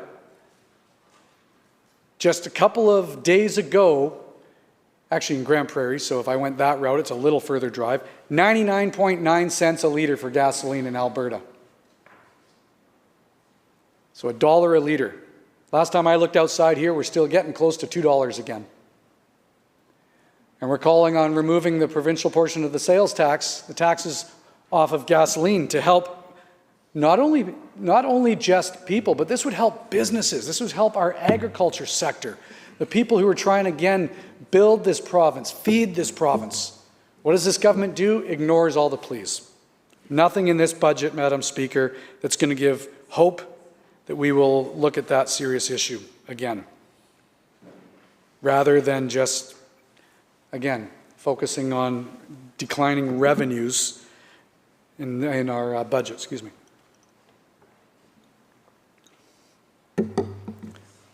But don't worry, this government says. We have a printing press down in the basement. We're just going to create about $8 billion of fake money downstairs and go into deficit. Don't worry. You don't even have to worry about your kids paying it back, because we're going to be going into so much debt, it'll be your grandkids that'll be stuck trying to figure out how to pay this back. I talked about the promises that have not been delivered 7 years ago, which reminds me 7 years ago how we used to balance the budgets and actually paid off the operating deficit that was created when? Yeah, I know they hate to hear it, but in the 1990s, when the NDP were in government, the thought back then was, let's grow the size of government, let's just create deficits, let's just borrow more money that we can't ever afford to pay back. It took us in government, I acknowledge, over a decade of hard work of trying to not only balance the budget, but to try to pay back that so we weren't penalizing our grandkids and future generations. No surprise, at least the government in the 90s, it took them 10 years to rack up about, I think it was a $12 billion deficit. We're going to be over $20 billion, or whatever the math is now, after this government in just 7 years. Not to mention doubling the debt on the capital side. Now look, it's not just about the money. And I know for many people, especially on the conservative side like myself, I worry about the fiscal responsibility of government and not burdening my grandchildren with debt that will affect their futures and their lives. I would argue it's our job as legislators to not only look out for today, but to look out for tomorrow. But that's not the mindset of the NDP. They're not worried about tomorrow. They're not worried about the next generation. They say they are, but it doesn't show in their, not only their policies, but what they're putting forward. But again, it's about making sure that we're being responsible with those dollars. And so back to my point about if we were borrowing money because we're in a crisis situation, I would argue mostly of the making of this government. But if they could point to it and say, look, we need to borrow this money because this is how people's lives are getting better and have gotten better. But they can't. And that's the struggle that I have with this budget, Madam Speaker. We're years out now, thankfully, from what this government continues to talk about, which was COVID, and they still try to use that as an excuse. But if they want to talk about how great this province is, why do they also in the same breath turn around, but we don't have any money because of COVID? But yet everybody supposedly is doing better, which they're not. And I go back to how I started my speech here, Madam Speaker. Every single issue that we talk about is in crisis. And I know I don't have much time left, but a couple that I do want to highlight before I run out of time, because I promised some people I would do this, especially in the Chetwynd area, is the fact that we were just notified, once again, this government's concept and idea of let's borrow money, but let's look at how we just downsize everything at the same time. They've now announced, I'm told, that they want to remove the initial attack base for firefighting out of Chetwynd and move it, yes, I know I'm getting the look from some of my colleagues, Hudson's Hope and Chetwynd, small communities, on the heels again of what we just had that this government talked about, the worst forest fire season in history. We still have forest fires happening in my region as we speak. In fact, last week we had a forest fire in Chetwynd that got out of control. And what was the notification that we just got? And I don't know when this happened because I wasn't told about it, but I just saw it on Facebook because some very concerned people in Chetwynd brought it to my attention. Thank you very much, by the way, that the initial attack base and the people who work in Chetwynd to be first responders are moving. Now, if there's some logic to that, I'd like to know. I know we have a base in Dawson Creek, but that's an hour away. And this government's concept, and we're seeing this around, is yes, we might go into another bad firefighting season because we're in a drought situation. I pity our agriculture sector, and I won't have time to get into that in this speech about what they're looking at this year if we don't start getting some moisture.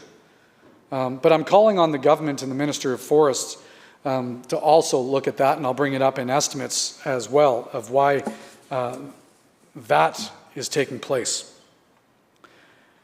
I also heard the Minister of Health even today talking about doctors and nurses. Well, I'll tell you what, that's cold comfort to other places like Chetwynd, Tumbler Ridge, Dawson Creek. We're at Williams Lake, but thank you to them. It's everywhere in rural BC. But every time I look at a new release on social media from Northern Health. We regret to inform you that the Chetwynd Hospital is on diversion yet again due to lack of staff.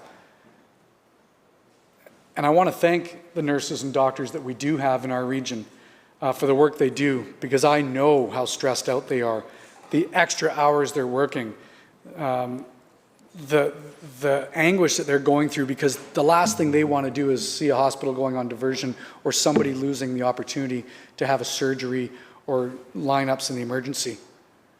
So maybe instead of the government, every time we bring concerns forward about we need help in these small rural hospitals, instead of standing up and say, look how great we are, we support healthcare, that's not happening on the ground.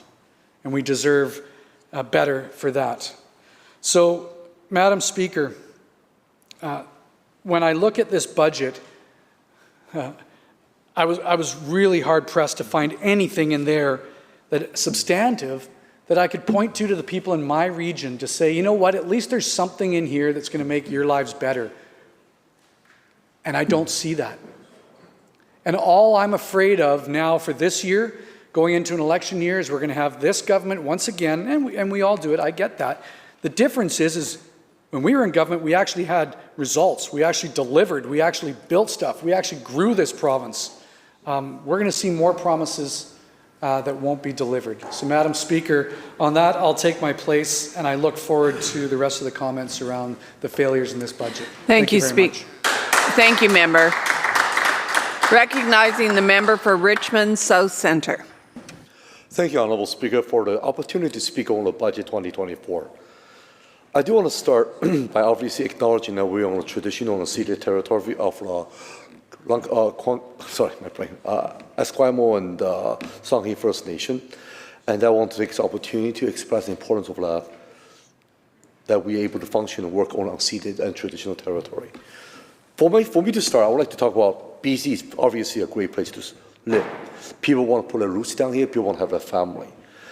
And currently, right now, we have one of the lowest unemployment rate in Canada, and we're leading growing jobs and wages for working people.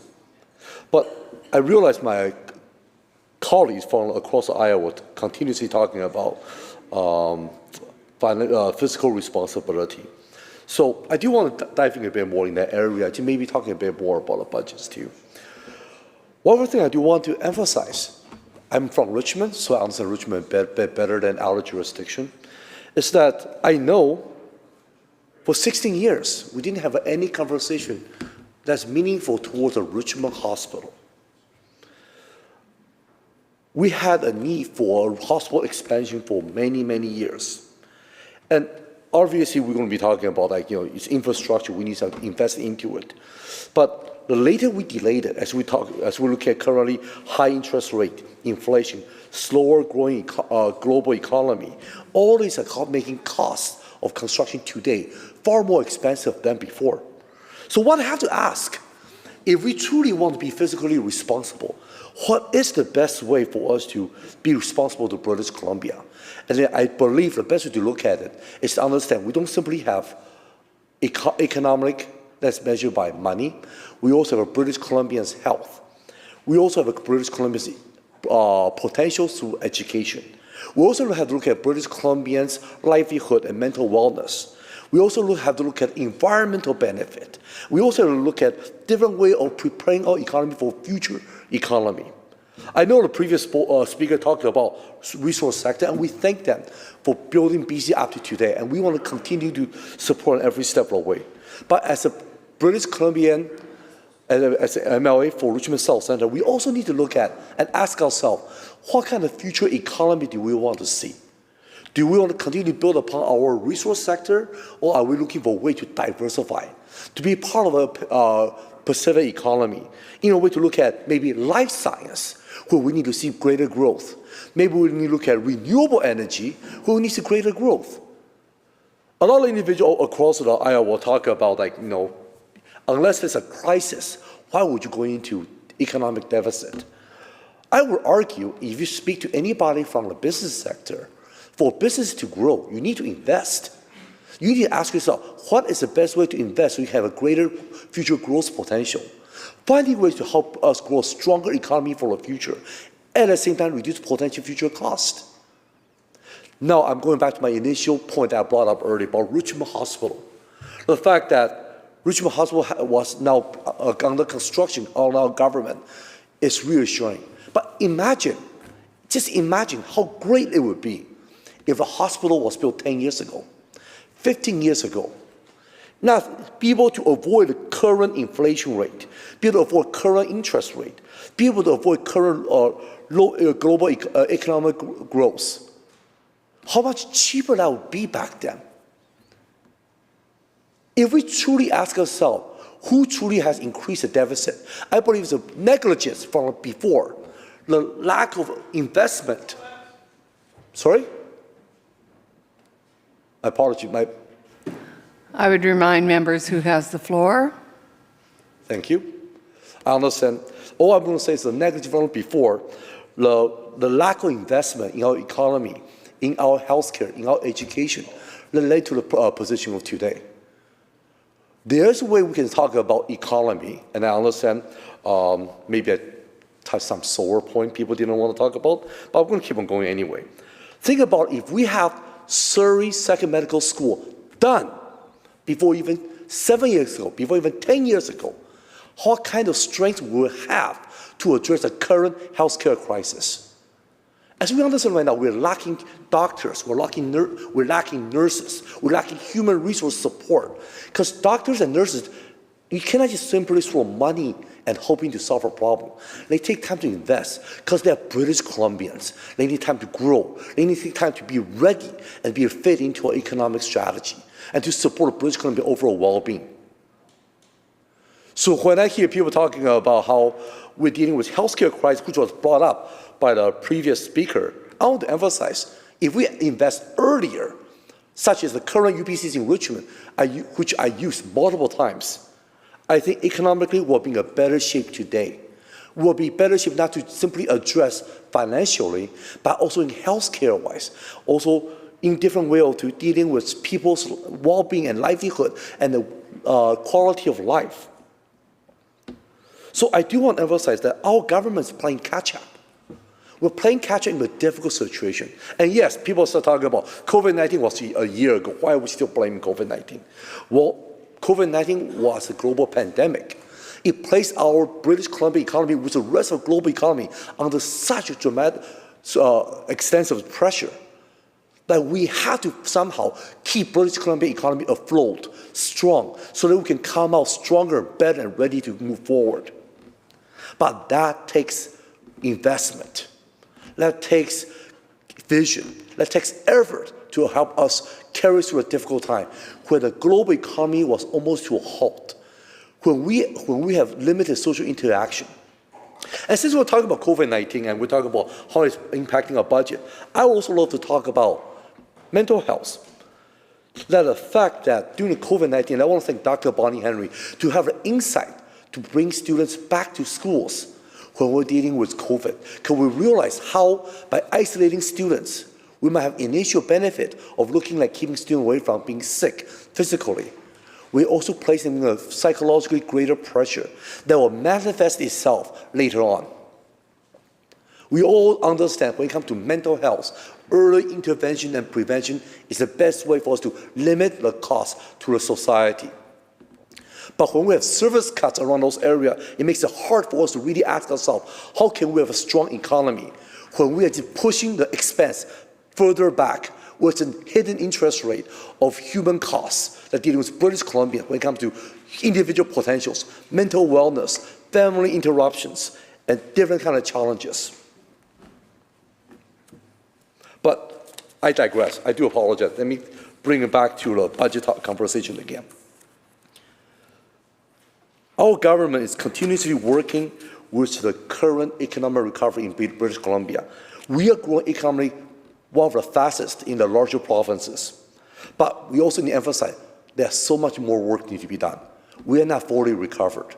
The world is still facing a global economic slowdown, and we need continuously looking for a way to help make people's life more affordable. If there's anything that we'll learn from the last few years, that British Columbia will prosper far better when British Columbians all prosper together. The choice we have made in our budget focus primarily helping people through this tough time by building BC on strong foundations so people can have a good life here for themselves and their families. Of course, as we're talking about helping people settling roots in BC, we must also understand that we need to look for ways to help people find a home. The previous speaker talking about we have housing crisis. I think that the challenge we should be talking about, we have a home crisis, that we need help British Columbia to have a chance to have a home.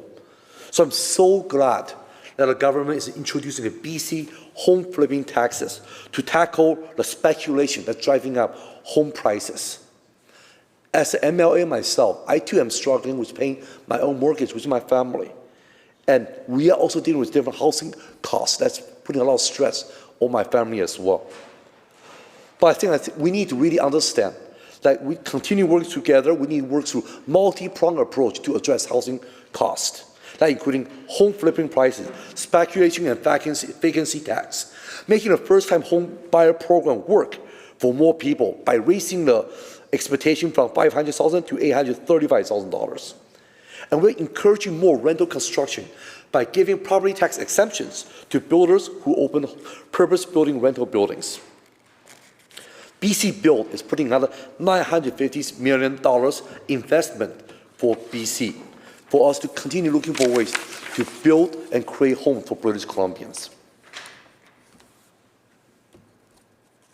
We understand many might think maybe this flipping tax will create a little bit of stress, but the goal behind it is making sure whoever purchases a home will not simply sell a home for profit within 2 years, but actually treating the housing unit they purchase as a home.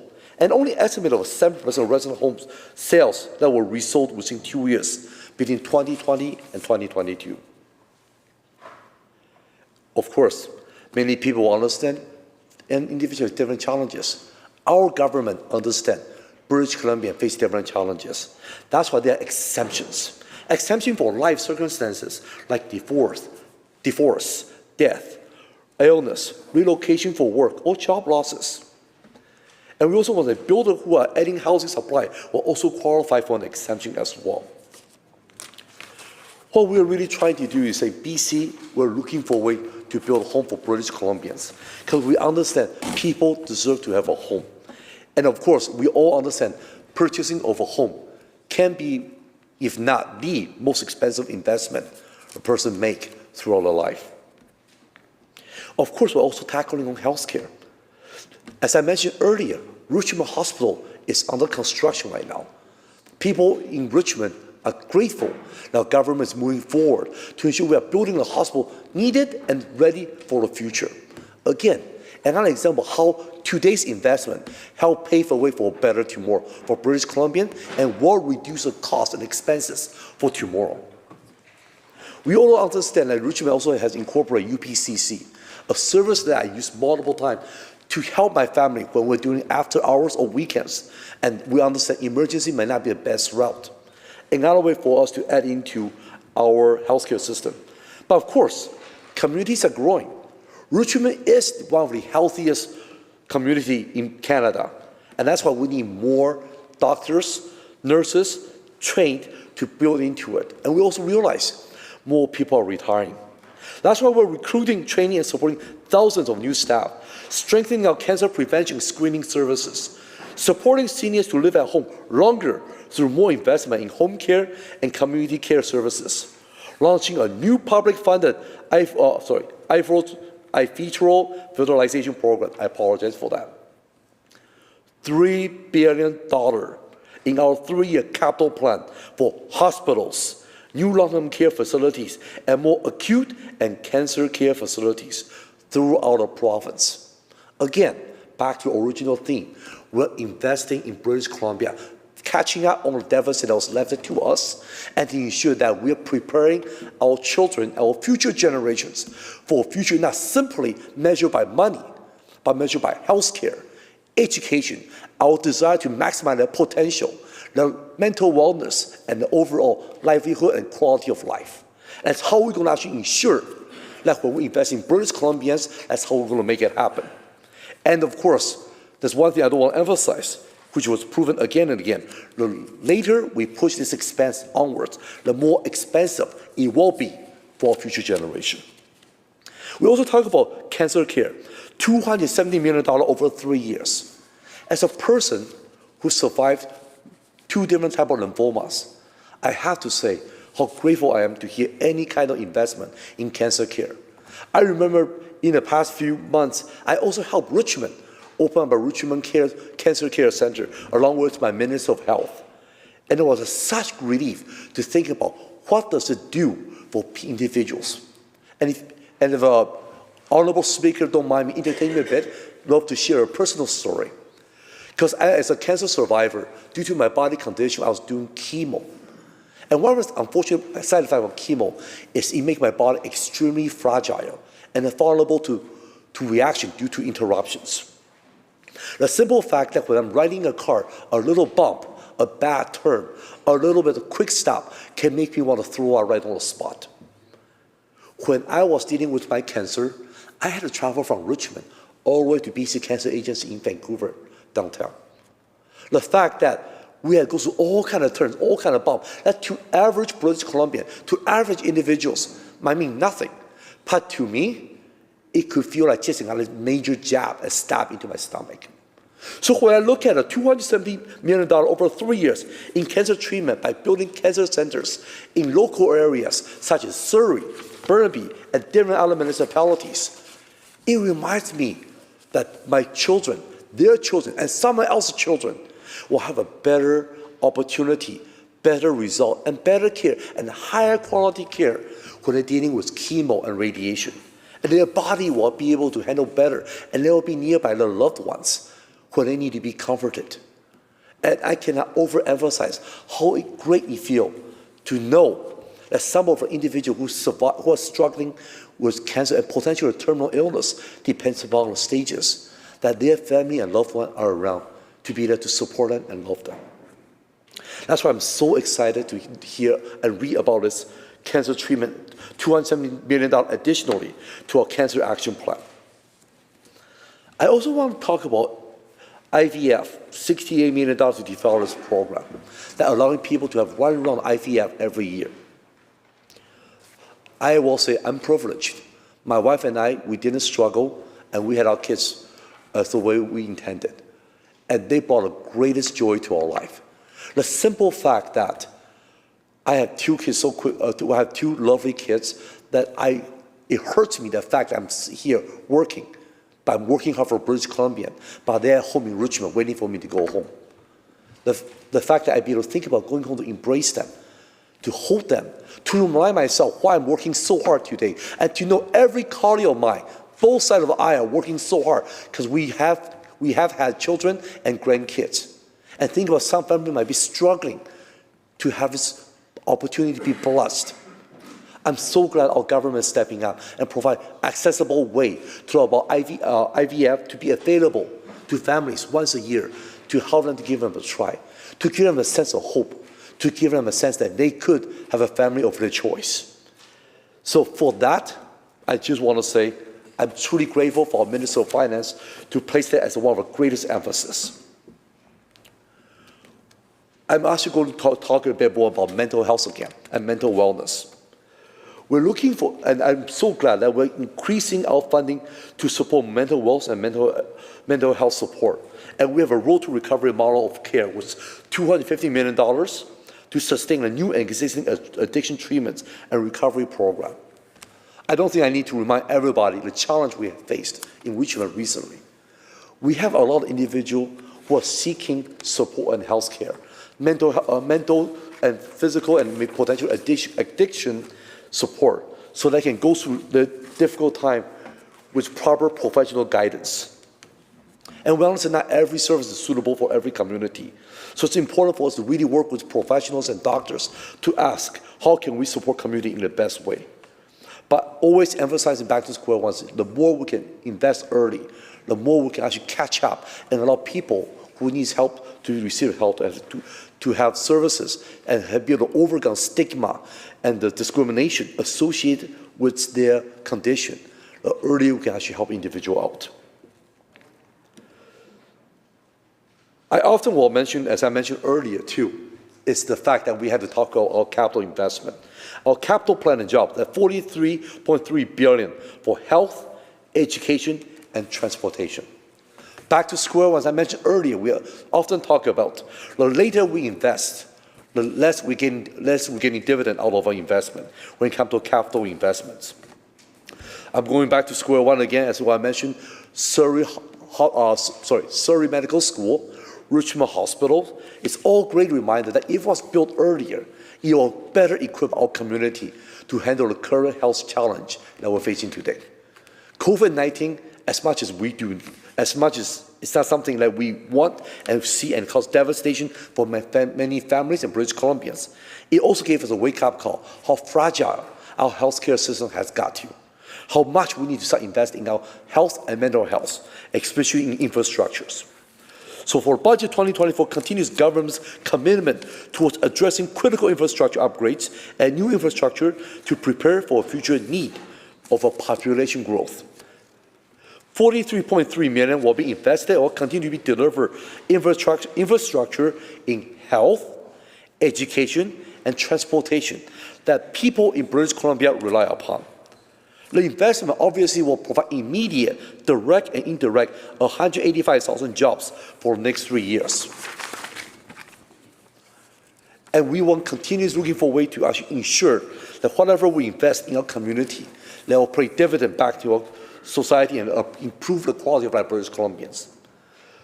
We understand there are obviously a lot of conversation around the table. We're talking about how the debt to GDP ratio is lowest in the country, and we're doing our best to support British Columbia, and we'll invest early today.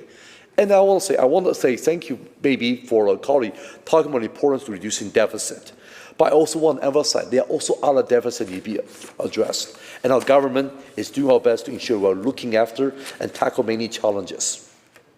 One of the things we also want to emphasize is if we looked at the environmental response to emergencies, such as the mentioned by the previous speaker, drought, flood, heat dome, forest fire, all those are environmental challenges. And because we have years, decades of poor choices that led to our global climate change today, that we now have to play catch up to find a way to help our society to adjust their behaviors in a way that we can address some of our challenges coming our way and potentially in the future.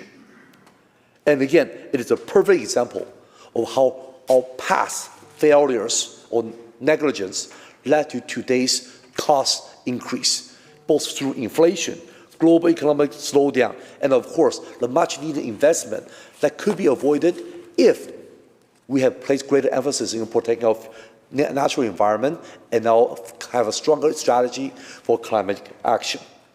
That's why I'm so proud of our government putting such a strong emphasis on clean BC investment as well. But even with all this investment put into it, BC still have the highest GDP growth from 2017 to 2022 for 14% and 4% among large provinces. And we continue to talk about finding ways to childcare allowing women to, sorry, my apologies, I shouldn't have said that, allow parents who have kids who want to be part of a working force, have a choice to be part of a labor force, pursue the academic future, or find a way to fulfill the career direction. And then, personally, as I mentioned earlier, I'm also a father of 2 children, and I personally benefit greatly from the cost reduction from the child care invested by our government. The fact that I'm able to come here to work and my kids can be cared for by professionally trained child care service provider, it's essential. Every time when I bring my kid to the daycare, I have a conversation with the early childhood educators, and they tell me how grateful they are that they finally have a government who are looking at early childhood educators, not simply as just a worker or some kind of babysitter, but as educators and people who look after the greatest asset resources and the most precious resources of our future generation. The simple fact that we have a wage top-up to match to support that and actually continue to invest in childcare to allow families to have access to childcare. We understand many critics will say we haven't reached universal $10 a day childcare, but our government is making major strides forward to ensure that family, even today, without a $10 a day, still can find a way to have costs reduced for a child care service provider. I know I'm able to afford it with a dual income in my family.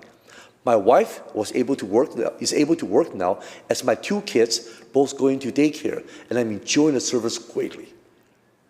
So when I think about my own living circumstances, which is shared commonly among many other individuals in Richmond, that we, through this proper child care service provision, we're able to allow people to return to workforce, strengthen our economy, and build a brighter future for all, and allow individuals to maximize their potential. My speech has always been consistent when it comes to budget and anything else, is that in order for BC to truly prosper, British Columbians must be able to prosper together. And for British Columbians to prosper, we must find a way to allow British Columbians to tap into their potential in a way that they believe that they can contribute the best to our province. That's why I'm so excited with different ministries continue looking for a way for increasing seats for our advanced education, finding a way to allowing individual country participate in healthcare service provision, allowing a child care service provider to have a proper wage top-up to ensure they can provide a high-quality service and compensate in a way that they deserve. And that's the reason why I'm so excited to be part of this government, continues delivering investment for British Columbians, understanding that through environment, through economy, through British Columbians, through healthcare, through education, that we will continuously empower British Columbia to have a brighter and more affordable future. As we continue to want to emphasize that good business practice has always talked about at a difficult time is to invest so that they can diversify and progress forward. And I see our government through Budget 2024 is doing good investment and continuously emphasize the simple fact to everyone. We understand what is our best natural resources, and that's British Columbians. And by investing in British Columbians in multi-fronts, such as healthcare, education, childcare, and mental health, and environmental protection, housing, we are continuing building a brighter future for all British Columbians so they can continuously raise their family and invest in here. And I mentioned earlier too, we also invest in life science, renewable energy, continue looking for a way to have a stronger clean energy future. As we continue to protect our past economy, we're also looking for a way to strive forward to diversify for future economy that can give British Columbians options over choices. Maybe it might be hydrogen will be in the talk of the future.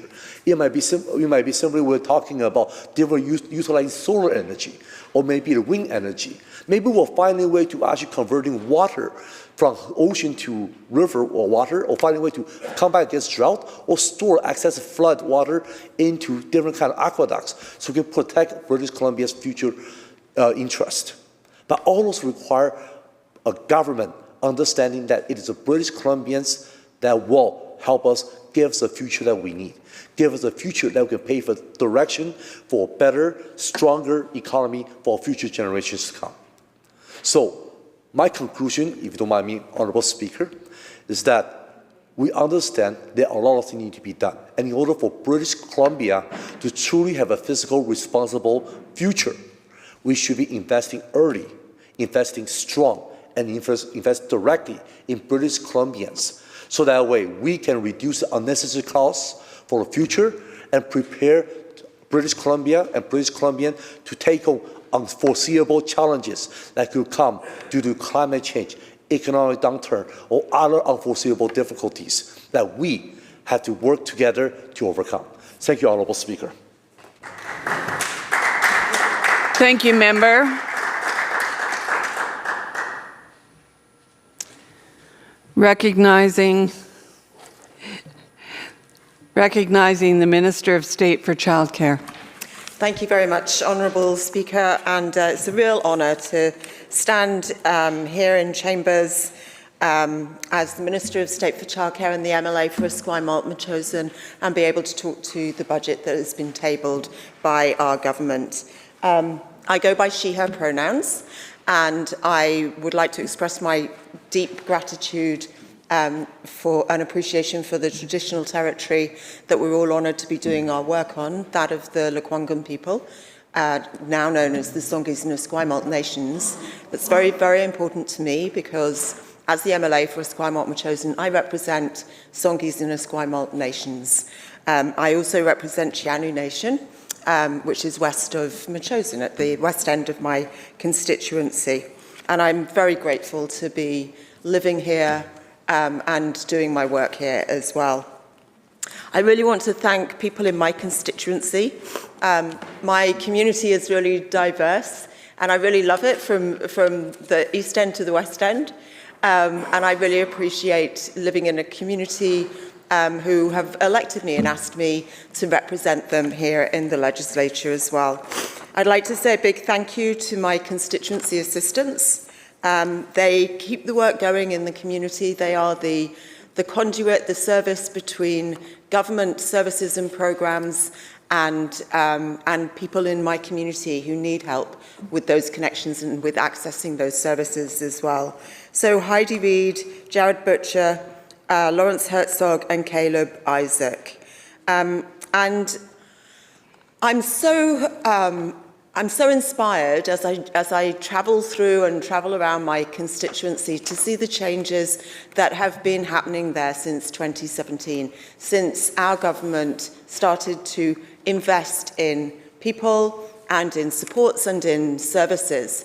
Prior to being elected in 2017, I'd been delivering services. I was responsible for an agency delivering services for over 10 years across the community, and had lived through and experienced and observed the impacts of cuts after cuts after cuts, and seeing the population boom and explode in my community, seeing the level of need really climb very high, and feeling really frustrated and full of despair to be unable to be able to meet that need and meet that demand and deliver services to people where and when they needed them. But now I can look around my community. We have 2 new urgent primary care centres that are available to my community. One is in Esquimalt, the other one is just a hop and a skip over the boundary between Colwood and Langford, but it's still part of the West Shore. We also have a community health centre. The community health centre is actually a partnership and a collaborative service delivery with Pacific Centre Family Services. So there's a real range of different services available at the Centre for Wellbeing on Goldstream Avenue.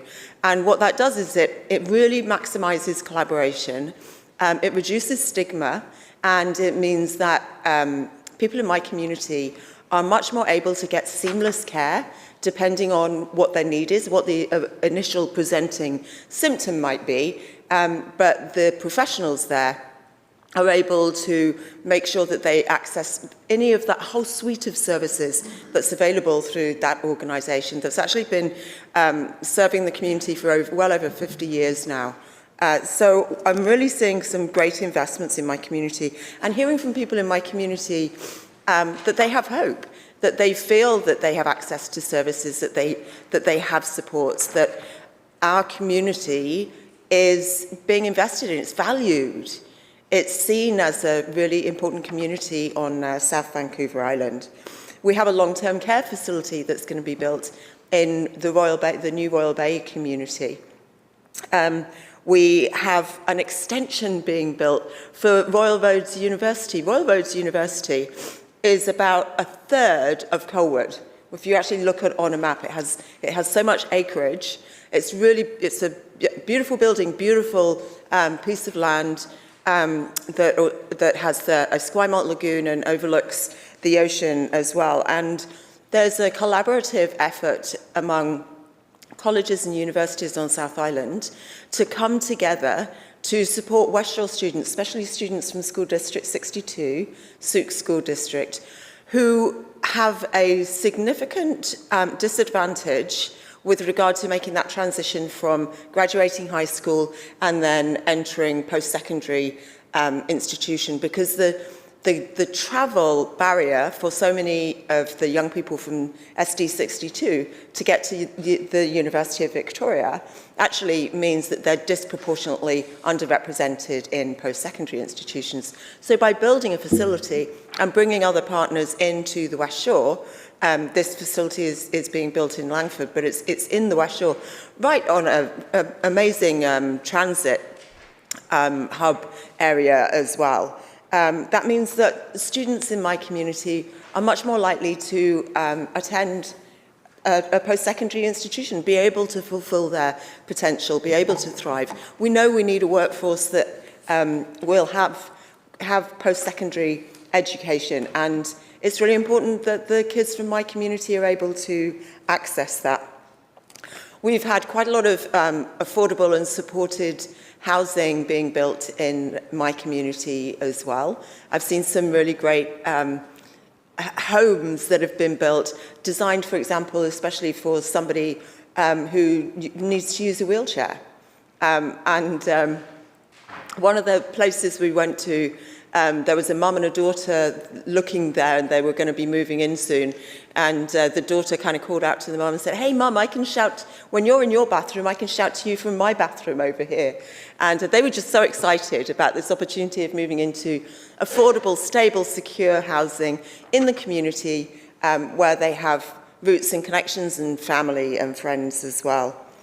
I'm watching the building go up of the Royal BC Museum Archives and Collection building. That's going to be a really beautiful building, and it's going to be a real jewel out in Royal Bay in Colwood and in the West Shore, a regional resort, or a provincial resource that's going to provide interactivity for British Columbians and visitors to be able to explore the archives and the collections of the museum. And we also put an extension on Royal Bay High School. So Royal Bay High School now is the largest high school on all of Vancouver Island, and it's in such a stunning location, Honourable Speaker. There's so much natural light, borrowed landscape. It overlooks the ocean, and the kids, the students that I talk to tell me that the culture there and the sense of comfort that they have there is really, really strong. The community, the student community, feels really valued, and they just really love the school, and they're very, very proud of their high school as well. Honourable Speaker, it is a real honour to be the Minister of State for Childcare. We've known for far too long that childcare is really, really difficult to find and super expensive as well. So I have friends who are still paying down debt because they paid for childcare because they wanted to continue with their career, for example, and continue their own dreams of how they wanted to be able to bring up their family. Across the Esquimalt-Metchosin, I've been hearing for many years that families have to commute for childcare and then commute to work. And for those who aren't familiar, Esquimalt-Metchosin community is pretty much what's called the Colwood Crawl, is pretty much the congestion in Greater Victoria. And imagine the stress of being a parent and you're commuting to a childcare and then commuting to work. So you're not going to a childcare that's either close to your work or close to your home or close to your other kid's school. You're going out of your way somewhere else. And the stress, Honourable Speaker, of being a worker and commuting back from wherever you're working, never knowing how long it might take you, never knowing if you're actually going to get to the childcare on time or in time, and then having such a long commute at the end of the day as well is really stressful for families. So childcare had become a luxury, Honourable Speaker, and we know that childcare that's affordable, that's good quality, that's inclusive, is actually a necessity. We know that that supports families, it supports parents, getting back into the economy, making contributions to the economy. And we know that It supports better outcomes for children. It's early learning, and it creates those wonderful bonds and relationships in family that then in turn also mean that back at home there's a routine and there's those really positive and strong relationships. Noting the hour, member. Noting the hour, Honourable Speaker, I reserve my right to continue speaking, and I move adjournment of the debate. Member, you heard the motion to adjourn the debate. All those in favor say aye. Aye. Opposed? Motion carried. Government House Leader. Thank you, Honourable Speaker. I move that the House do now adjourn. You heard the question to adjourn the House. All those in favor say aye. Aye. Opposed? Motion carried. This House stands adjourned until 10 a.m. tomorrow.